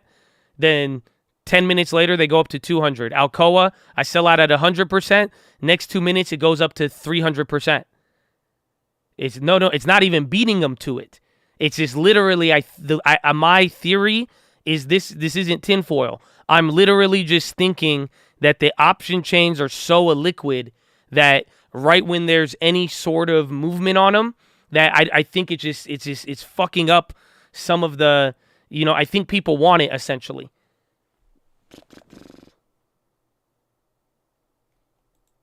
It happens with my SPY. Just pay attention, because again, a lot of the plays I'm dealing with are further out the money, is what I'm trying to tell you. Again, it's not like these plays, they were either short time or really far out the money. Why do you say aluminum? Because aluminum gets factored in on the situation, again, geographically, and how it gets affected, and then even some of the historical pricing of aluminum. It's now getting to that point, but there is there's big aluminum suppliers throughout all of Eastern Europe, and then specifically Russia, Ukraine. And then again, we need a lot of aluminum. Aluminum could affect a lot of products and other stuff, but again, the real big issue, more or less, is wheat. Again, wheat could destroy more things. Again, to a degree, wheat is a political tool for them, not to mention their influence on the wheat markets.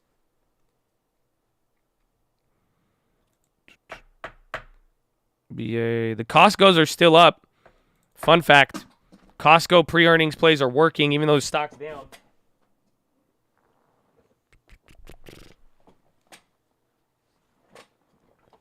Wheat is bigger than oil if it stays up for a long enough time. So wheat is very important, but yes, to a degree. So right now, and again, in the commodity index, you got to understand when we look at the Bloomberg Spot Commodity Index, and that's what a lot of the world goes off of to see the price of commodities. About, I think, over 30%, 40% of the weighting is oil. So oil is important, but if wheat holds these prices and wheat starts to become like oil, and we do actually get supply problems, then wheat could start to pressure people more. Again, it would affect food supply. That's the thing. It's not again, Putin is not the guy you want to mess with food. Again, he was destroying it not too long ago, but right there, food is the problem. Again, what have you heard from the United States? We won't touch the energy. No one said anything about food. If wheat goes up too high too fast and stays up there, then you start talking about then your inflation starts to go nutty.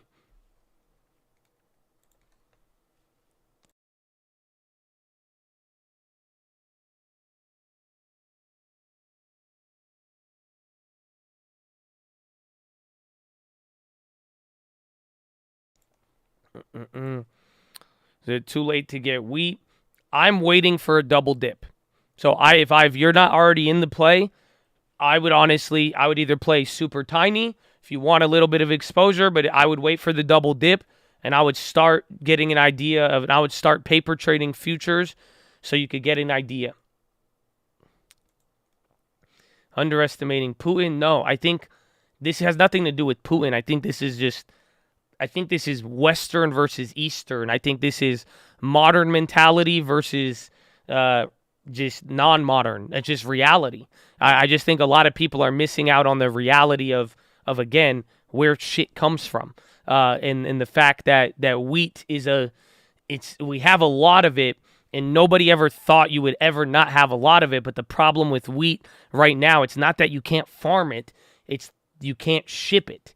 And then, even then, there is reports, a lot of farmers right now in the midst of it, most people aren't farming, especially if bombs are dropped. And not to mention, are you ready for the worst part? This is the part that you don't know about.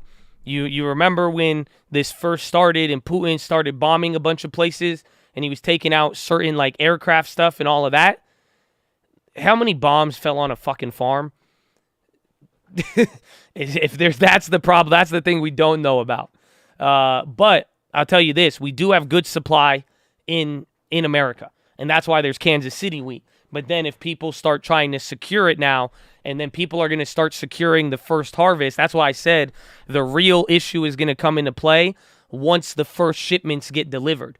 So that's why, because once people are securing their stuff right now, and then if certain things start to happen, then you have to see the price of the next shipment, and that's where people have the problem right now. Even with oil, do you realize even from last week, even a couple days ago, if your ship has already set from Russia or to Russia, nothing changed.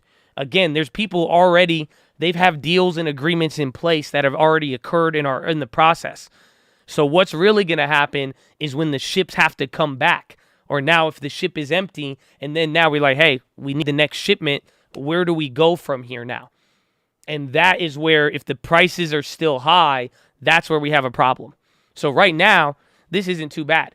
In a weird way, this is just a fear reaction, it's an artificial squeeze because of fear. People are worried. People want to secure now than later. I'd rather pay 20% and lose out at 20% now if it goes crazy on my next shipment, because if it comes back down, that's fine. We'll be good, but I just don't want to be without inventory. That's how every commodity thinker is thinking right now. That's why they're all going up.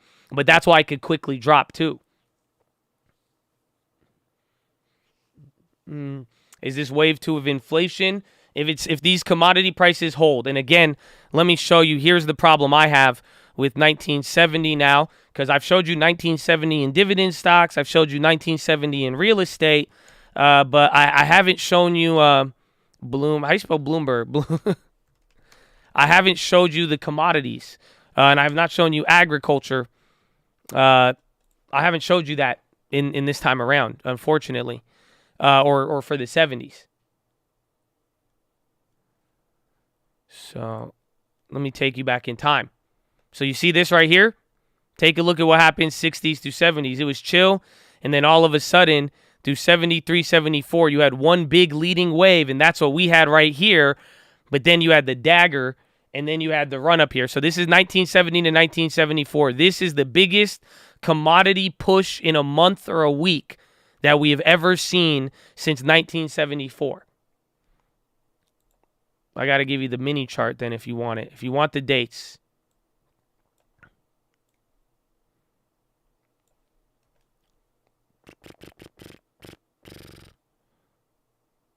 So do you see it? This was a run up, but then what happened? It took about, even from 74, it still took another 4 to 6 years to calm down. And again, this same time period correlates with the second wave of inflation. And then it chilled out, and then it pretty much held for the next 20 years, and then started going up again.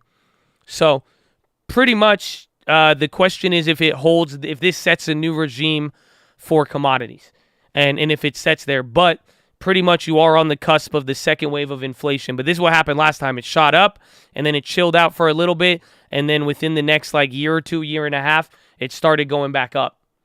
But essentially, like I said, my biggest worry is that this very well could make all of it go crazy. The second wave of inflation. So we're waiting for the actual shortage, and the movement is now people getting nervous. Oh, and let's go, baby. You get it. You get it. Follow with me. Follow with me. Again, that's real life. You see, we're sitting on the screen all day, and we're looking, and you see, but that's why I'm saying be patient, and you're going to watch it. It's going to go up and down, but don't get distracted by the price, because that is the situation right there. Said simply, eloquently, and very, very concise. You're waiting for the actual shortage, and now the movement you're getting is people just nervous about what's happening. That's it. That is it. So, and then as that plays out, that could spark the second wave of inflation. Can you go over basic future trading? It's literally like an option. There's just certain leverage, and that's really all it is. You're just buying. You have to buy minimum quantities like an option. You buy one future. It represents a minimum amount. Every little tick, like 0.012 or 125, whatever. Again, and you could go on TD, and this is what I'm saying. Play with them. It'll let you know. But then it's like a in the money option more or less. But then you just how it affects your margin and all that. That's the only real difference. And there's a lot more volatility because there's less liquidity. So the moves move big, and you could lose more than you put into it.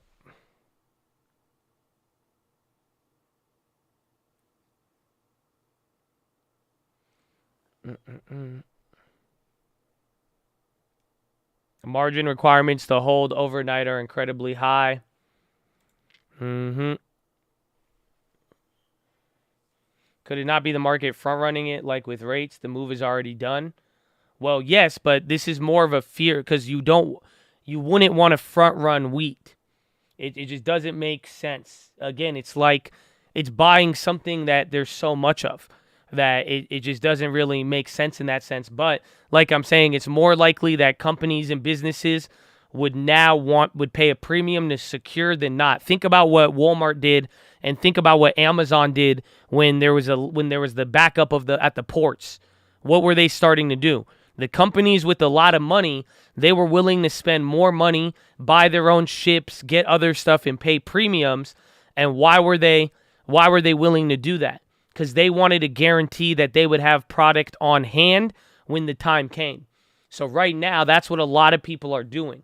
So it's not necessarily front running as much as they're saying, hey, we want to I'm willing to pay 20% premium to guarantee I will have all of my inputs or whatever I need from whatever I'm doing. Again, and think about where wheat comes into play with that.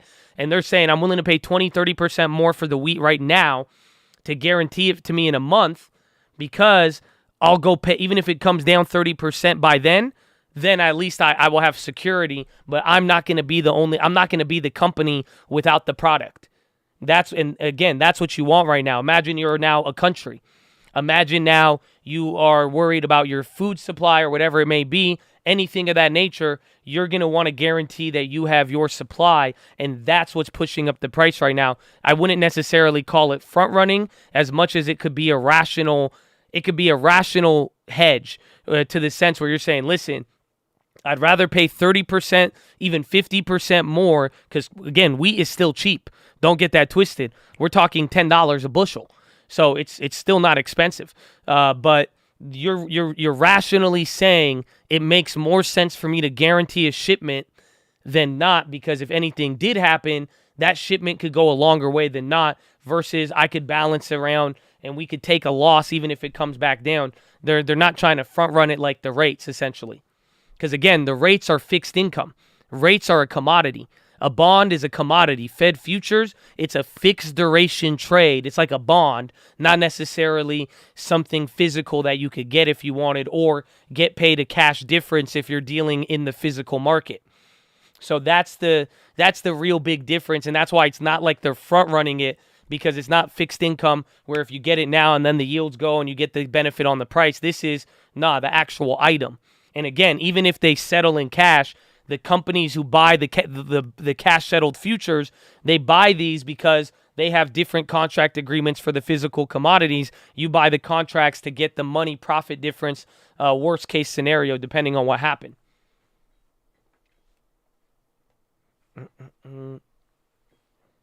So yeah, fun.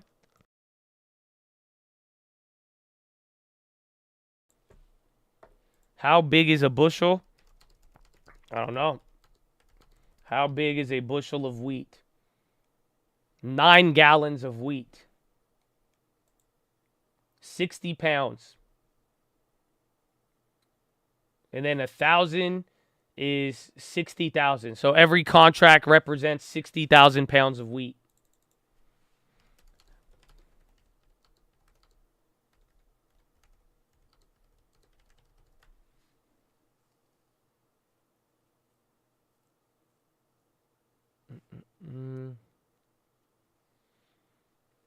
Saki's on.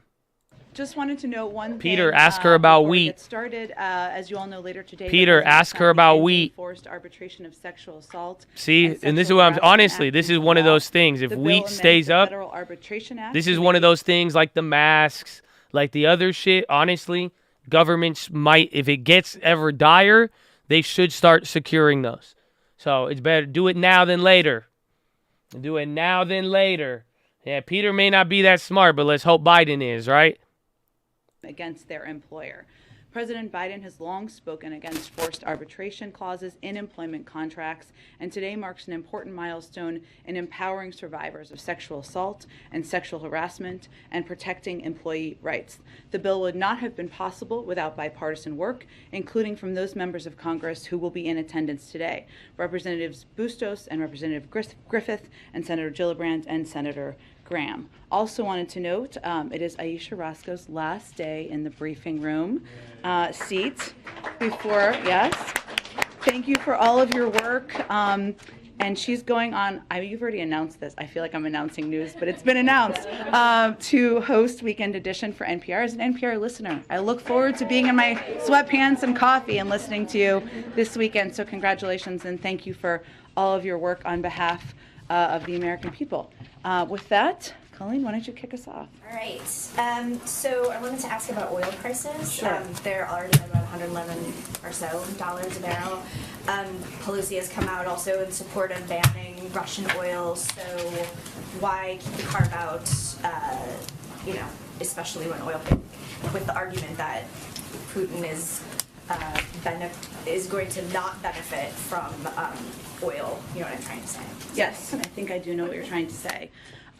Well, our objective and the president's objective has been to maximize impact on President Putin and Russia while minimizing impact to us and our allies and partners. And I know you've heard me say this a few times before, but we don't have a strategic interest in reducing the global supply of energy.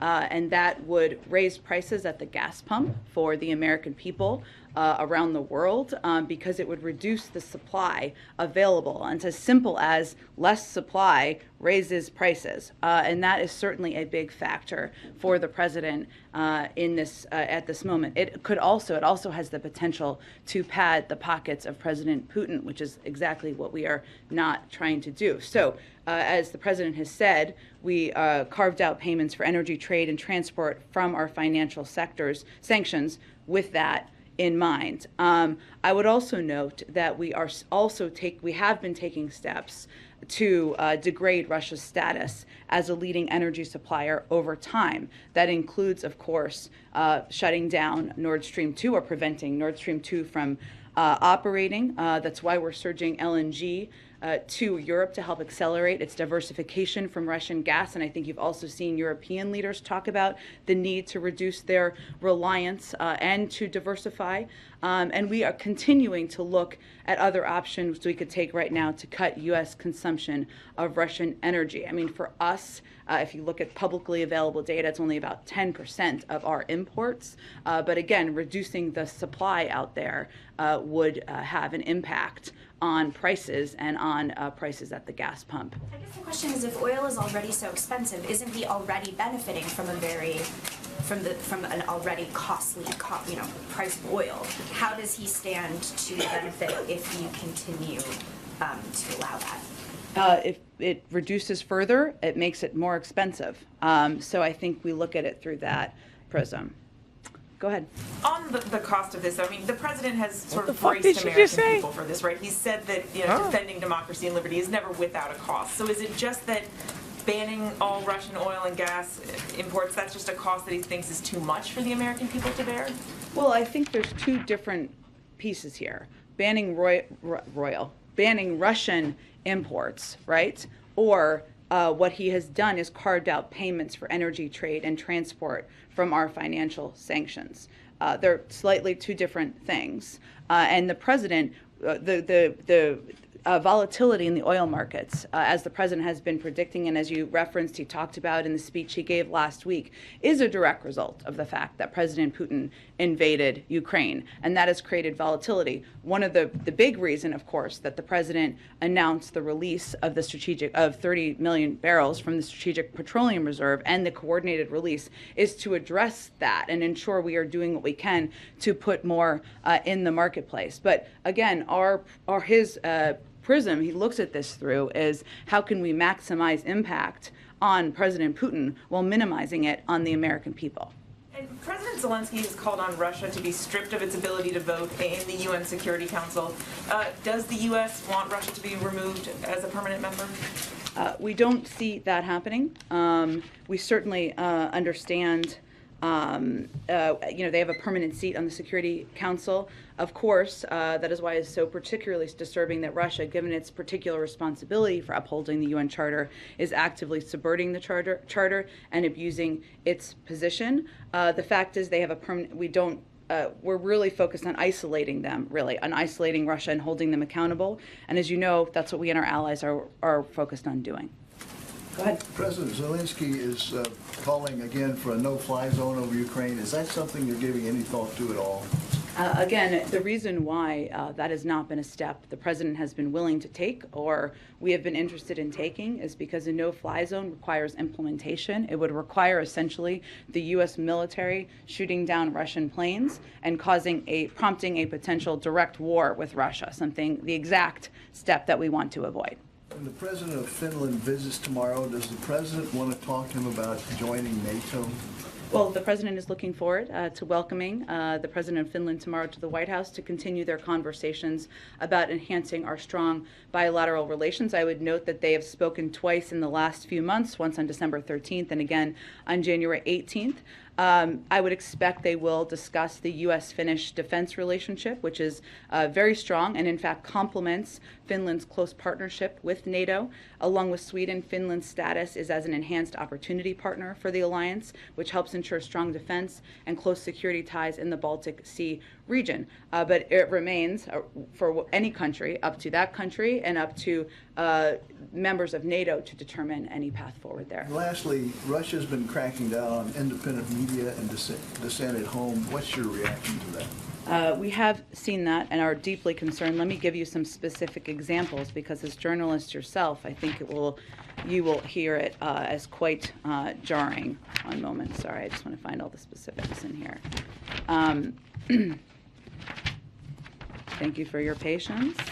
One second. Okay. The Kremlin right now is engaged in a full assault on media freedom and the truth. Let me give you some examples. Today, independent media sites such as Echo Moscow Radio and TV Rain are off the air and threaten to block, they kicked them off the air, and they threaten to block online platforms such as VOA Russia. We've seen Russia prohibit Russian media from referring to what they are doing in Ukraine as, quote, a war, or, quote, an invasion, or, quote, an attack. They are banning their use of terms even, allowing media to use only government-sourced information to report on the war. They've called a special session of the parliament to consider a bill to make unofficial reporting on Russia's further invasion punishable by up to 15 years in prison. They've arrested more than 7,300 protesters, some immediately after they began to protest Putin's war of choice. They have blocked and shut down social media sites such as Twitter, Facebook, and Instagram, and they've limited the amount of dollars citizens can take out of the country. What they are trying to do is block any information about what they are doing to invade a sovereign country, and they're taking severe steps to do exactly that. Go ahead. Just follow up. Is the administration moving closer to banning Russian oil imports? I don't have any assessment of that for you. I just wanted to note the difference between them, or that there are several different components of options. I guess the question is, what's the calculus in waiting if it's ultimately the step that the United States is going to take? Well, there's a policy process that is undergone for any decision that is made. Sometimes those move rapidly, and often there are a range of factors that are discussed as those decisions are made. The Pentagon noted today that Russian convoy that's about 40 miles at least long is still stalled, largely, they believe. Yeah. Does the president still think, though, that ultimately Russia is successfully going to take Kyiv? That continues to be their aspiration. I think the Pentagon also noted that they now have 90% of their military combat power pre-staged at the Ukrainian border is now in Ukraine. They've launched more than 480 missiles at Ukraine in the invasion. That's about up from 450 since Thursday. So they are continuing to take aggressive steps and move towards their ultimate objective, which is taking over Kyiv and taking over the country. Any assessment on timing for that? I don't have an assessment to offer from here. Go ahead. Oh, go ahead. Is there any situation where President Biden would sit down with President Putin in person again, so long as Russian forces are in Ukraine? I can't make an assessment of that, Caitlin. Right now, they're invading a sovereign country and continuing to escalate every day. We're never going to take diplomacy ever off the table, but again, now's not the moment for that. But why not rule out an in-person meeting if his forces are in Ukraine, a sovereign country? Again, we have discussions internally about what the best steps are to de-escalate what is clearly a horrific conflict on the ground. Now is not the moment. We're not planning a meeting between them or an engagement or a call. The president's been very, very clear about that. But we'll have those discussions internally and weigh the range of factors. Go ahead. Thanks, Jen. We understand that new U.S. sanctions against oligarchs are going to be announced this afternoon. Yeah. Individual oligarchs might be named. Yes. How is the White House choosing which oligarchs to sanction? Do you start with the richest ones or the ones with the closest ties to Vladimir Putin? We look at one of the big factors is, of course, the proximity to President Putin. We want him to feel the squeeze. We want the people around him to feel the squeeze. I don't believe this is going to be the last set of oligarchs. Making them a priority and a focus of our individual sanctions is something the president has been focused on. And I understand that a travel ban is going to be one component of this announcement. What about oligarchs who are already here? Will they have to leave the country immediately? Let me check on that for you. I think we'll have some sort of backgrounder on this to get you more details, and the president will have more specifics himself in about 30 to 45 minutes, depending on how close we are in time. Okay.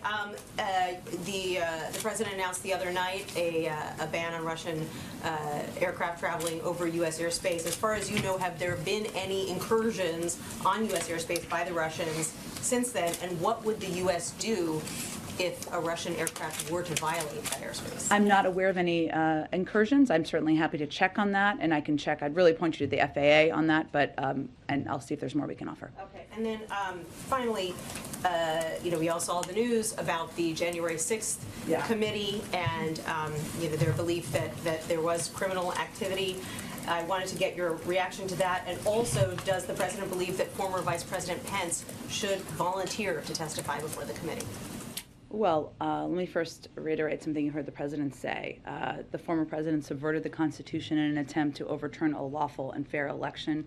His actions represent a unique and existential threat to our democracy. And the president has been clear that these events warrant a full investigation. Part of this is what we're seeing play out and what you just mentioned and has been reported over the course of the morning. We, of course, respect the independence of the Department of Justice. That gives confidence to the American people. That's how it should always be. And they will make a decision about how to move from here. As it relates to Vice President Pence, I would say the president believes that anyone who is asked should participate in the process of getting to the bottom of what happened on January 6th. Go ahead. Thanks, Jen.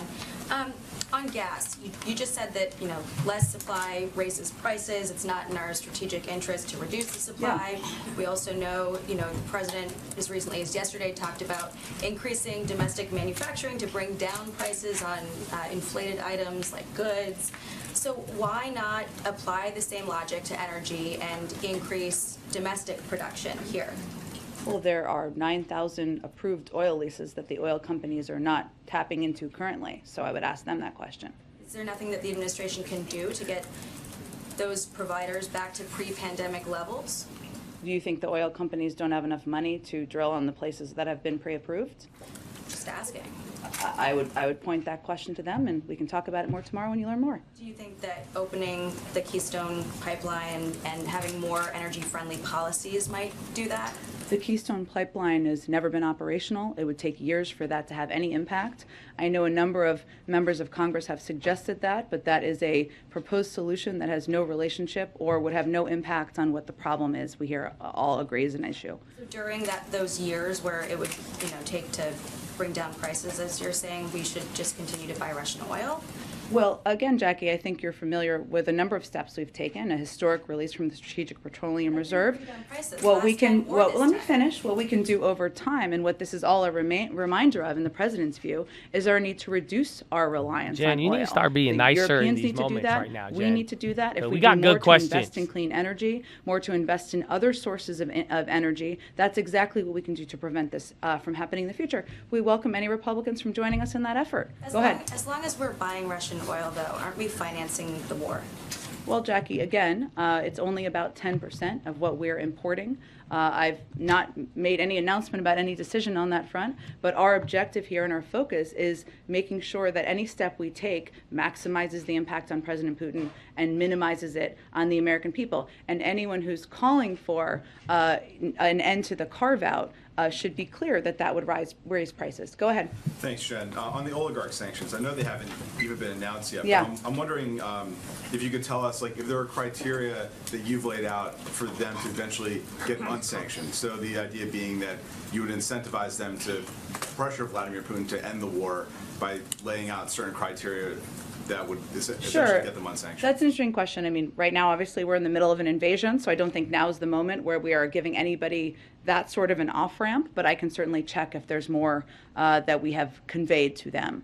What about the broader or universal sanctions? I mean, same answer, that there's no real criteria being laid out of what steps the Kremlin needs to take for them to get unsanctioned.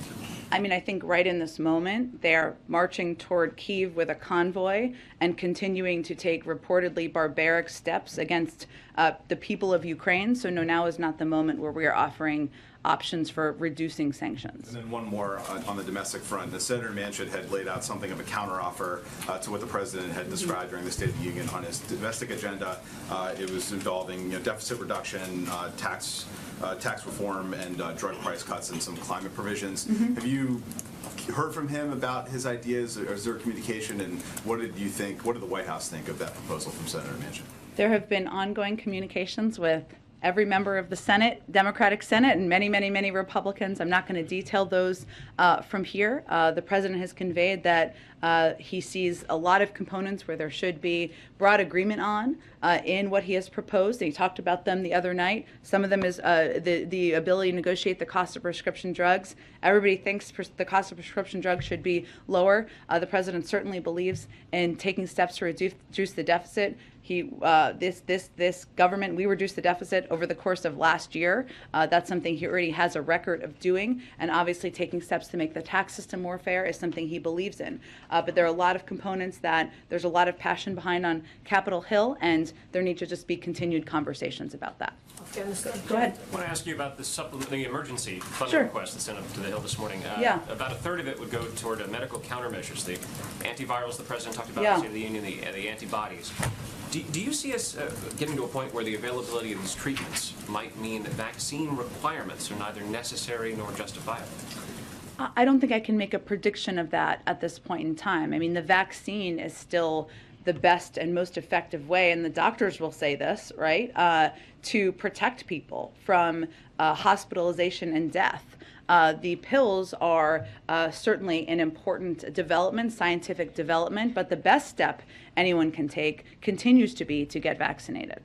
A quick question follow-up to Jordan's here about the Manchin's proposal to Build Back Better. The Manchin says is dead. Is the transformation formalized here? Is it no longer Build Back Better, now Building a Better America? That is formal.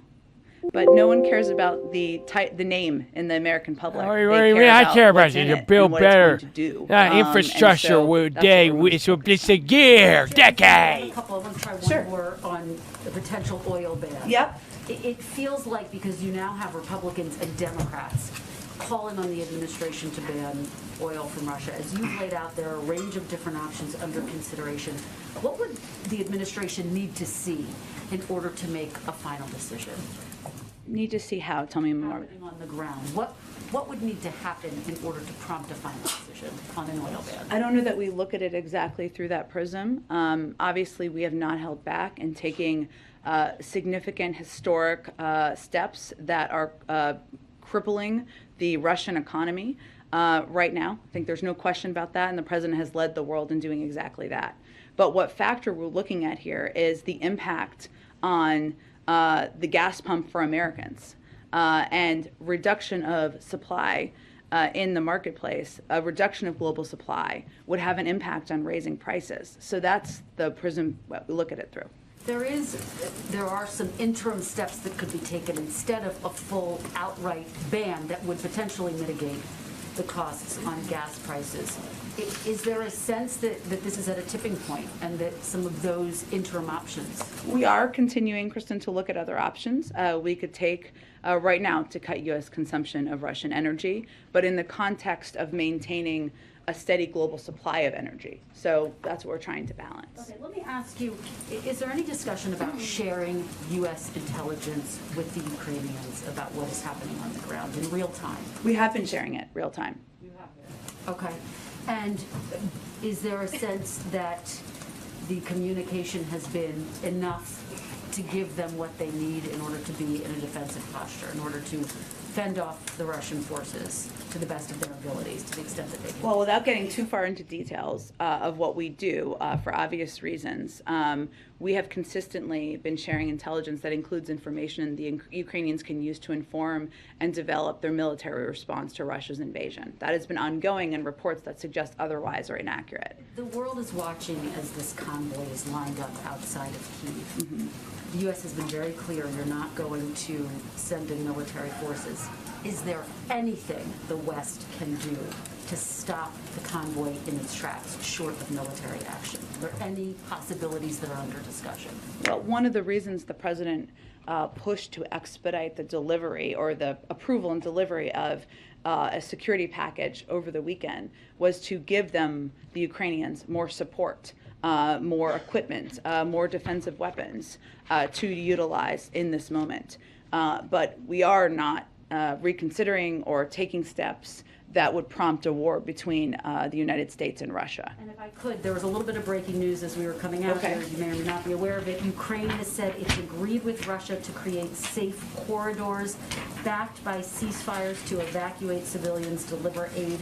Is the U.S. aware of this? Will the U.S. assist in this? What can you tell us? We will continue to assist efforts supported by the Ukrainians. I obviously haven't talked to our national security team about this yet. I will venture to do that, and we can get you all any more specifics from here after the briefing, if that's helpful. Go ahead. Thank you, Jen. President Putin spoke today with Saudi Crown Prince Mohammed bin Salman about the sanctions Russia is facing and specifically about global energy supply. Given the volatility of oil prices, does President Biden have any plans to talk to the Saudi Crown Prince?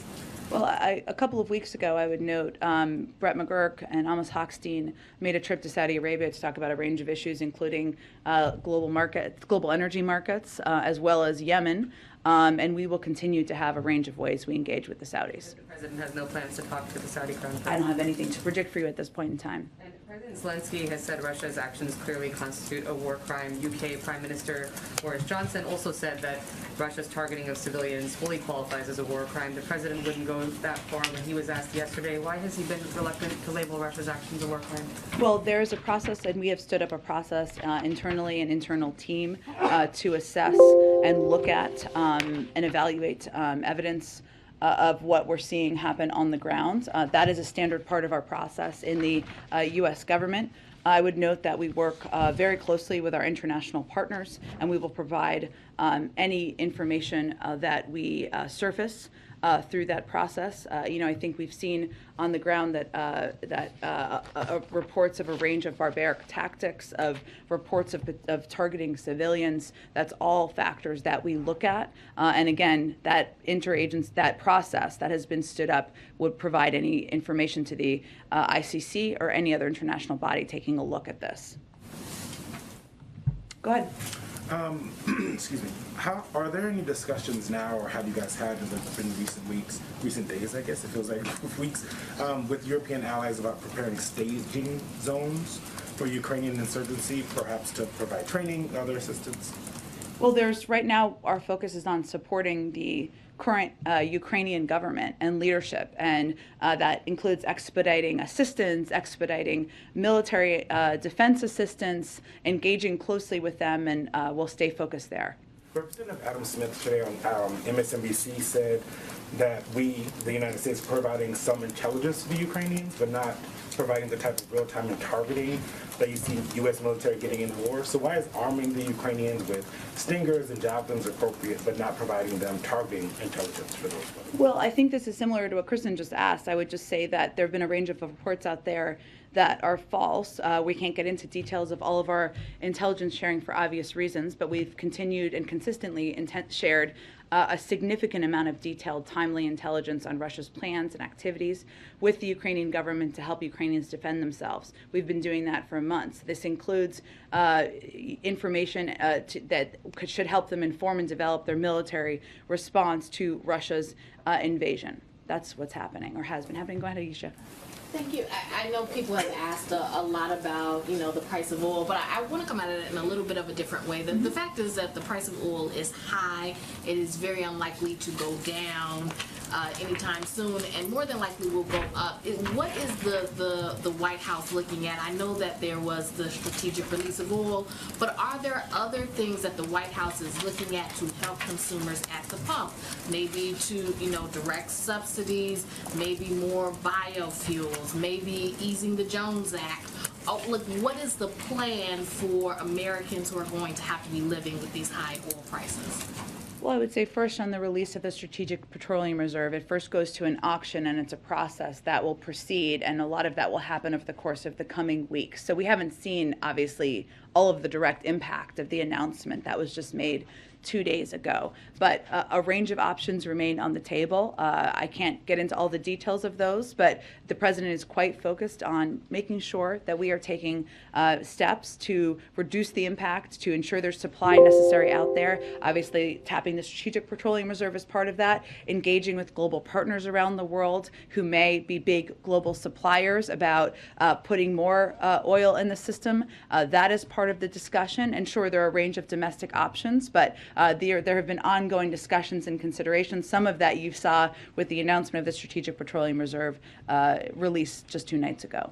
What does the White House say to American consumers? Like, should American consumers right now be thinking, okay, I'm going to have to pay a lot more at the pump going forward? Should they be taking that into consideration when they're buying cars? Or, should they try to buy more fuel-efficient cars or saving their money? Like, what should they be doing practically at this moment, considering the price of gas is going to affect them? Of course it is, as I've been saying, and that's why we've been focused on it for weeks, if not months, to ensure we are taking every step, the president is taking every step to reduce that impact. The release of his Strategic Petroleum Reserve, 30 million barrels that he announced just the other night, again, that process is just starting. It's a bit of a process to get that going, and that will hopefully have an impact in getting more supply out there. But we would say directly to consumers, the president is going to do everything we can to reduce the impact, to make sure that we are working with our partners around the world to address the volatility in the global oil markets, to consider a range of options that he can continue to take to reduce the impact that they're feeling at the pump. And this has been front and center on his mind since the beginning of this conflict. There was a call with Quad leaders today. India has a military relationship with Russia. Was that discussed at all? Or is there talk of, talking to India about that relationship that it has with Russia? Is there anything that the U.S. plans to do on that? Well, what I can tell you about the call, and we'll have a more comprehensive readout soon if it's not already out, is that the president felt it was a constructive conversation. He asked members, he suggested, or they all discussed, I should say, having members of their national security team follow up from there. But I'm not going to get into more details about the conversation beyond that. Go ahead. Thanks, Jen. Pivoting to the Supreme Court. Yeah. Can you respond to some of the criticisms that Senate Minority Leader Mitch McConnell laid out about Ketanji Brown Jackson? I think he said that she won't shun court packing and that she's only had 2 opinions on the D.C. Circuit level. Sure.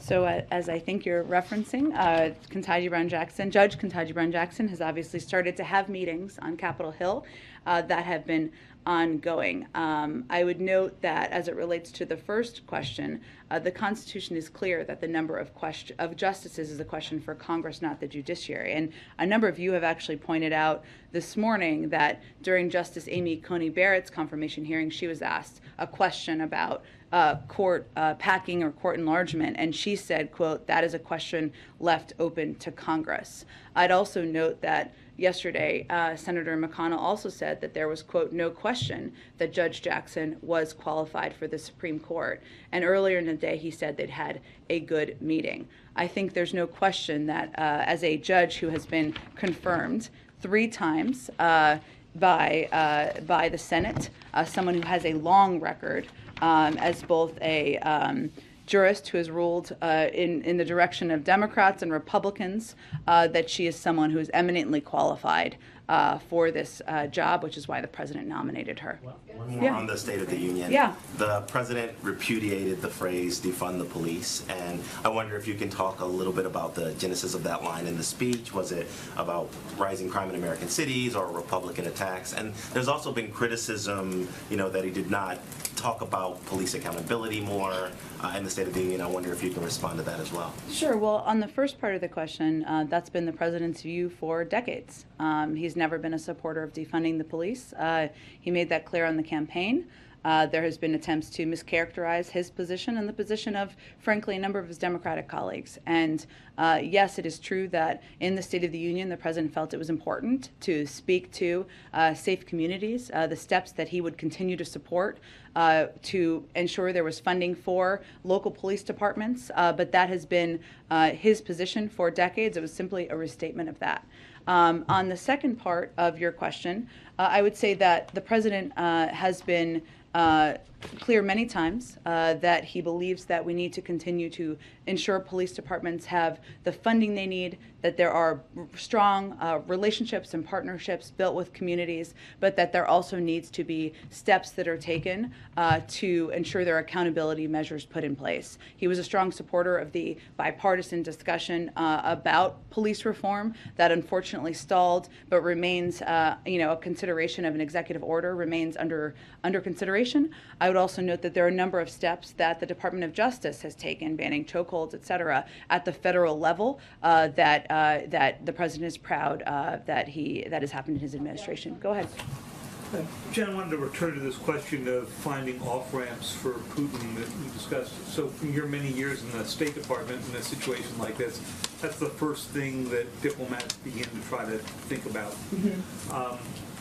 You need something face-saving if you were going to get him to reduce the amount of violence and going into Ukraine.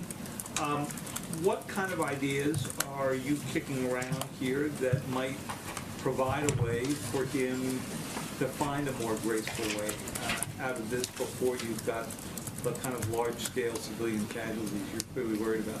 Yeah, I think, David, we have provided many off-ramps to President Putin through the course of the last several months. I know there have been a range of discussions about transparency measures, about positions of missile defense systems that have been undertaken for the last several weeks.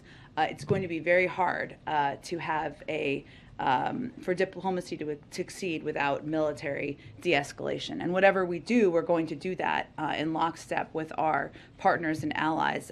Secretary Blinken is leaving today for Brussels.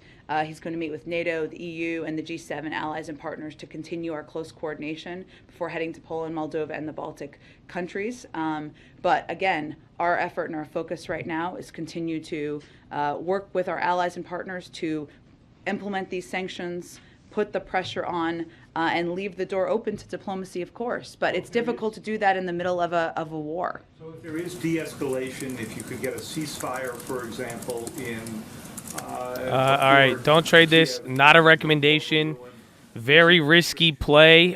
Aluminum exposure, but it is... the chain in the stock is absolutely dead. Logic is, the stock is ACH. I bought made contracts. I mean, this play is completely dead. I mean, nobody's looking at this thing, but the logic behind this one, it's China's aluminum producer again, and they don't have as much premium. There's like Kalu and a couple of other ones, so thought I'd take the free funds from wheat. And again, I'm still holding the wheat. That play, it's up almost 1,000% now. But ACH, I'm down with it, but the chain is messed up, so just be very, very careful on that. Don't get scammed. Don't trade it. Not a recommendation.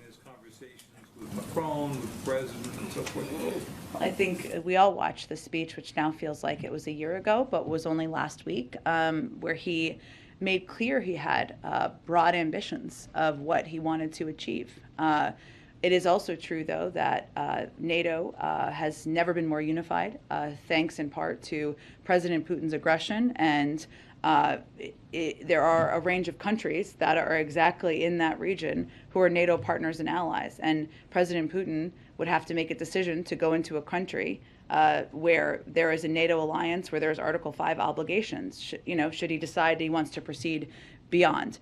So I don't have a new assessment from here other than... If you go to Moldova or Georgia, they're not NATO members. Certainly, I understand that. But, again, David, I don't have a new assessment to offer. But we are also closely watching, of course, what President Putin does and is doing since he delivered that speech last week. But I don't have anything new beyond what he has himself said publicly. Go ahead. Pivoting back to the President's State of the Union speech, on Tuesday he said that he wants to secure our border and fix the immigration system. That's a bit of a shift from last year's speech to Congress, where he spoke more about trying to find the root causes of why people are migrating. Why was there this sort of shift in messaging, kind of focusing on securing the border? And is that a new priority, or have priorities changed on immigration for the administration? No, I would say first the bill that the president proposed on his first day in office included smarter security and border protections, and also included a more humane path for migrants entering the country. Both of those remain priorities for the president. He believes that the immigration system is broken. It's long overdue to fix it. He also believes, and worked on this very closely as vice president, that addressing the root causes is one of the central steps we need to remain focused on, even as we're trying to address the current circumstances at the border. Then why was it important for the president to say advocate for securing our border? I know he's been criticized heavily, by Republicans, by certain folks on, how he's handled immigration at the border. So is that important for him to say? Well, that's part of his bill that he proposed, so it's consistent with his policies. And one last question. Has there been any discussion on ending Title 42? I know we've talked, the president even talked about it on Tuesday, about how we're moving past the pandemic. This is obviously a policy that's been kept in place because of the pandemic. Has there been any discussions on ending that? Well, that is a decision for the CDC to make. I believe Dr. Walensky said yesterday that she's reviewing that decision, so I can't get ahead of any decision she makes, but she is looking at that, and that's an assessment they make from the CDC. Go ahead, Karen. Thanks, Jen. Back to the oligarchs and the sanctions. You had said earlier that you want Putin to feel the squeeze and the people around him to feel the squeeze. How does the administration feel that these sanctions could actually change his behavior and result in de-escalation? What evidence is there that the sanctions like this would work for what you want to achieve right now? Well, it's a factor. It's not the only factor, right? But what we're talking about here is seizing their assets, seizing their yachts, and making it harder for them to send, their children to colleges and universities in the West.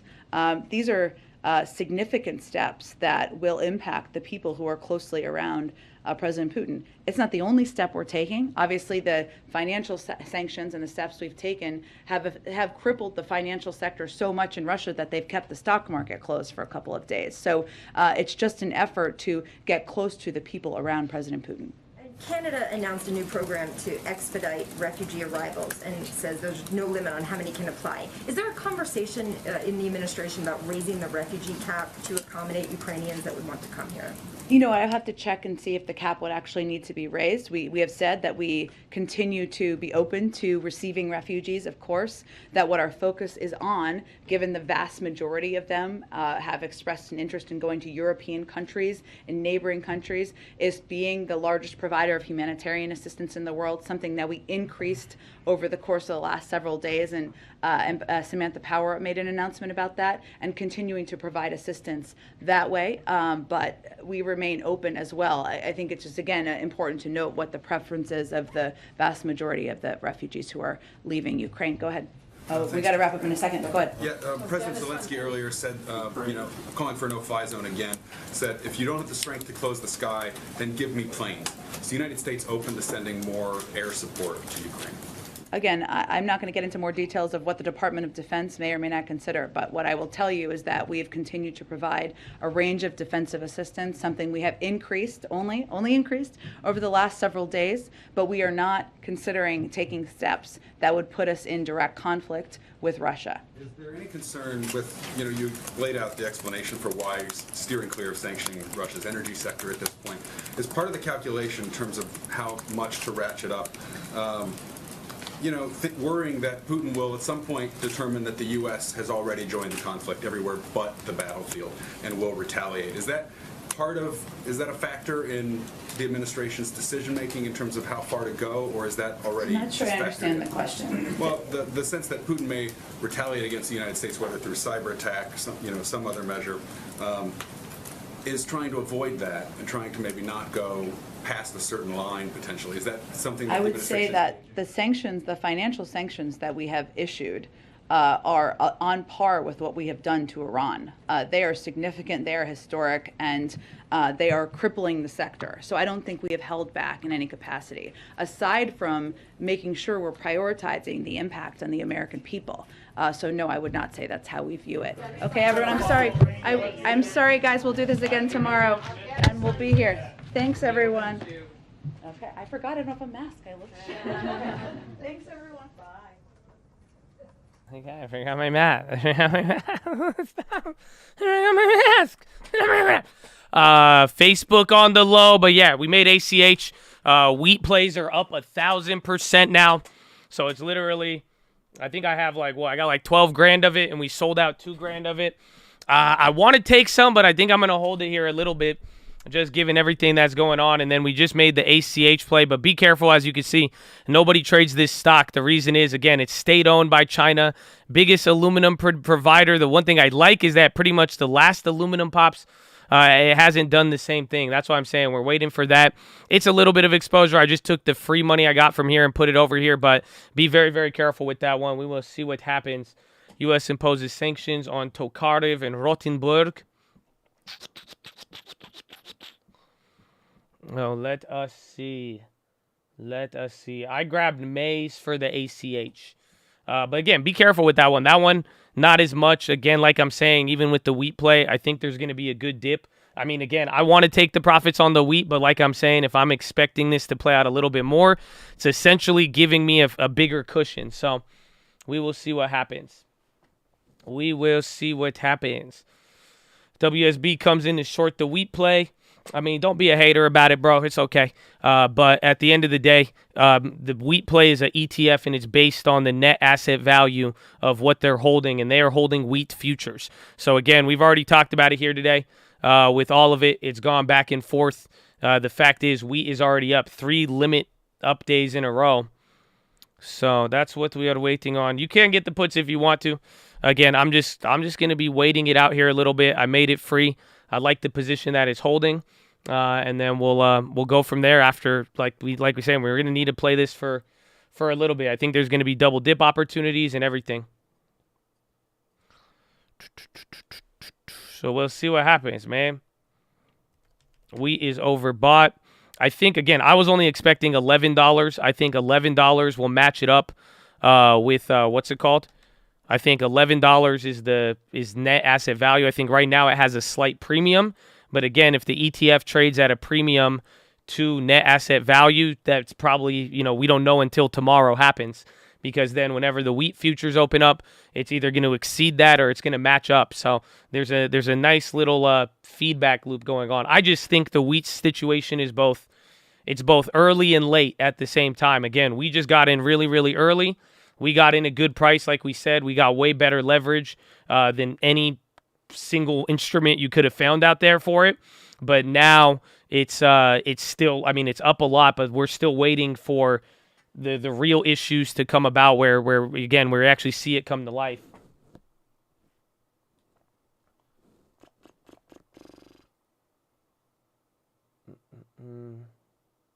Palladium. I looked into Palladium a little bit. Again, like I said, from the morning, I was even saying, I think easy answer is wheat. Again, wheat was the number one.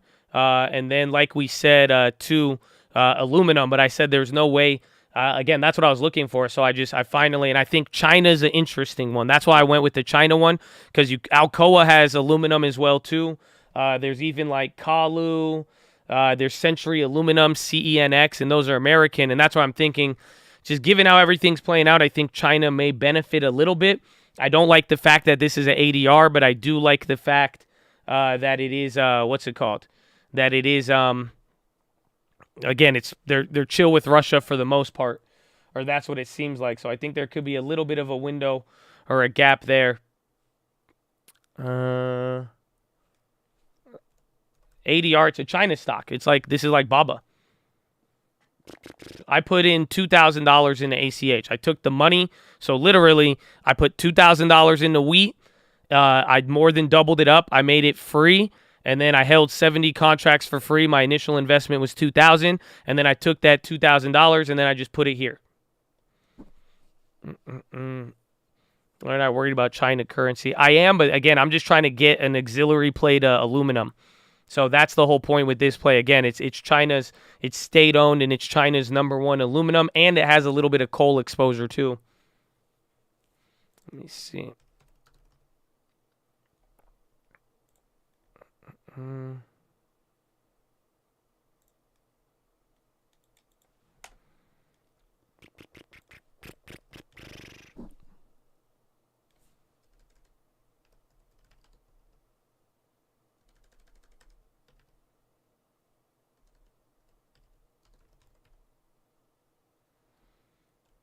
SPLC is what I'm looking for.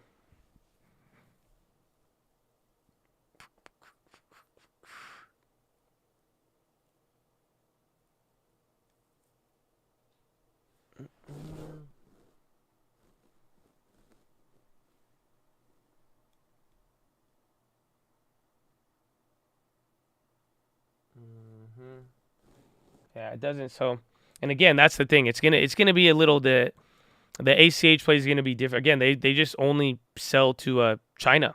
So again, this is just China owned, and then they just sell everything, all of their customers. Some of them have been doing very, very good recently off of sales. It's a weird thing. And again, the trade is just a liquid as hell. But we will see. Any alternative resources? I'm gonna wait. The only two things I wanted Alcoa, or excuse me, all I wanted was wheat and then aluminum. And then I got the wheat, and then I was waiting for aluminum, so I just thought I'd go with it, and then I'd just go from there. And then I could wait to double dip on wheat.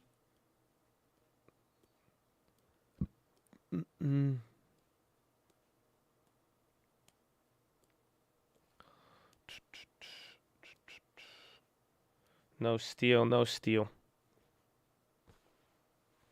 If you own 16, can you sell? If they have more options, I didn't see it on E-Trade, but you can probably ghetto spread now. You have to wait. TD Ameritrade added it first, so we'll find out.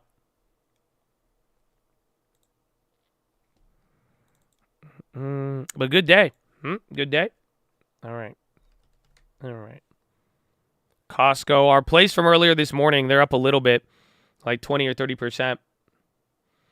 When do we think we'll get the first day in wheat? Any day now, any week. It all depends.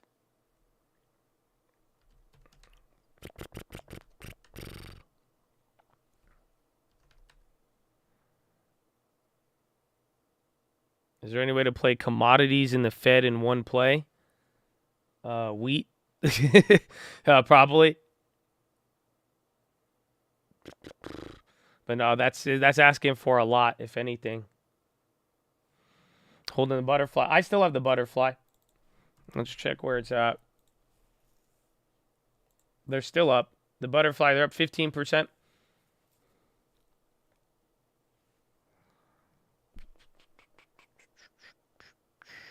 Would you consider spreads on wheat? Yeah, if you want.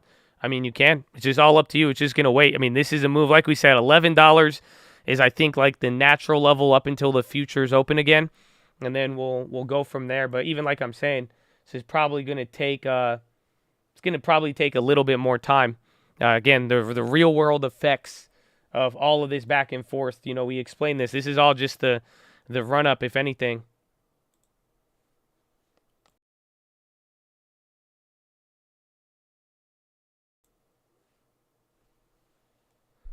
Think wheat at this price is good? No, I think it's up 1,000%. I think it's went up 30, 40% in 2 days. This is where we purchased it, and it looked high when we bought it. Just think about that. Again, the volume, the amount of people, everybody getting into it. So it's definitely it's hitting the parabolic mode at this point. So as much as I like it, I mean, I'm not trying to buy any more of it yet. I need it to come down again. Even then, I mean, I hate to break it to you. Do you guys not see it though? Like, look at the fact that everybody's talking about it now too. This is where, even though it's crowded, this is where it could get a little bit better though. Just because you're going to have a lot of people. They're going to run in. They're going to dump out. They're going to run in. They're going to dump out. So there's going to be a lot. Again, this is what happens in these types of environments. So at the end of the day, just be calm with it. I'd have a simple strategy. You're either going to ride it or not, or if you don't got it, but let the timing come to you. Again, I just really hope you hear me. This isn't going to, it's just like the war thing that's going on. It's just, this isn't going to be over in a day. It's one of these things where it's going to take time. So just understand now, you have a lot more emotions in this than when we played it. It was just tracking wheat. You see what I'm saying? We were just buying it. It would follow the futures 3 days in a row. Today's the third day. That's all. So just at the end of the day, give it a sec. That's at least what I'm viewing it, especially if I want to get into the futures. I sold the Kroger's. Yeah, we got 100% on all of those. Sold the Kroger's. I have the Walmart's, or excuse me, the Costco's, and that's the final post-earnings or pre-earnings play that I'm holding. Kroger was post.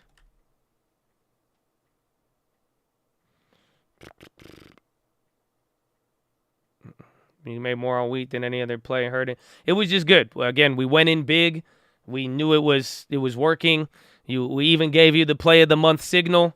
and then it to go to 1,000% in 3 or 4 days. I mean, it's phenomenal on the option at least. So it was a good play, man. And don't forget, man, finger to the sky. To God be the glory, man. Don't ever forget that.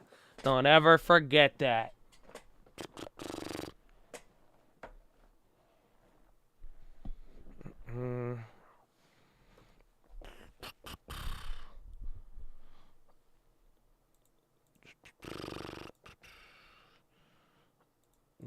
Now we wait.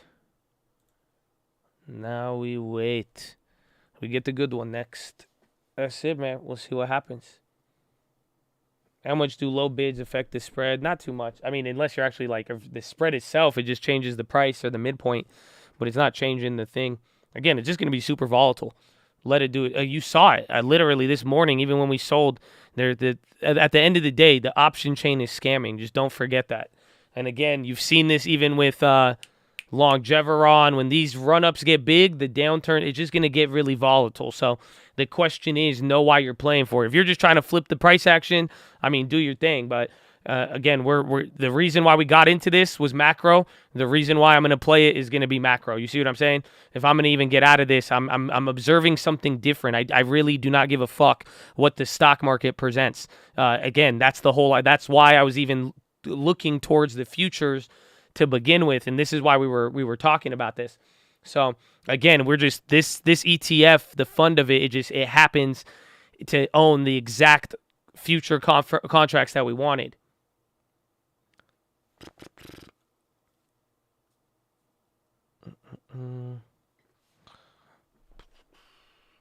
What time? 11:12. That's why I was looking at the other place too. That's why we missed the PHILO. Wheat, they won't even allow you to buy closing only. Yeah, because they don't want this thing to go. I mean, again, you've seen similar things like this. I wouldn't doubt them, especially with this level of liquidity. Like, let them. They're going to be playing games, bro.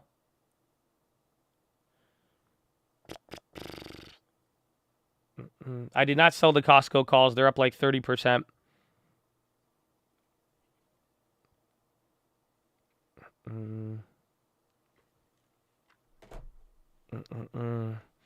God doesn't like cursing. He actually hated he doesn't hate anybody, but he disliked the Pharisees who would always try to act more righteous. He actually said those were the most detestable. You know, what a shame if you think the lightness you think you have is actually darkness. That's what he told the Pharisees, bro, and they got so pissed because he was like, because they would judge him for, like, you know, the people he was around. Again, they would judge him on his speech because he would say, I'm the Son of Man. And he would say, I'm the Messiah. And they would say, you can't say that. How are you say that? Off of the words that he would say, they would get on him like that. And he even told them, he said, oh, what a shame for those of you with the lightness. If the lightness you think you have is actually darkness. So I feel you, but yeah, just, I don't know. Read the Bible. You'll see what God really likes and doesn't like more so. But at the end of the day, God has no favorites. You know what I'm saying? So you or me, we ain't safe. That's why we just got to show love. And, you know, hopefully, you know, when the Lord examines your heart, you got the right thing in there and the right intentions, even when you tell people stuff too. You know what I'm saying? Because the Lord sees all. So I'm with it. You know, here, I'll give you one too. Proverbs 11. If you search for good, you will find favor. If you search for evil, it will find you. Oh, they don't hear me. Oh, what's up, Connor? Connor Inslee, showing some love. Oh, God bless you, baby. God bless you. God bless you. Amen. And we have merch. We have merchandise. We got merchandise. We should get wheat merchandise now. That's crazy. In 4 days, wheat. I don't know. We need wheat to go even crazier, though. I know you guys are saying it's the next TLT, and I'd like to play, but just remember, TLT went up like 30,000%. So, I don't know. I need a little bit more, you know what I'm saying? I need a little bit more. I'm getting excited. I need a little bit more. I need a little bit more is what I'm looking for. A little bit more. But wheat was good, man. Just that happened fast. 4 days.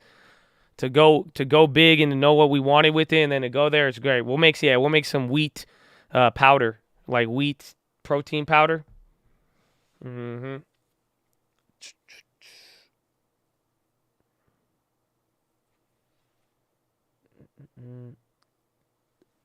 I just want wheat to break 1250. We want time. We want time. Honestly, I don't even want, like, truthfully, it's like I don't want wheat to even go up that high. Like, as much as I like this play and all, like, this is fucked. If it stays up this high in the next 30 days, bro, you're going to be living in a different world where where flour becomes a political weapon. Like, y'all don't feel me. Again, I don't even think, I hope somebody in the administration just starts buying wheat, though, now. Because at the end of the day, you don't want, this one is literally, I feel wheat could cause more damage. I don't know if I'm going to get canceled for this. But wheat could cause more damage than COVID. Just think about that for a second. That's my opinion, but I'm pretty sure we could base it on very good statistics if you really want to look into the impact and the price, and again in the scope. Again, you guys, it affects third world countries. It affects everybody. So it's wild. The government has wheat reserves, yeah, but what are they gonna do if it goes too high? They're gonna be like, yo, we should sell it. We got any environmental wheat? Y'all got any environmental wheat, bro? Let's see, man. We've been trying this solar power wheat. It takes 15 years to get a bushel, but it's going to really lower our dependence on fossil fuels. Nah, but we'll see. We'll see.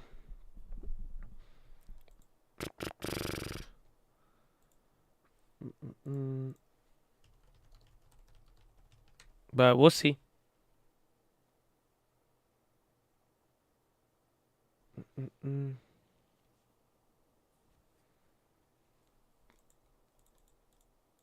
This is how you know. Honestly, that's really, if wheat goes up, like, and it stays up, that's how you know this actually turns into a war. Again, there's been debates over time over whether high food prices have led to conflict or if it just correlated around the same time. Again, someone just mentioned that there with Arab Spring. Again, I don't know, was that 08 or 2010? But even prior, there's stuff that you could look at with that, and that's what they argued about with the price of food. Yeah, PLL, another 6% today. What are those options? That one again? Remember, that was the option play. That was the little one we grabbed. Yeah, that's weird. That's weird. I don't think the option went up too much. I did. You're only up 25%, but that's very interesting. 2010, yeah. And then again, they had the same thing then for Egypt. I know wheat prices they went through the roof for Arab Spring. But then people, like, a lot of there's articles and people, like, I think there's like research reports. They talked about whether it was prior conflict or if the price of food and agriculture costs actually led to speeding up the conflict or actually being the reason why they started a lot of it.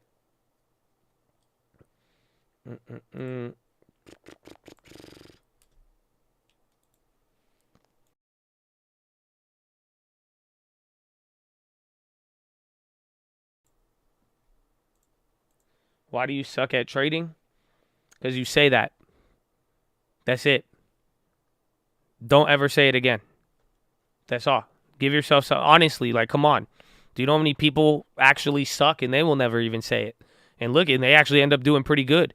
Honestly, I'll tell you. Even when Elon was doing bad, bro, he never even, like, Elon sucked. Again, that's why I didn't buy it. But even then, he would never be like, I suck. That's it. I suck. You've been saying that for years, though, Mark. Come on. You know what I'm saying? I've hit you with the negativity clap in 2018. I remember that. So it's the same thing. If you haven't got, Gallardo, he's new. He's newer. I'm going to give him some more hope. That's it. So even you guys, you still got hope too, Mark. You just don't give up. That's it. You can't say that. For real. At the end of the day, you got people who say that, and I promise you that comes to life. That's it. It's just for real. At the end of the day. Again. I'll say I suck in like an angry way, but this and that. But honestly, I don't care if I miss 1,000,000 trades, even if I hit a bunch of good trades. I'm never gonna say I suck because I can't claim that. So that's it. Try it. Slow down. That's it. Because think about it. Do you think about your mindset? Imagine if you're like, I'm a good trader. No, I'm a good trader. And you keep repeating that to yourself, right? When you start looking at the option trading, if you have that in the back of your mind, you may start acting like what you think a good trader is. You might start, getting you know what I'm saying? You're going to start being a little bit more defensive a little bit because you're like, I'm a good trader. But then if you're like, I suck anyways, you're just going to suck Crazy,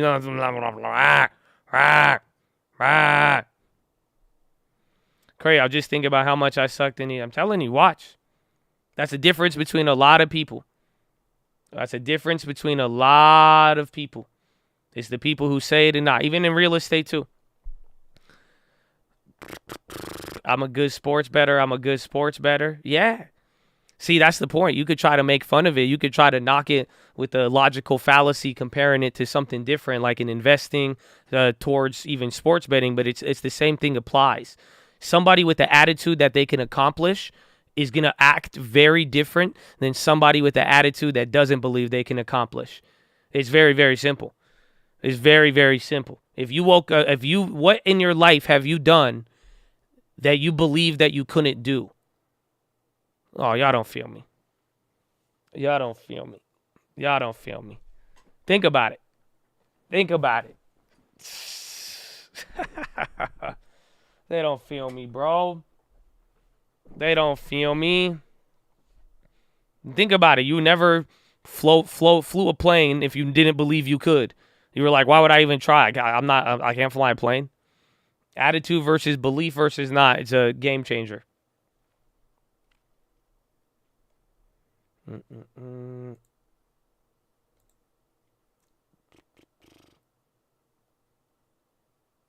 Ba-da-ba-ba-ba.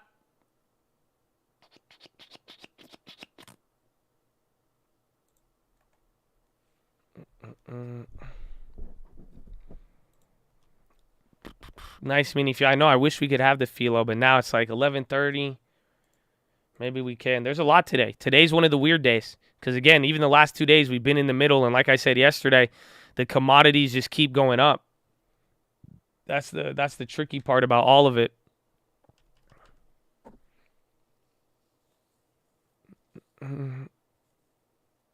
Can't swim, been surfing for 14 years. So the what? How you do that, man? That's crazy. How do you surf but you can't swim? Are you messing with me?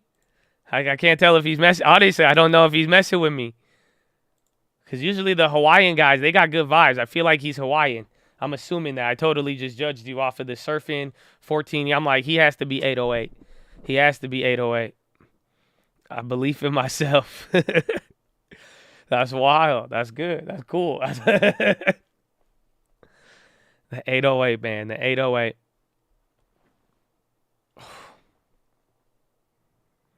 No such thing as chosen people. Only chosen minds. Choose what mindset you want to be. Thank you, my friend. That's beautiful. Oh, they don't feel you, man. That's hard. Oh, man. Only chosen minds. And you get to choose your mindset. Oh, wow. That's a... That one's going to get him, bro. That one's going to be controversial. That one's controversial.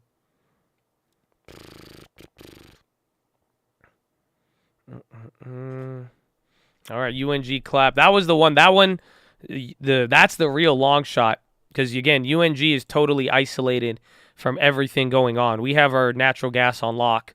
So that's not going to be the worry. But that's if that's like the second wave commodity craze, then we got it.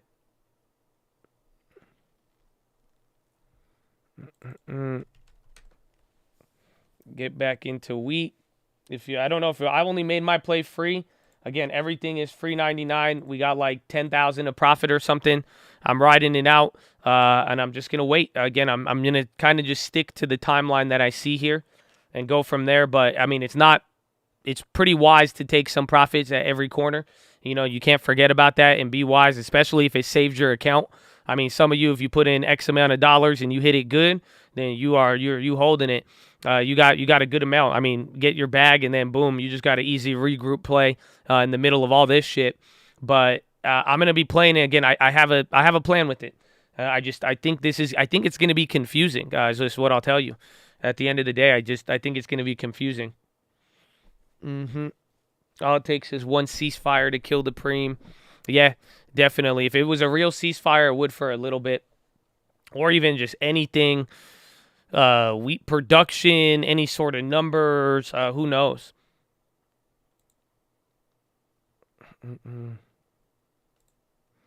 Spreading the word, man. Amen. All day. All day. To God be the glory. I hope they feel me.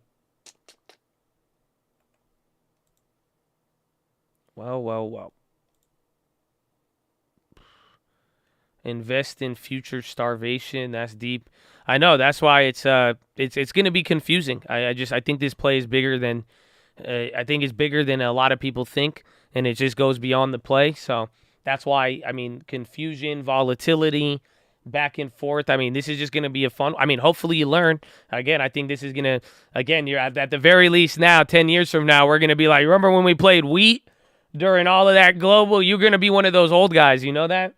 You're going to be one of those old guys 40 years from now. And we're like, I remember. Wait, when did I become Biden? Fuck that. Hold on. You're going to be like, wait, I remember where you're going to tell your grandson, you're fuck your NFT, you little prick. Listen, you know, I was playing wheat. Yeah, they were shelling, and it was a war, the third war. And we went in, and we came in, and we were buying wheat. A bushel at the time. A bushel was it was $10, $10 US. And that now inflation, that's 20 million, but still, oh, it was crazy.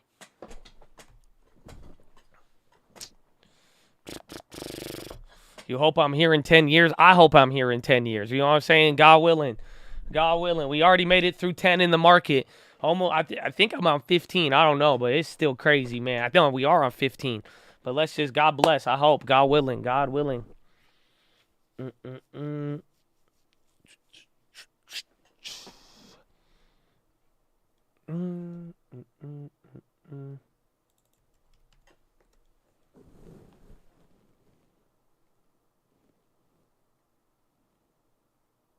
What's the date today?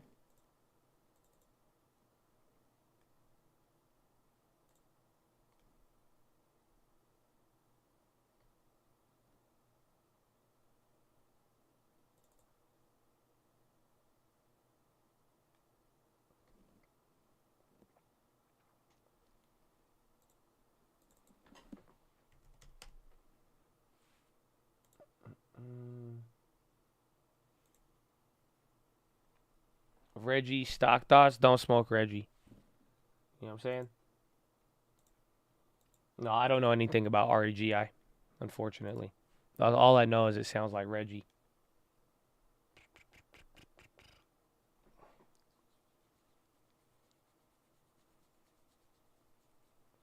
We played wheat with just calls. Just grabbed calls for longest duration and just bought them really cheap.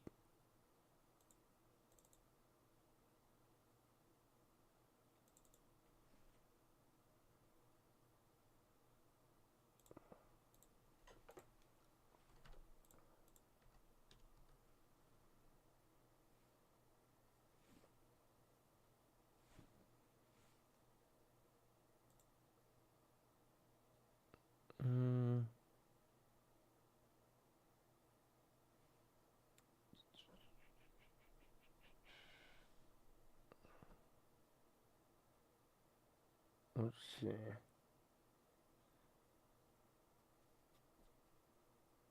What TSI? I did not grab any of those. I was not able to. They're expensive. Union Pacific is decent. I was looking at railroads because they were leading today. They're actually on fire. Appreciate you, Josh. Shout out to Chad. Thanks for being positive and informative. God bless you, baby. Shout out to Colt. Or not. Let's go. Still at $11.50 a bushel. Again, that's because it limit halted at like It barely did it in the morning. They let it trade a little last night, but that was it. Before trading, what was your job? I've always done trading. I've never even used trading as a job. I would say real estate has always been it. It's always been my job on some level. I worked at, I worked at Foot Locker for a little bit. I did some consulting. I worked for some companies. I'm pretty old now. I feel like I've had a long career, but yeah, before trading, I was a child. But real estate is something that I still, even then, I still put at least like 20 hours a week minimum on real estate.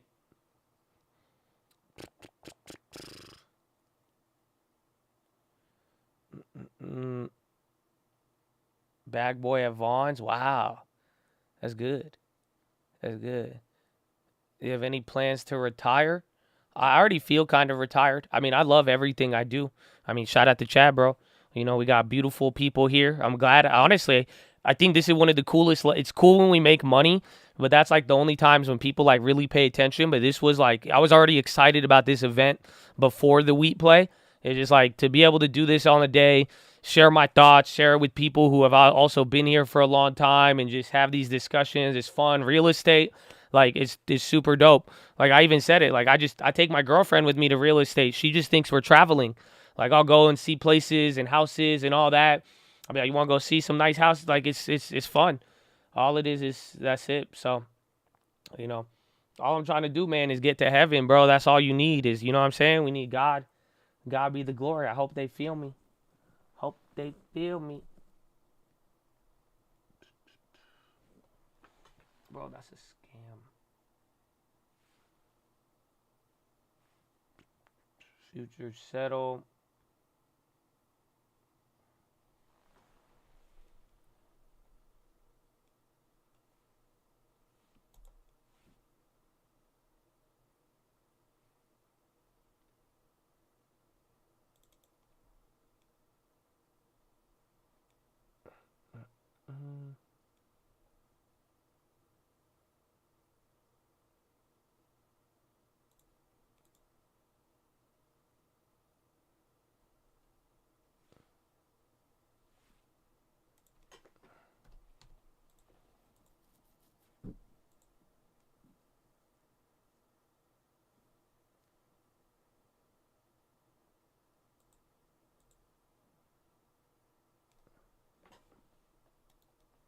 Bro, did they just scam me?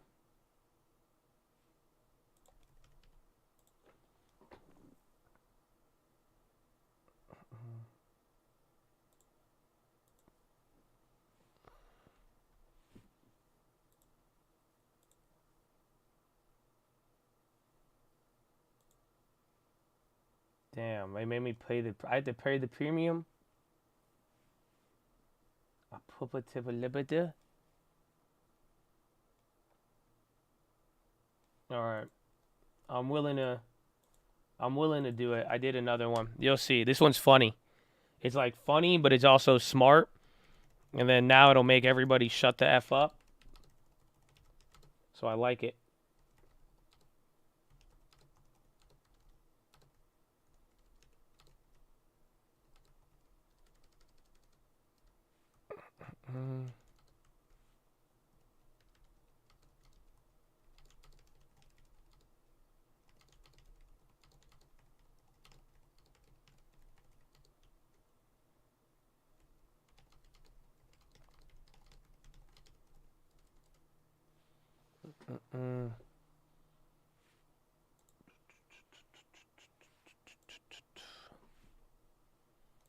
This is like a reverse ghetto spread, kind of. You'll see. It'll make a lot of sense. And then now, because I know, like I'm saying, people are going to go back and forth. People are going to go back and forth with me. I did overpay for this play, and I'm going to hope that the chain clears up. But now I hedged wheat, essentially. So do not trade this. Not a recommendation. You will lose money. I grabbed a wheat April put. So I grabbed puts on wheat now with weight, because again, for 1/10 of the value, I'm still holding $10,000, $12,000 now in wheat calls. So now I have the April puts pretty much right where wheat started a couple days ago. So even if it comes back to normal, should be in the money now on there on the downside. So now we got both ways.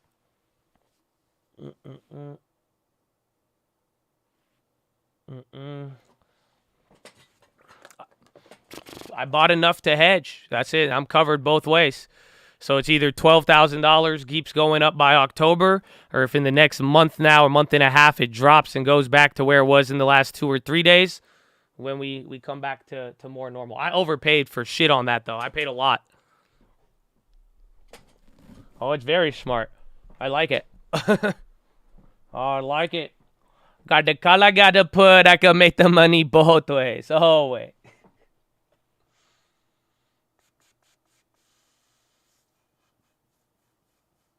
Thank you for the ACA, Cody. God bless you. God bless you, baby. Y'all showing love. Y'all showing love. We love to see it. We love to see the love.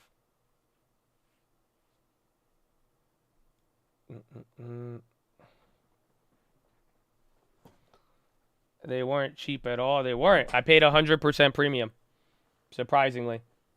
But that's because you couldn't get filled on anything else. You could go for the short term at a better price, but now the idea there is to balance it out.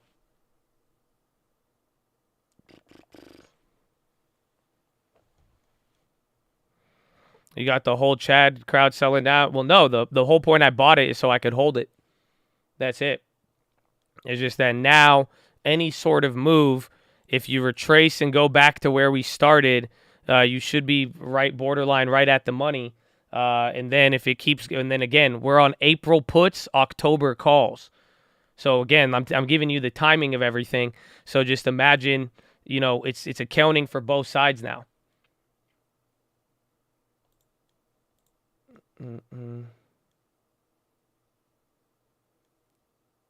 See if you get filled for $1 on the 22s. On what? I don't have 22. 22s don't show up on my chain.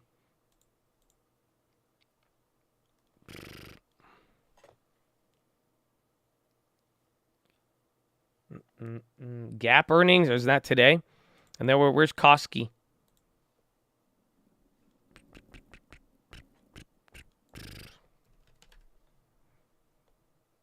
October. I have October calls, and then I got April puts.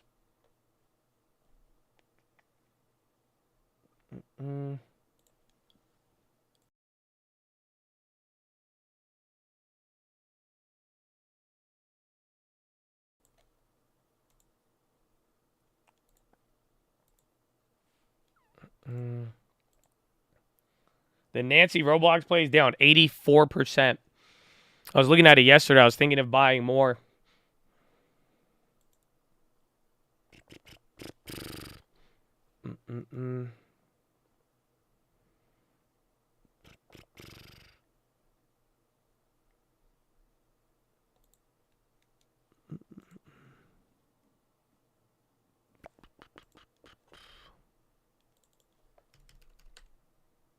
No wonder she's not retiring. Another one.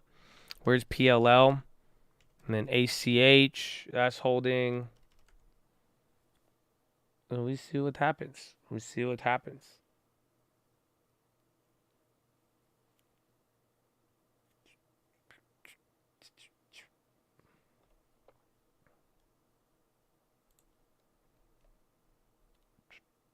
And she lost touch. Anything on Gap? I don't know. I just have shares. I have old ones. That's it. You prefer finding off market for flips or at least sale by owners listed on the open market? I mean, right now, off market, like, quite frankly, if any of you bring me a property and they want to sell and it's not on the market, you're going to make money off of it. Just very, very simple. That's it. The ones on market, sometimes, like, some people send me properties. And again, we'll buy any property level. So, I mean, again, we are in the game to buy. Like, we have lending facilities. Like, I have real estate credit lines, so we could buy anything. But if it's on the market, I'm not really, you know, at that point, it's usually too late. You know what I'm saying?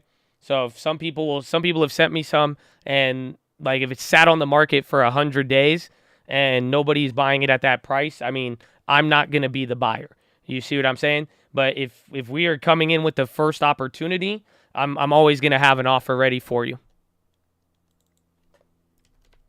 in Maryland, everywhere. Email me, tradingfraternity@gmail.com. And some people were asking, they're like, wait, how do I get in? I'm like, just find me a property that's not on the market. Yeah. We buy in other states, other cities, everything.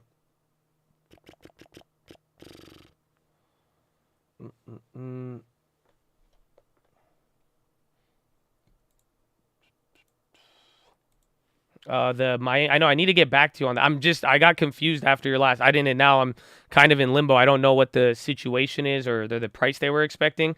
But if they wanted around like 1.3, it's too much money. It's not for what it is. But I just got confused on it. It's just very simple too. You send me the address, let me know the price, whether you talk to them or not, and that will cut out a lot of. Just make it simple. The simpler it is, the more likely we could get the ball rolling with it. Because some people like back and forth. Other times it's just like if there's a serious deal, send the address, send the price, let us know what it is, and then we go from there. Any news? Not any news on. I mean, oil was at 119 this morning. At least Brent was, and then it came down. So, but for now, oil's chilled out and came to again. If it breaks 110, that's the key.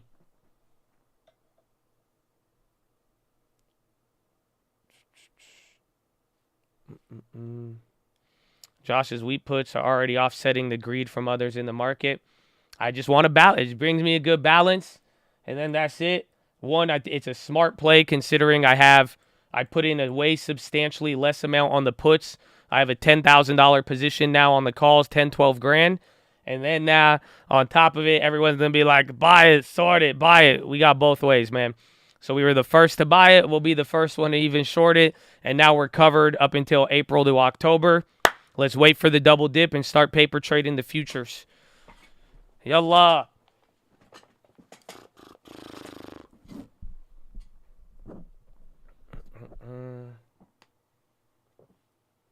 Tesla on the low. Amazon just kind of flushed there a little bit. I'm waiting for Costco. Tesla new low. The futures, there's XE. Hold on, let me double check. XW and ZW. XW is the E-mini. ZW is the big one. XW, $1,000 margin requirement per contract. And then ZW is, what's it called? ZW is the $5,000 per contract.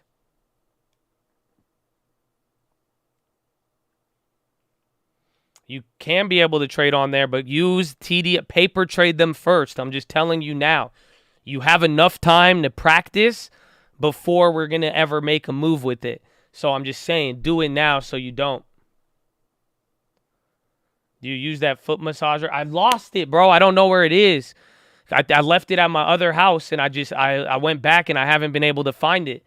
I think either Lending Tips stole it or somebody else stole it. But I did use it. It was nice.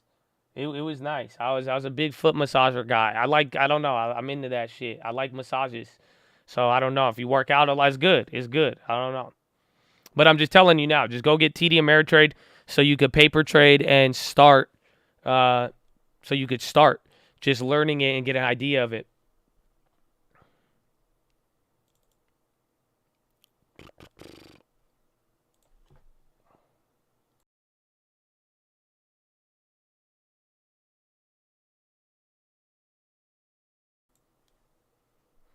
Tesla new low. SPY is selling off. Let me check. I've been looking at like futures, net asset values, and commodity plays all day today. And then I've been going through that option scanner to find them. Again, all of those random option plays have hit. That's why I'm like, interesting. I made wheat free, and then I used the money to buy ACH, and then I also put $1,000 on puts to hedge it because now we're still up about 1,000% on the play. You could paper trade. It's like 15 minutes delay, but you could use the same prices. You'll figure it out. The idea is all I did, because I did my paper trades, because I want to understand how it's going to affect my margin. I want to know, okay, because guess what? I want to hold this bitch overnight. I know it sounds wild, but I'm trying to see, okay, how much money am I going to need? And then again, I mean, I'm just looking at it, and I just want to know how it's going to move me around, so then I can just make sure a little enough could go a long way.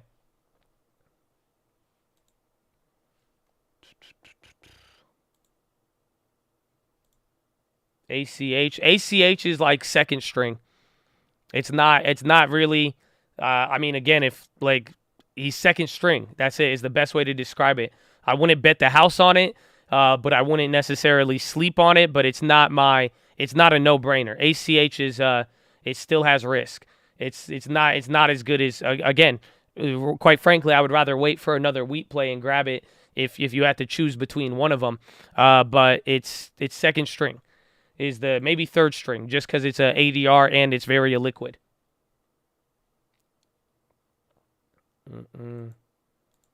Jimmy G to Tom Brady, yeah. It's like what's his name? Who's the replacement? Who plays for who's the New England Patriots quarterback? What's his name? Fuck.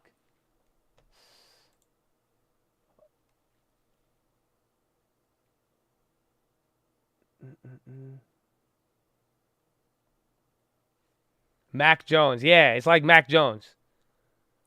That's it. I don't know. Does that make sense? It's like I don't know. I feel like ACH is like Mac. It's not Tom Brady, and it's just like I don't know. It's just not like a good quarterback. It's not a bad quarterback, but I don't know. It's like you wouldn't necessarily. I don't know. I don't think you're gonna get a highlight reel. You taking Mac or Cam? I would take Cam, honestly. It has to prove itself a little bit. So we'll see. SPY's coming down here. Again, we don't know why. No other headlines. Carlyle considers $500 million investment. Kyle Korver. Kyle Korver used to be dope, though, back in the day. Okay, honestly, I think I don't know. I don't like Mac because he fucked me on every single time I've drafted him on DraftKings. Guy sucks, bro. I put him in like 4 lineups 4 weeks in a row. Nah, he went like he could get hot, but he don't like. That's what I'm saying. That's why it reminds me of ACH. It's like it could get hot, but it could also just cool off for like 6 games in a row. So I don't know.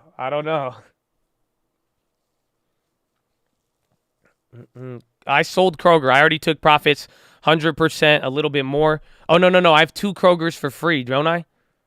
Or did I sold the second? I do have 1 more Kroger, actually. I forgot. And they're still up. They're still up 100%. I think I might hold them a little bit. Again, but we took I took 2 different sets at 100%. And then we still got the Koskis.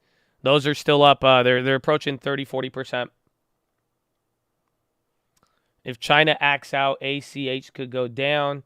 But China's going to play the middle.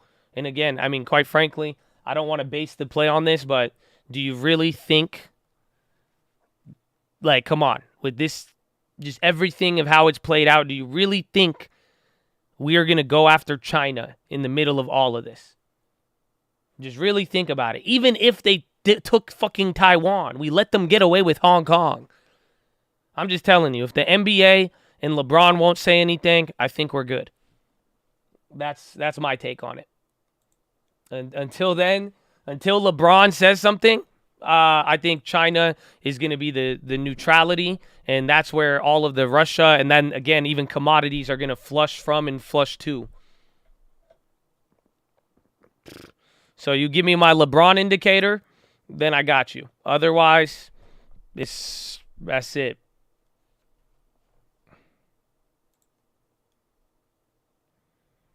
You hear them talking about it, yeah, and even what they said it's just not even that. They said we could think about it, but it's not the time yet. And then China plays both sides. China condemned the thing, but didn't give the full support. China's not sanctioning, but then they're trying to make it look like they are. Again, it's China. So I mean, if you have any, the experience with China, I don't doubt it. I think they're gonna be an outlet for a lot of people.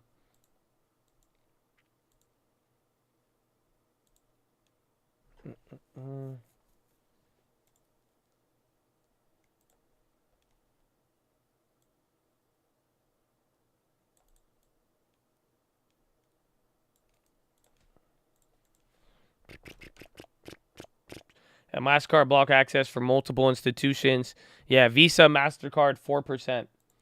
4% net revenues come from that.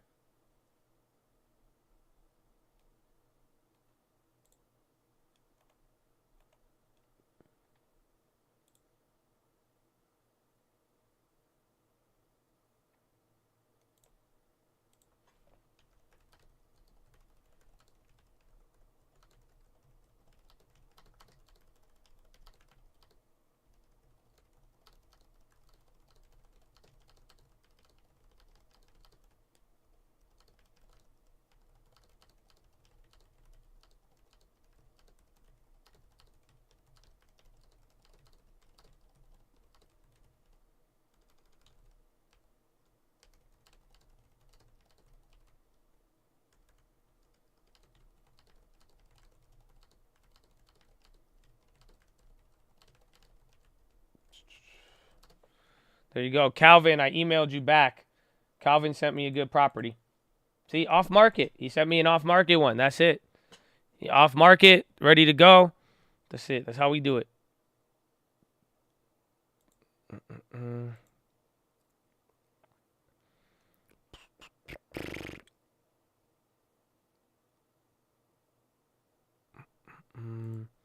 Apple butter.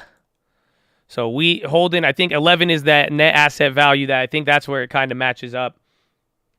Important warning, Starlink is the only non-Russian communications that will be working in some parts of Ukraine. So probability of being targeted is high. Please use with caution. Oh, man. That's crazy.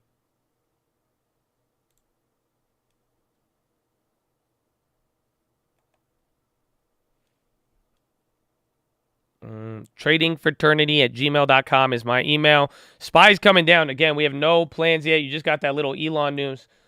Maybe some people trip out on it, but we'll see what happens. MO fell off that. Tesla's on the low. Tesla's down 4. Yeah, MO did actually get knocked by that.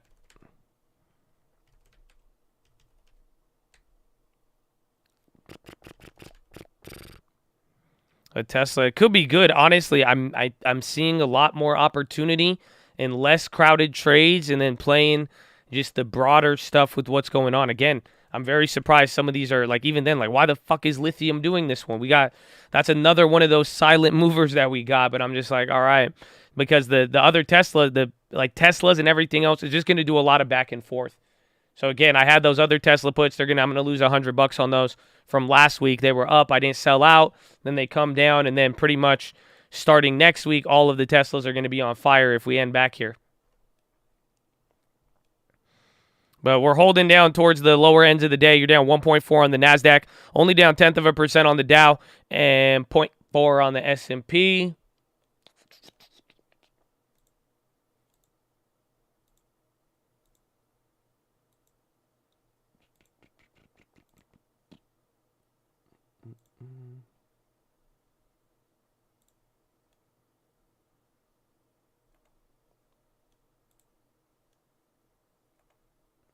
What a day. Tesla taking, I don't know, I think just in general, again, a lot of the auto companies that were up, they kind of gave back. Remember, Tesla started the week kind of being as that like gasoline alternative winner. And then they've kind of came down being, no. That one house, yeah, no. We're waiting for them. That's just the long process. No, Tlaloc, we're just waiting on that one.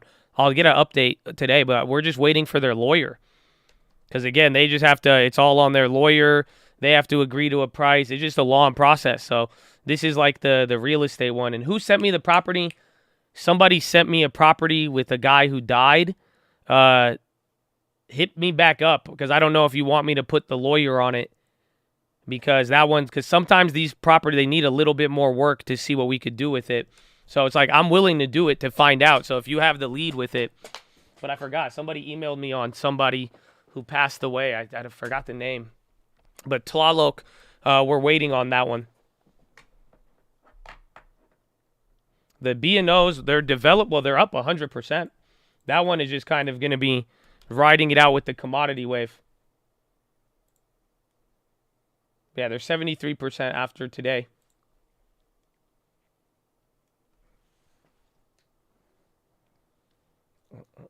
Tesla, no idea. That question's been asked a lot, though, it seems like today.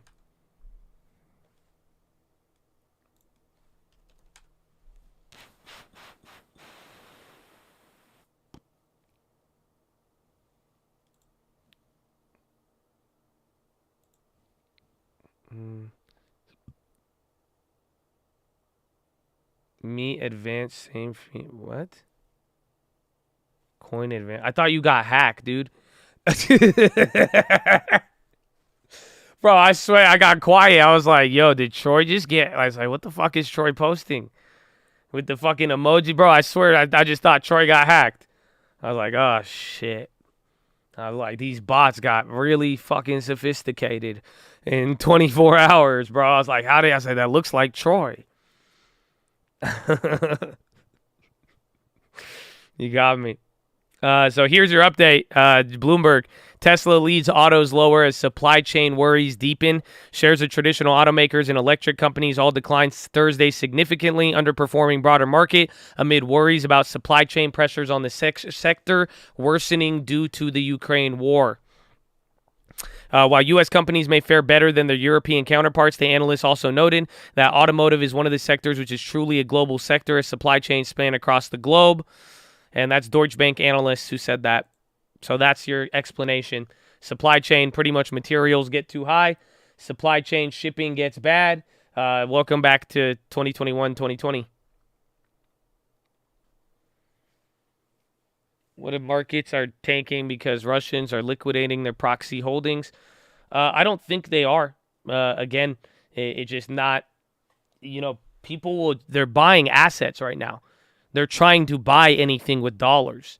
That's what you got to realize. If you could hide your money right now, or if you could go and switch any of your toxic assets to a brand new car, a Birkin bag, a Rolex, a Audemars, or even now a U.S. asset that is owned through a different subsidiary that is not owned through one of your Russian ones or anything connected, that's your safe haven. The United States is a safe haven. If you had anything U.S. related, you're not selling this right now if you're from another country. And then even if you are in a difficult scenario, you're buying luxury goods right now. Luxury goods are skyrocketing. Again, because they're trying to get you, because your ruble is dog shit. Your Russian bonds are dog shit. Your Yandex, nobody's going to value it. Everybody will buy a Rolex. Everybody will buy a house. You see what I'm saying? So that's what they want. Again, you could freely trade American assets everywhere. You want a dollar. So they could be selling stuff to get dollars, but again, people are more likely to shift it for other stuff. No, my email is tradingfraternity@gmail.com. Gets a little confusing. It's like the Ferrari stuff we talked about the other day. I know. And they were saying, Cap, Josh, nah, we've seen this before. We've literally watched this happen.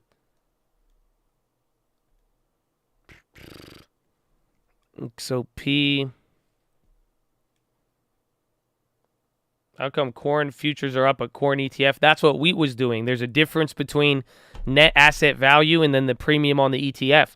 That's why I did research on wheat. Like, bro, I got into it yesterday. I was telling you guys, hey, I looked up all the holdings. So what's the corn ETF? What's it called? Which corn ETF are you trading?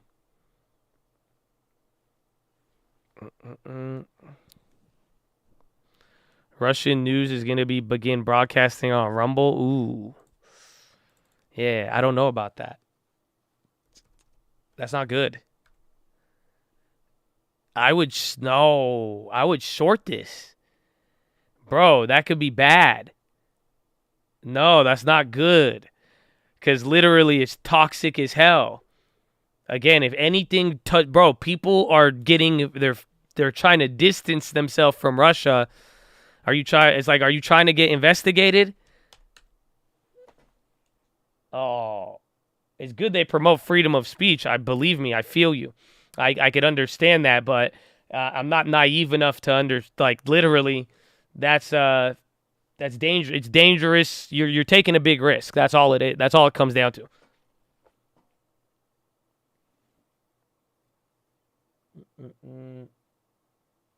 It's popping. It is. It's going up on that.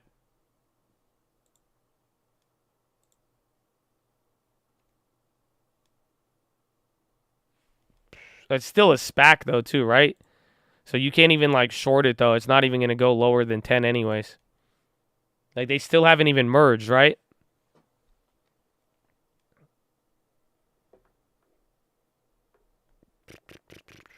They couldn't get Joe Rogan, so they settled for Russia. Seems like it.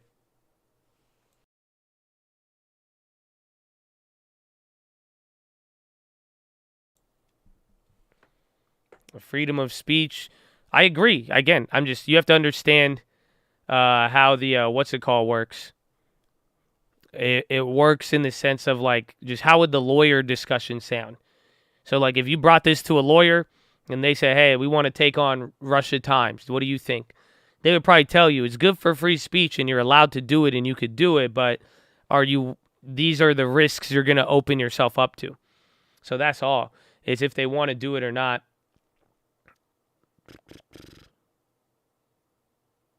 They have bipartisan votes on domestic imports of oil and coal.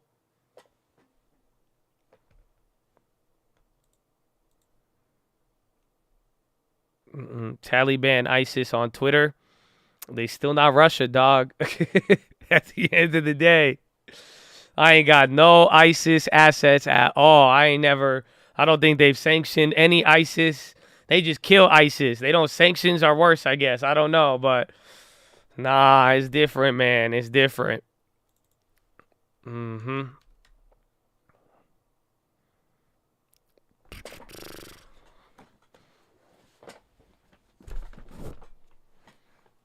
Boeing flush to 160. We'll see. Apple's buttering now. SPY's coming down again. Commodities are still kind of elevated, or even if they're going with it, it's doing it in a different fashion here. Again, like B&O is down. Wait, what's the corn ETF? Y'all are saying we got corn ETF. Which is the one? Buttering is when it breaks the level. You see it right there at like 435, 436. Instead of, bouncing around going slow, it just flushed half a point, almost the whole point. Corn. Corn. So let me show you. Oh, it's Takarium. It's the same guys. Hell yeah. I like them. I like what they did so far. That's why I'm like, all right. Let's see what they have.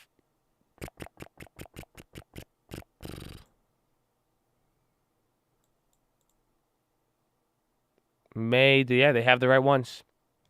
Again, they got Glencore too. And then these are all, it's the same corporate bond holdings. This is exactly, they got the right futures. So it's weighted pretty similarly. It'll just capture the wheat futures. Or excuse me, it'll capture the corn futures. So that's it. But now you just got to watch the premium between, let me see. Where is it? What's the premium? The net small premium.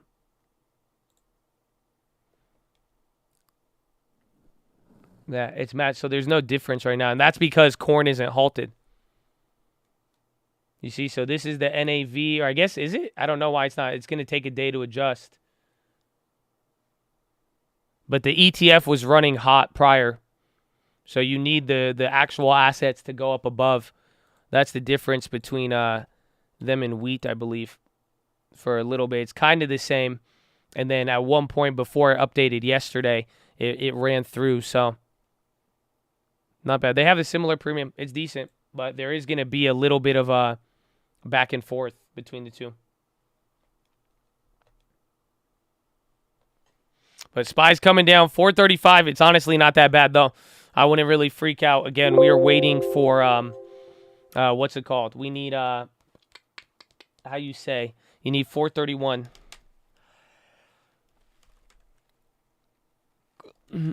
Everything's coming down now. Again, 435. You just buttered 1 point from 436. I like NTR, but it's just expensive. That's all.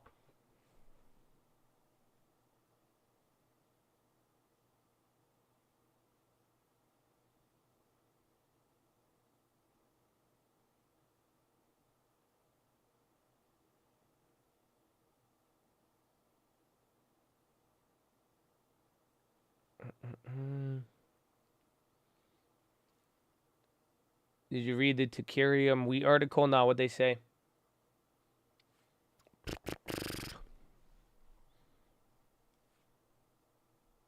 NTR. But 8 SCO for 318.18 XLE 49 anticipation Iran nuclear deal. I see. If that does come through, it will clap oil for a little bit. Again, that's why we were even down a little bit here today, though. So again, we lost $10 a barrel on Brent in the day. And part of it was because of that talk in the morning.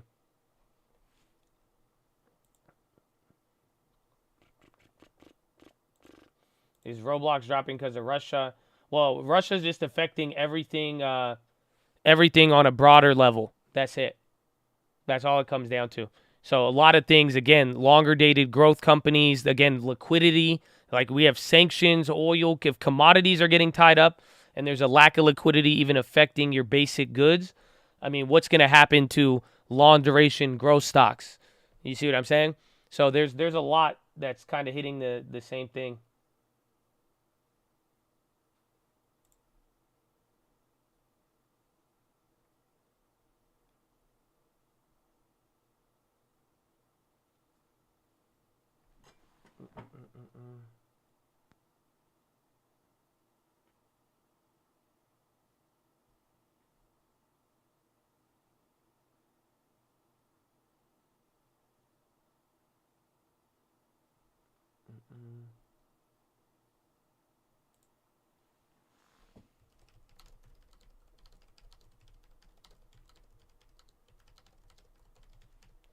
Hold on.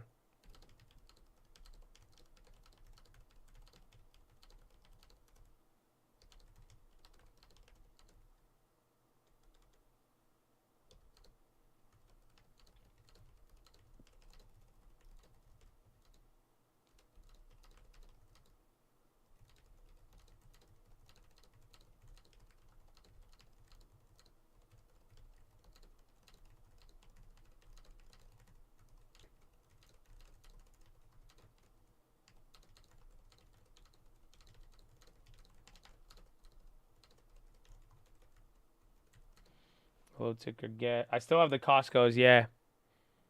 Did they come down? No, they're still up. Again, they got earnings here today, so we'll see. But they are coming down now. The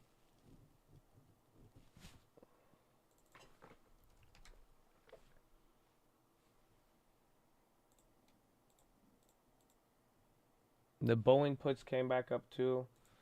Since where that?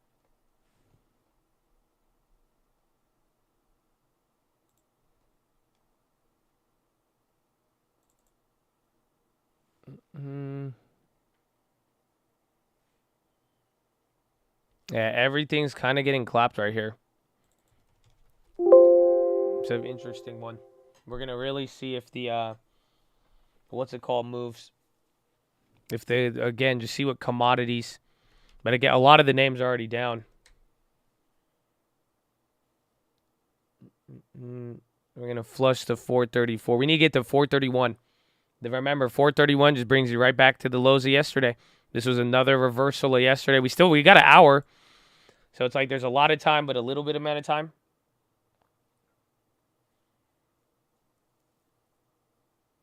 What could be the sentiment? I think the fact that the peace talk stuff, we were down before that. We would have been clapped earlier. And then I think it's kind of chilling out. And with commodities not retreating, again, all of the same situation. You haven't got any positive developments. And on top of it, the worst part about today is Fed futures went up. So we started pricing in more rate hikes, surprisingly. Short end, not so much, but like everything after July, August, it got really dark. Again, it even follows the futures of commodities. That like even the Fed futures, everything after like May, June, but like even July, it's starting to brace for really higher prices, more or less. Yeah, and you have a catalyst tomorrow with the non-farms, so we'll see what happens.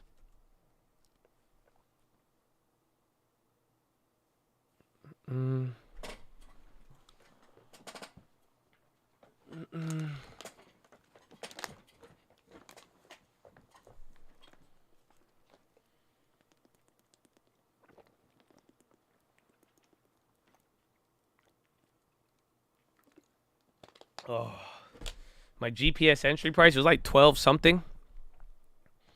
Low of the day was 433.88. I got 97. See the slow after the. It seemed to start after the slowdown of invasion talks. Friday puke, Monday rally, same as every week. Maybe. Gold spiking.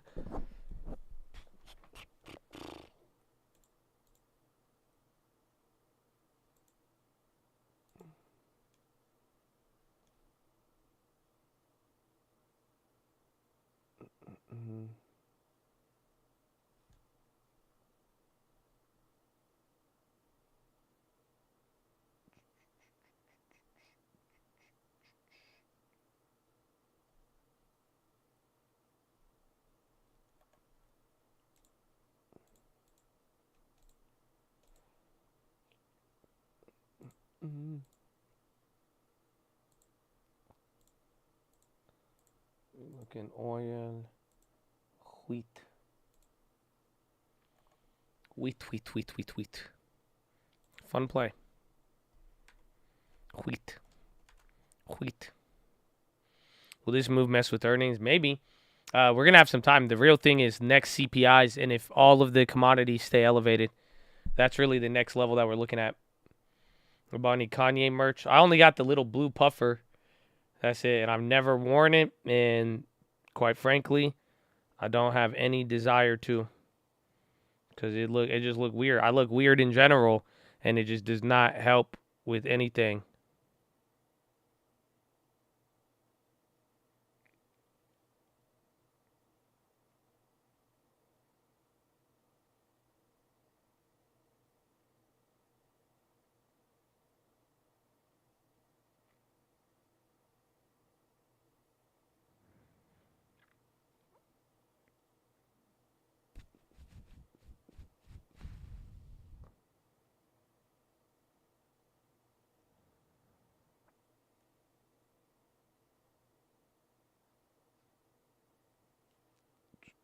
PDT is coming down.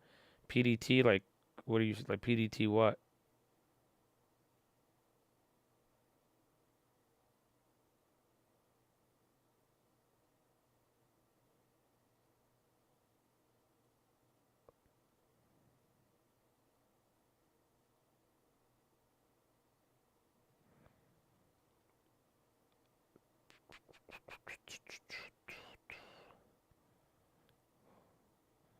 You know what? $440 for a Gap denim jacket. I'm sure Moo is all over that. You know what I'm saying?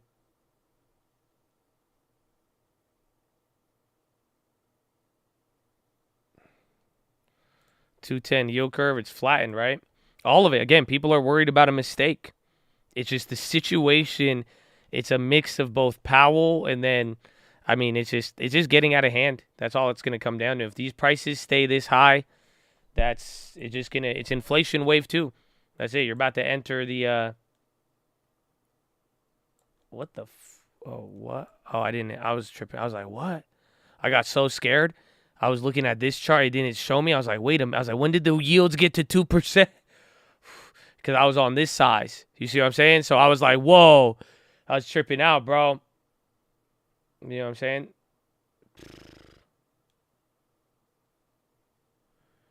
Oh, man.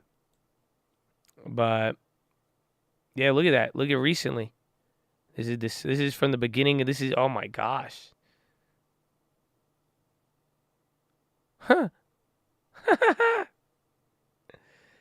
Oh, that's crazy. Look at, was that yesterday or today? Yeah. Bro, your rates are already raised. They've already raised the rates. You just don't see it yet. They haven't announced it. The rates are already raised. The futures are so to the top end. Do you see that? Look, it's already up. That's what happens. No, they've already raised the rates though. So that's good, kind of. But you have to think about it. Like, look, ever since March 1st, or like a little bit in February, but then March 1st, end of February. You see how it started? You see how it goes up right there? So that means most of the market right now, that's a lack of liquidity too, though. No, that's showing you liquidity and the fact at the end of the day, it's even a little, bro, that's high. It's already starting. The only thing that could raise this is it's the Fed futures. It's all based on the Fed, and they're controlling that. So that means the range, they're actually letting the range trade instead of just keeping it pinned at 0. Yeah, so the money's been drying up, but then that also means the Fed is probably taking action to slow down inflation already, too.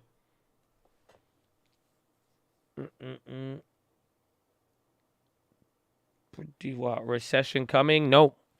Buy the first hike. Always.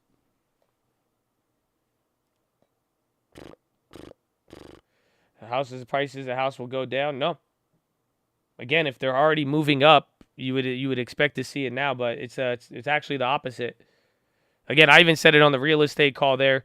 Everything that's going on in the world, it sucks because there's a lot of stuff that's sad, and just with everything, you don't want to benefit in a way where it's like, oh, that's why I'm doing stuff. But at the end of the day, all of this is only going to help real estate out.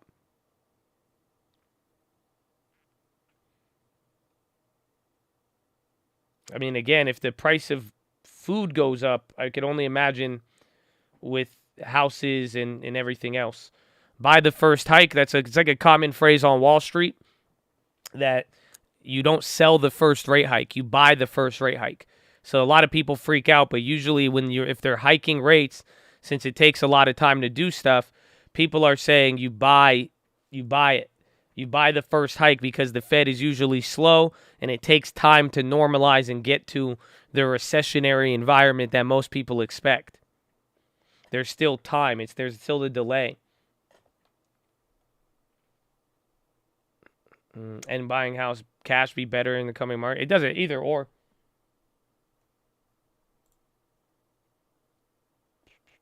That's the thing. Again, I mean, think about it. I've had people ask about it. They're confused on why real estate would benefit. And then some people, I had one comment. They were like, I just want real estate to crash. And they're saying it's not fair.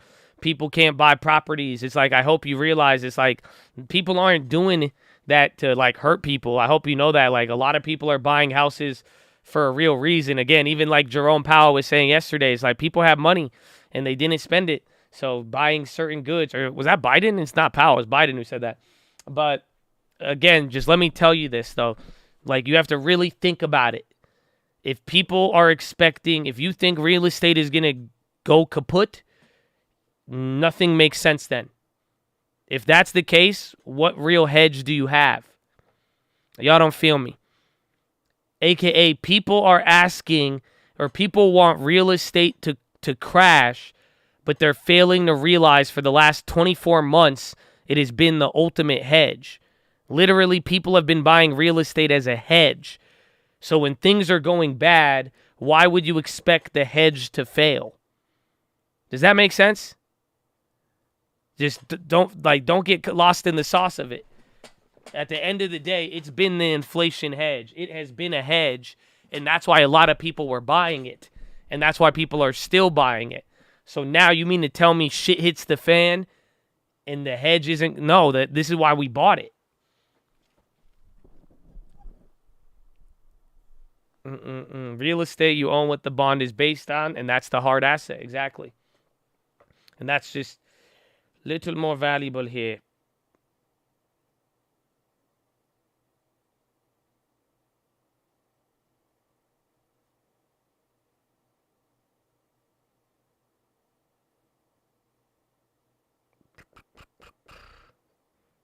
Ba-da-ba-ba-ba. I'm in a coat.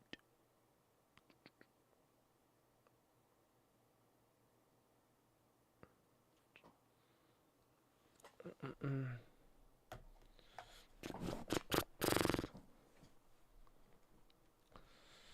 2008 was bad. Well, if it does, I mean, pretty much if real estate does crash, I mean, it's not saying it's impossible, but if it ever did and this situation gets so bad, whatever may happen, at the end of the day, then there's no, that's it. There's no hedges in the market. Maybe gold. I don't know. But, yeah. Didn't they do that in 2008? In 2008, nobody bought real estate as a hedge to anything. People bought real estate to real estate. They bought it to flip it. The real money was made on the fees and commissions. You weren't making money. Yeah, you could have flipped houses and you could have got equity, but the banks made the most money. All of the real estate agents, the loan officers, that's who was getting paid hand over fist. But people weren't buying. There was no investment. Real estate was not viewed as a hedge from 2004 to 2008. You were even coming off when the real estate bubble started, kind of like today. You were coming off of the crash, but of 01, 02, but people weren't really expecting a hedge.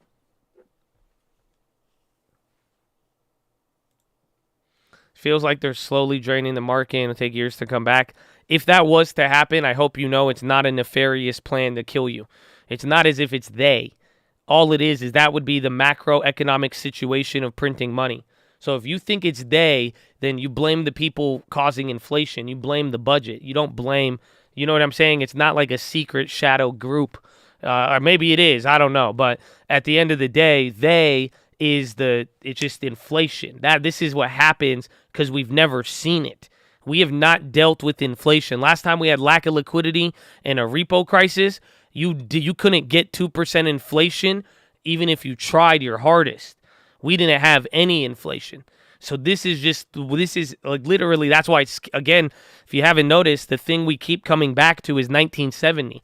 I feel like I've talked about 1970 way too much if you really think about it. But that's the only reason you can go back to, because it's the only time we've dealt with these effects, and that was the only time where the market was drawn down for a long period of time just to take 10 years to come to the same place. And then again, dividends and value won and all of that.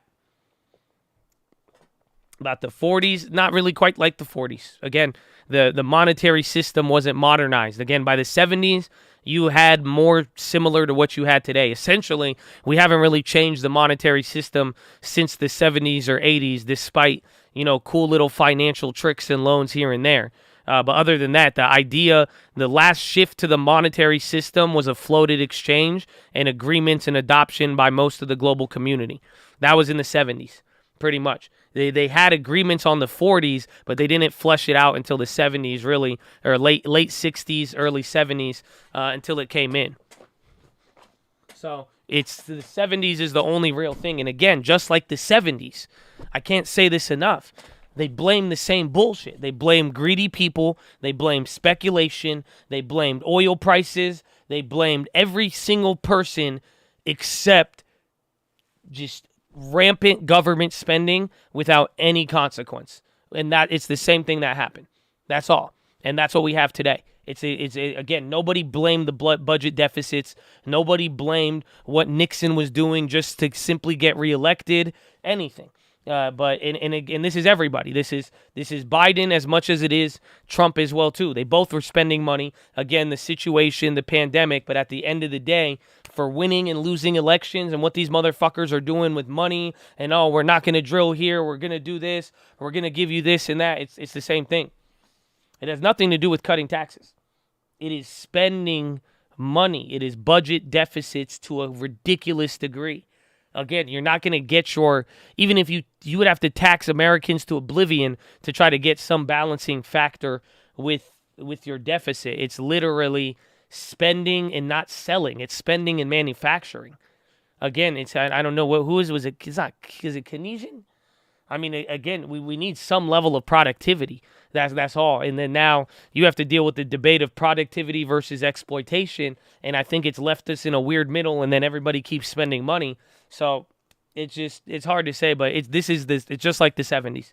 And that's what I'm saying, going back to it, this is the only time we've dealt with this. So if you're worried about this 10-year, market doing nothing, this isn't a conspiracy. This is just what happens when you are forced to deal with a financial environment with inflation. Like, come on, wake up.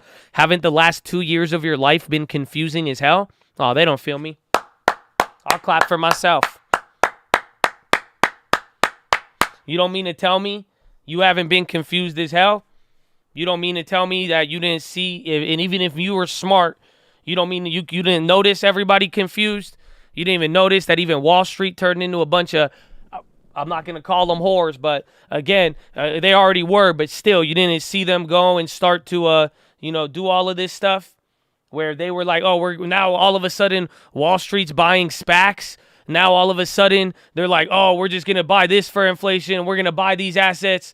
And then they made so much money on SPAC fees, then ESG. And then now penny stocks, literally, they said, fuck it, we'll let the pumping. Pumping was frowned upon at 2019. I don't even know where the audacity came from. They did the same thing. That's it. They all let it run through. It's a crazy cycle, my friend, but everybody was confused. They were trying to get ahead of inflation, and then they somehow got ahead of inflation, and now you're behind inflation. I thought if we bought crypto, it was going to protect against the global event. I thought crypto was going to be inflation, and it did for like 6 months, and then it wasn't. Everyone's been confused. You said we were going to have inflation and was going to go away and then come back and go away, and we still don't know what's happening. Honestly, again, you thought it was going to be COVID. It was going to be this. You're still confused as hell. You thought you had to get a mandate, then you didn't. You still confused as hell. The last 2 years have been so confusing. And yes, it's easy to blame policy, but if I really wanted to get to an academic answer for you, this is the confusion of a lack of price stability, and this is the havoc that it wreaks across societies. Y'all don't feel me. So, if everything goes crazy from here, we are just going to kick off the second wave of inflation. It sucks that you got war added to it. It sucks you got all of this. But realistically, this is all just inflation. And now these are the consequences. Again, I think I had a rant like this about consequences 12 months ago, to be honest with you. But these are the consequences. That's all it is. Consequences come back to life. Now we have the second wave. But now this is the result where now we're dealing with the same stuff that we could have handled in any environment. But the difference is we do not have price stability and we have massive inflation. And now this time we are above the 2% target, which has never happened before. So it's all inflation at the end of the day. But this isn't a crazy conspiracy theory. This is what happens when the world has to live with the consequences of people who don't really give a shit about us, aka the government, both the right and the left side. So, it's at the end of the day, this is what happens when it's there. Again, I'm to blame. I didn't vote, but shit. This is what we've talked about for a long time, and that's why your job is protect yourself, inflation, and understand it. Don't get caught up in the confusion, and you got to know where to protect yourself and your assets. And we've been that's how, again, it ties into the real estate hedge like we've talked about. Again, saving up, putting the right assets, even when everything was going crazy. Yeah, we did buy some growth stocks, but we still bought a shit ton of value stocks. You have to have balance. You have to have some level of discipline. And then again, just be aware that this is going to be a multi-year effect in how it plays out. But everything is just confusion, and it's all caused by a lack of price stability. Please prove me wrong in that. Because again, price stability, it makes your life a lot easier. You just don't realize it because we took it for granted. You're saying Powell fucked up? I think everybody fucked up, but it starts with, again, Powell doesn't control the budget. That's it.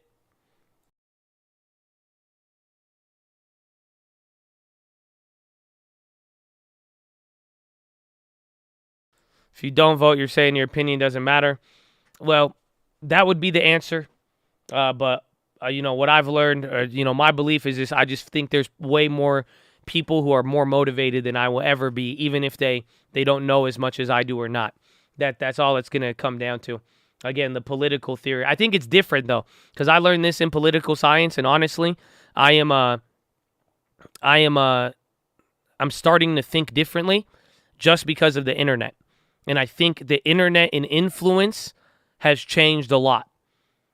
Quite frankly, because now you could definitely, people get so much more motivated and influenced on the internet, and they're willing to act on it now than any time before. Because back in the day, political theory, it suggested your vote was irrelevant. That's what I've always believed my whole life. I was taught it in school. I was a top performer in my class too.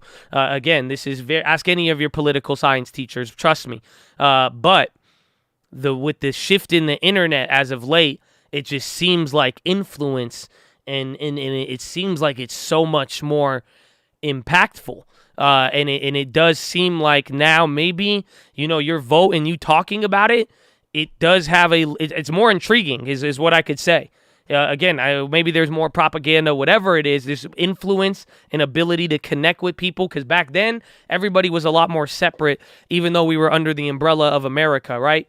But now it does, to me, I think it has changed. And that's where I am, very, I think I'm probably going to vote next year, or I'm probably going to vote at the midterms for my first ever time. And I'm probably going to, at the next presidential election, I will vote. I will probably vote. Okay. And if you don't want me to vote for Trump, go get a different Republican as the front runner, or get Gabby Gifford. I like her, whatever her name is. The Hawaiian chick. I love her on the Democratic side. But I may actually have to vote on this next coming time around. But I'm just telling you, if you don't want it to, because again, and I'm telling you this, get Tulsi. I said Gabby Gifford. Yeah, Tulsi Gabbard.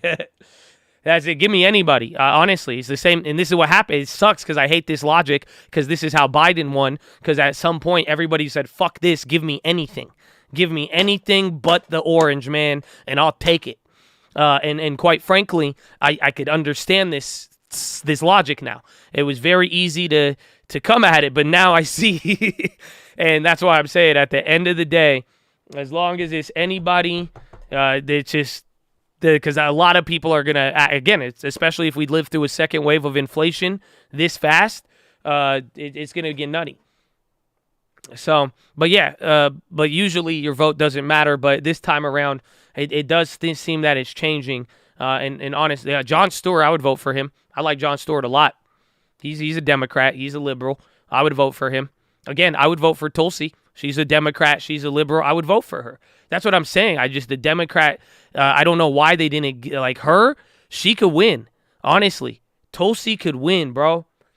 That's it. I would love to vote for her. I would love if she became a candidate and like actually like got in there.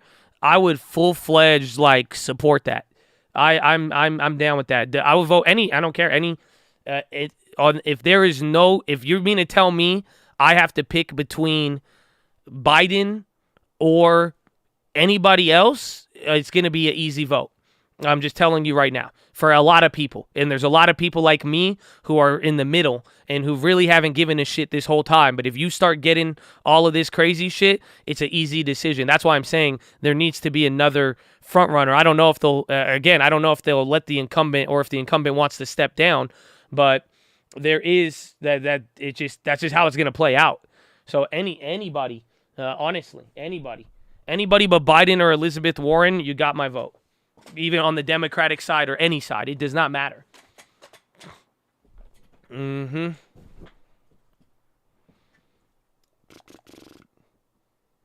yeah, that was a good rant, right? I hope you learned from it.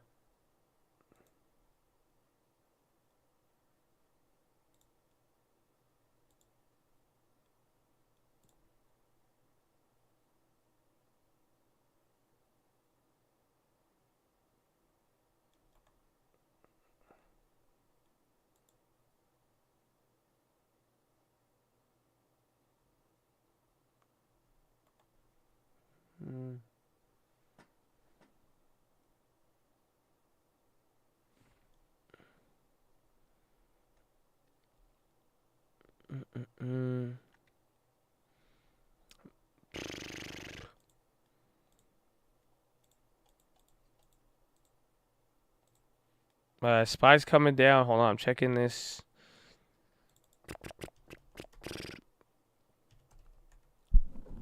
Dr. Oz running. Yeah, he's kind of like, I don't know. I feel like he's a conservative poser, though. Low key. I feel like he brings up good points, and but I feel like he's like acting. That's why like some of you guys will try to say I'm this or that, but like I don't know. Like I feel like he's like, yeah. Like I feel like he just does it for the views. So like I don't know. It's like he's trying to be Trump. I don't know. It's just different. I used to like his show, though. My mom used to watch so much Dr. Oz, bro. She used to love that dude. And then she's like, he's fake. He would take this. That's not true. She watched it for like 5 years, and then she said, no more. Spies coming down.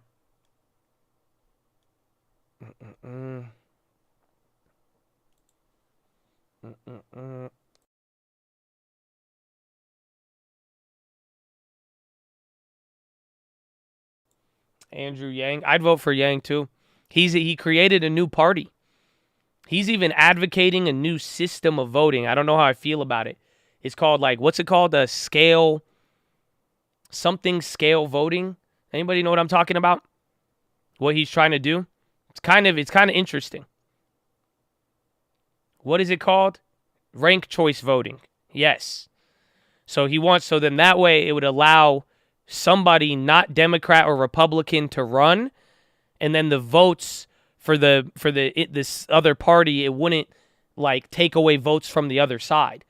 That's why people got mad at Kanye or people got mad at other people because like they got mad at Kanye because they thought Kanye was going to take up votes that could have went to Biden or could have went to Trump, and he had no chance of winning. So it's like rank choice. I haven't looked into it as much, but it's I was like, all right, I see you, Yang. Let's see. But yeah, it would lead to a. That's what I'm saying. I don't like changing the voting system when it gets down to that. But we won't get into that discussion.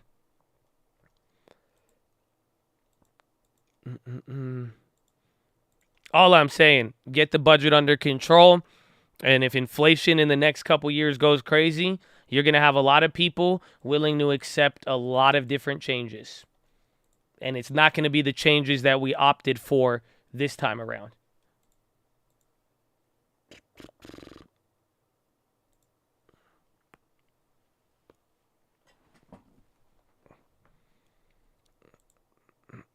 I still have the Costco play slightly up.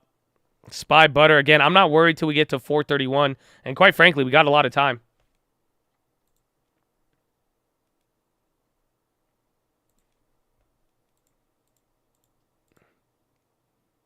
What's additional escrow?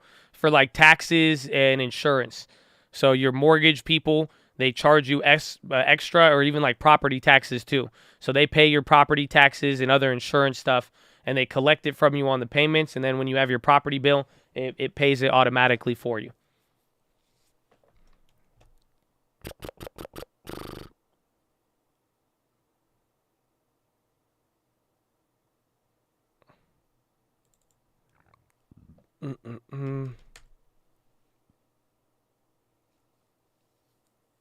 This is a yucky close.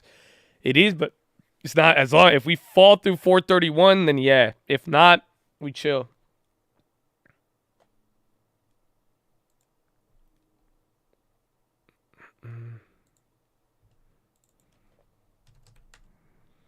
Peace talks failed. Are you sure? Where are you getting that from? Mayor of Ukraine says Russian troops headed towards nearby nuclear power plant.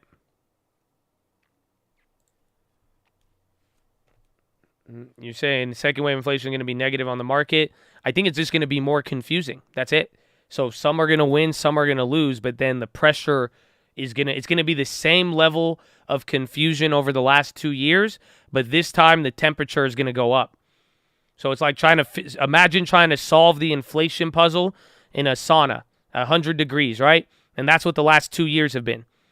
Now the puzzle is still not solved, and you're going to find some pieces that fit, some don't, and then you get more of the picture. Then it's like, oh, wait, it doesn't fit anymore. But now the temperature is going to be at 150 while you're trying to figure it out. Price pressures are going to be higher, and then we're going to still be saying, well, what did we buy? What's this? And then oil and materials are going to win for the first 6 months, and then you're going to get a lot of that flip-flop, and then we're going to see, oh, we have this new idea, and then yibbity-bobbity-boo.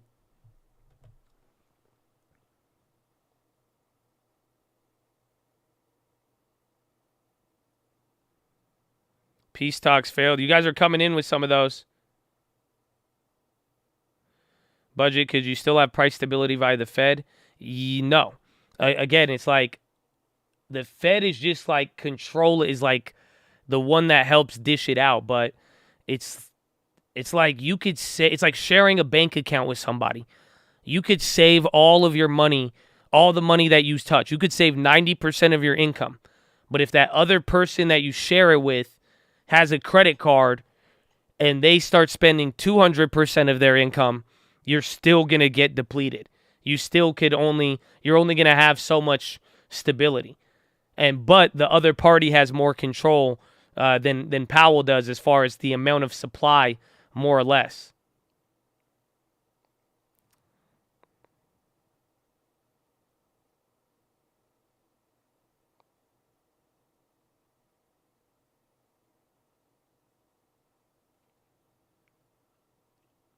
You talking marriage? Yeah, I guess, if that's it. That's the case.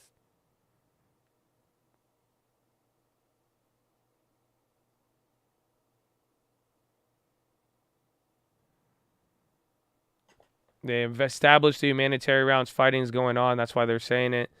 Yeah, I think it sounded good at first. But again, like we said, some people brought it up that the humanitarian corridor only means more conflict.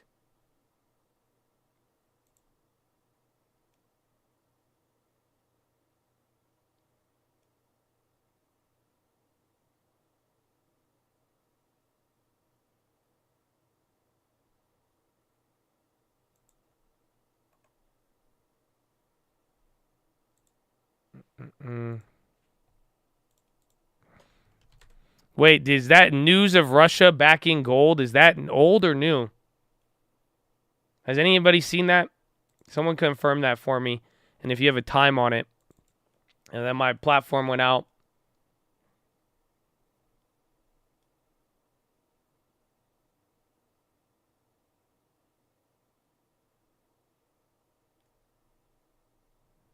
That's old news, right?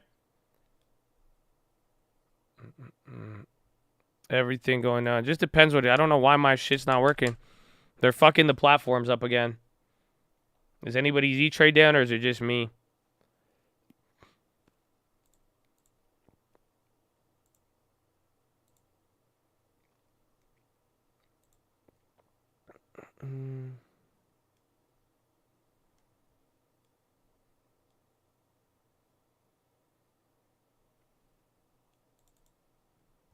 Just me.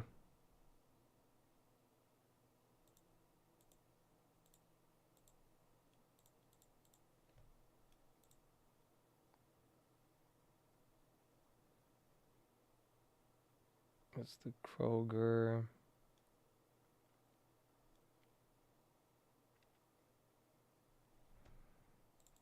Dude, come on. They're scamming me heavy. Well, there you go. We're back. We're coming down.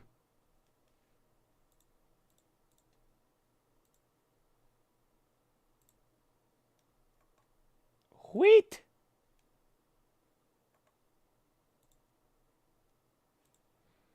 Bro, best case scenario, if wheat makes another leg, hopefully the puts and calls go up at the same time.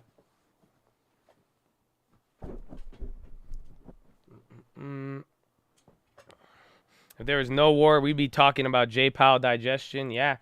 Again, that's why I said just please you have to imagine it. But again, it's as much as it is the war as what this has done to the commodities now. Again, I said it so many times in the morning. This is the commodities. This is the biggest run-up since 1978.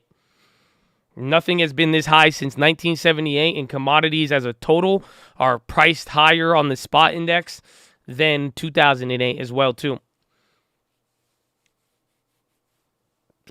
Again, I got to say it, bro. I got to say it.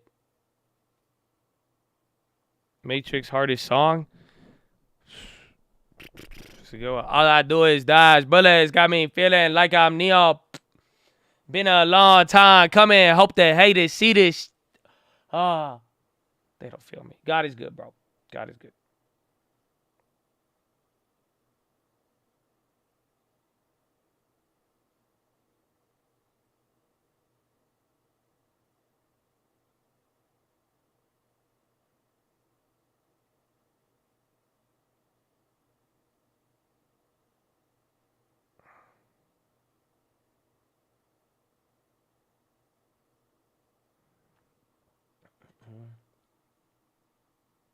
You're booking Airbnbs. They don't intend to stay. It's just to help host.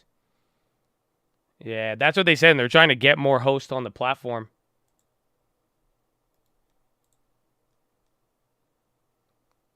By booking rooms for rent, 24 hours, 100 people book Airbnbs as a ways to send immediate monetary assistance. Oh, shit. That's pretty dope. But then what if people can't use the house, though? We are so confusing. Because, like, what if someone needs... I guess, wait, I don't know. Because I guess you wouldn't stay in Ukraine. But that is genius to get the money there. Damn, so Airbnb, low-key bank now? Yeah, who's staying in Ukraine? I don't know. Maybe they got... I don't know.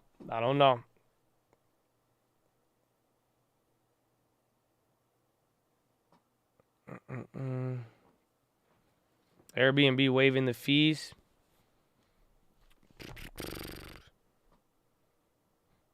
Am I down? Nah, man, that fucking Uber driver was telling me to go.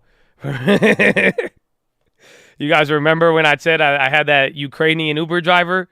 And he was like telling me, oh, you got to go. You got to go. He was telling me to go to Ukraine. I was like, Alexei, bro, you almost put me in the middle of the... Shit, Alexei.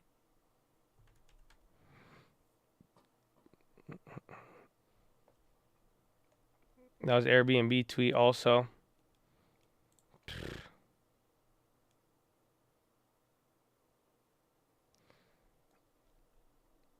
Why did ACH drop in 08? Same for X. Everything collapsed after the first commodity rally in 08. They all shot up and then everything collapsed. They all shot up and then collapsed. SPY is going to hit another low. You got 15 minutes. Watch for 431. A lot of things are moving now. That Bowen play still up. The Costco's are still holding too.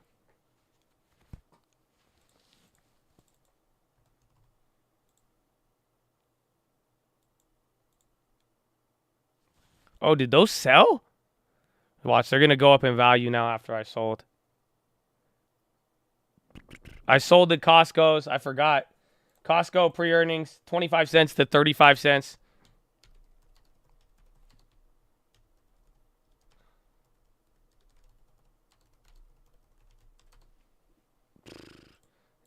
Shoot, calm down. You want me to freestyle? Gee, hold on. Let me put this stream alert out, bro. Okay? Why are you doing that?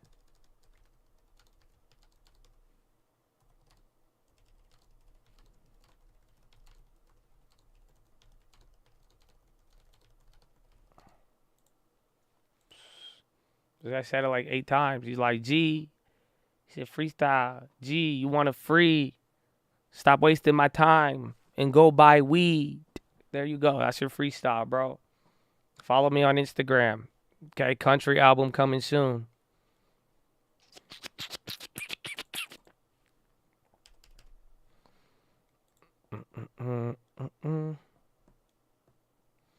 Costco, I don't know. Costco's already up a lot, though. I just wanted the pre-earnings. We hit it. It did good. I still got the Kohl's, too, or excuse me, Kroger.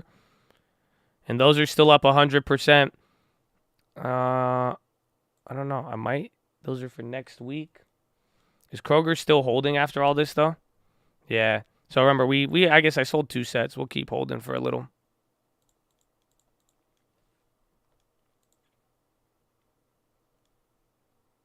Wheat.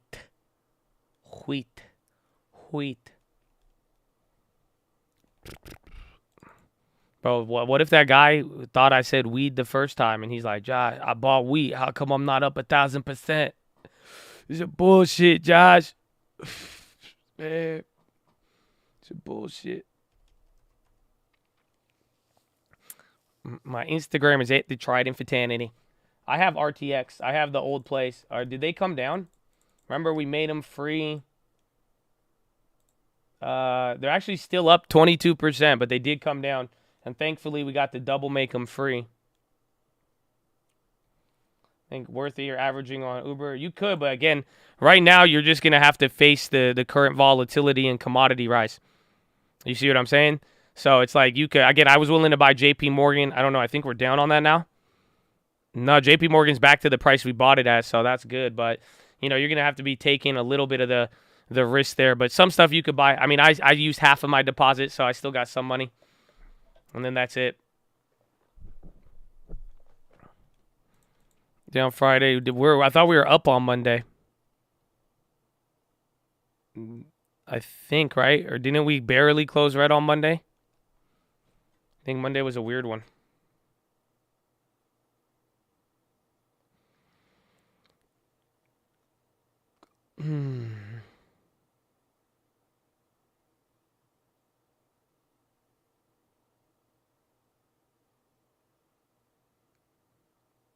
Putin says we need the off-ramp.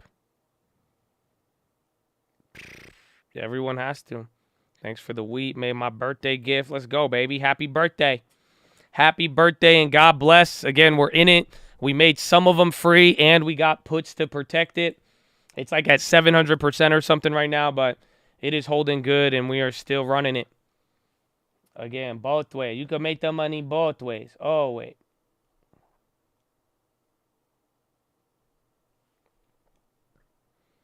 I'm still holding it. I made them free, got my initial investment back, and then I'm up so much on the calls with enough time. I grabbed shorter duration puts for April. So in a weird way, if it does have a flush, comes back to normal, we profit off the puts, and then we still have time just in case. Again, this is going to have it's going to take a lot of time for everything to settle. You know what I'm saying? So that's kind of how we're going about it.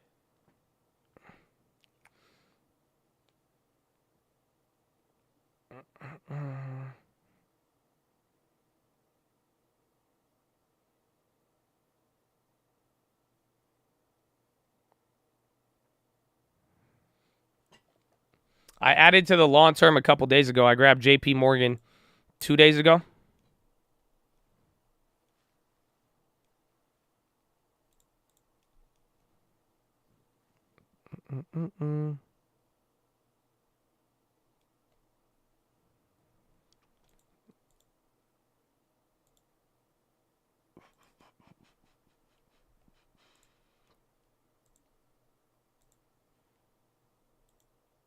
What's the post? Where's the post? I don't have any, like, I don't have pictures to post. And then, like, I feel like it's an event to post on Instagram.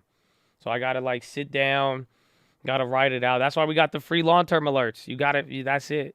So there's just going to be a delay. I'll post it on Monday. Let's see, hopefully.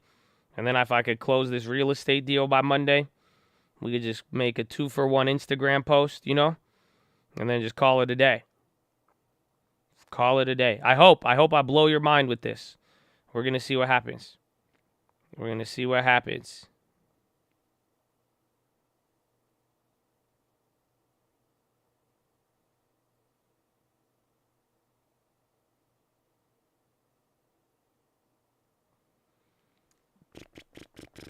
My email is tradingfraternity@gmail.com.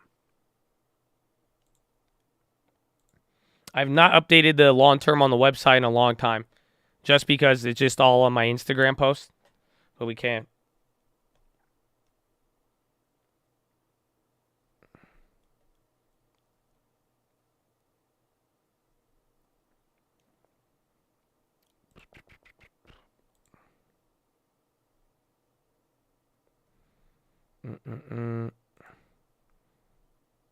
You talk too much. Show me the deeds of your real estate deals. Listen, you're the devil.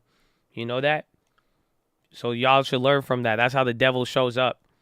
He started looking like Hugo. That's what happens. Because, like, he tries to get, you know what I'm saying? They'll, like, try to taunt you so that you speak on it. Because, like, you know what I'm saying? But you're not. That's why it's like, I rebuke you, devil. I ain't playing your game, devil. Because you know why? It's all in God's hands. And, you know, let his will be done. You'll see when whatever happens, we're cool with either way. But patience, baby. Patience. You know, yeah, I'll keep it to myself. That's just until the right time. Till the right time.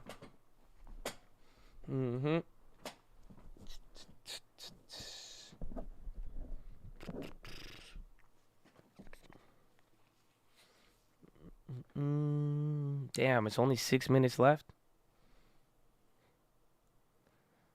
She said, Hugo. No, I don't think it's that way. Honestly, I haven't had the two best of experiences with Hugos.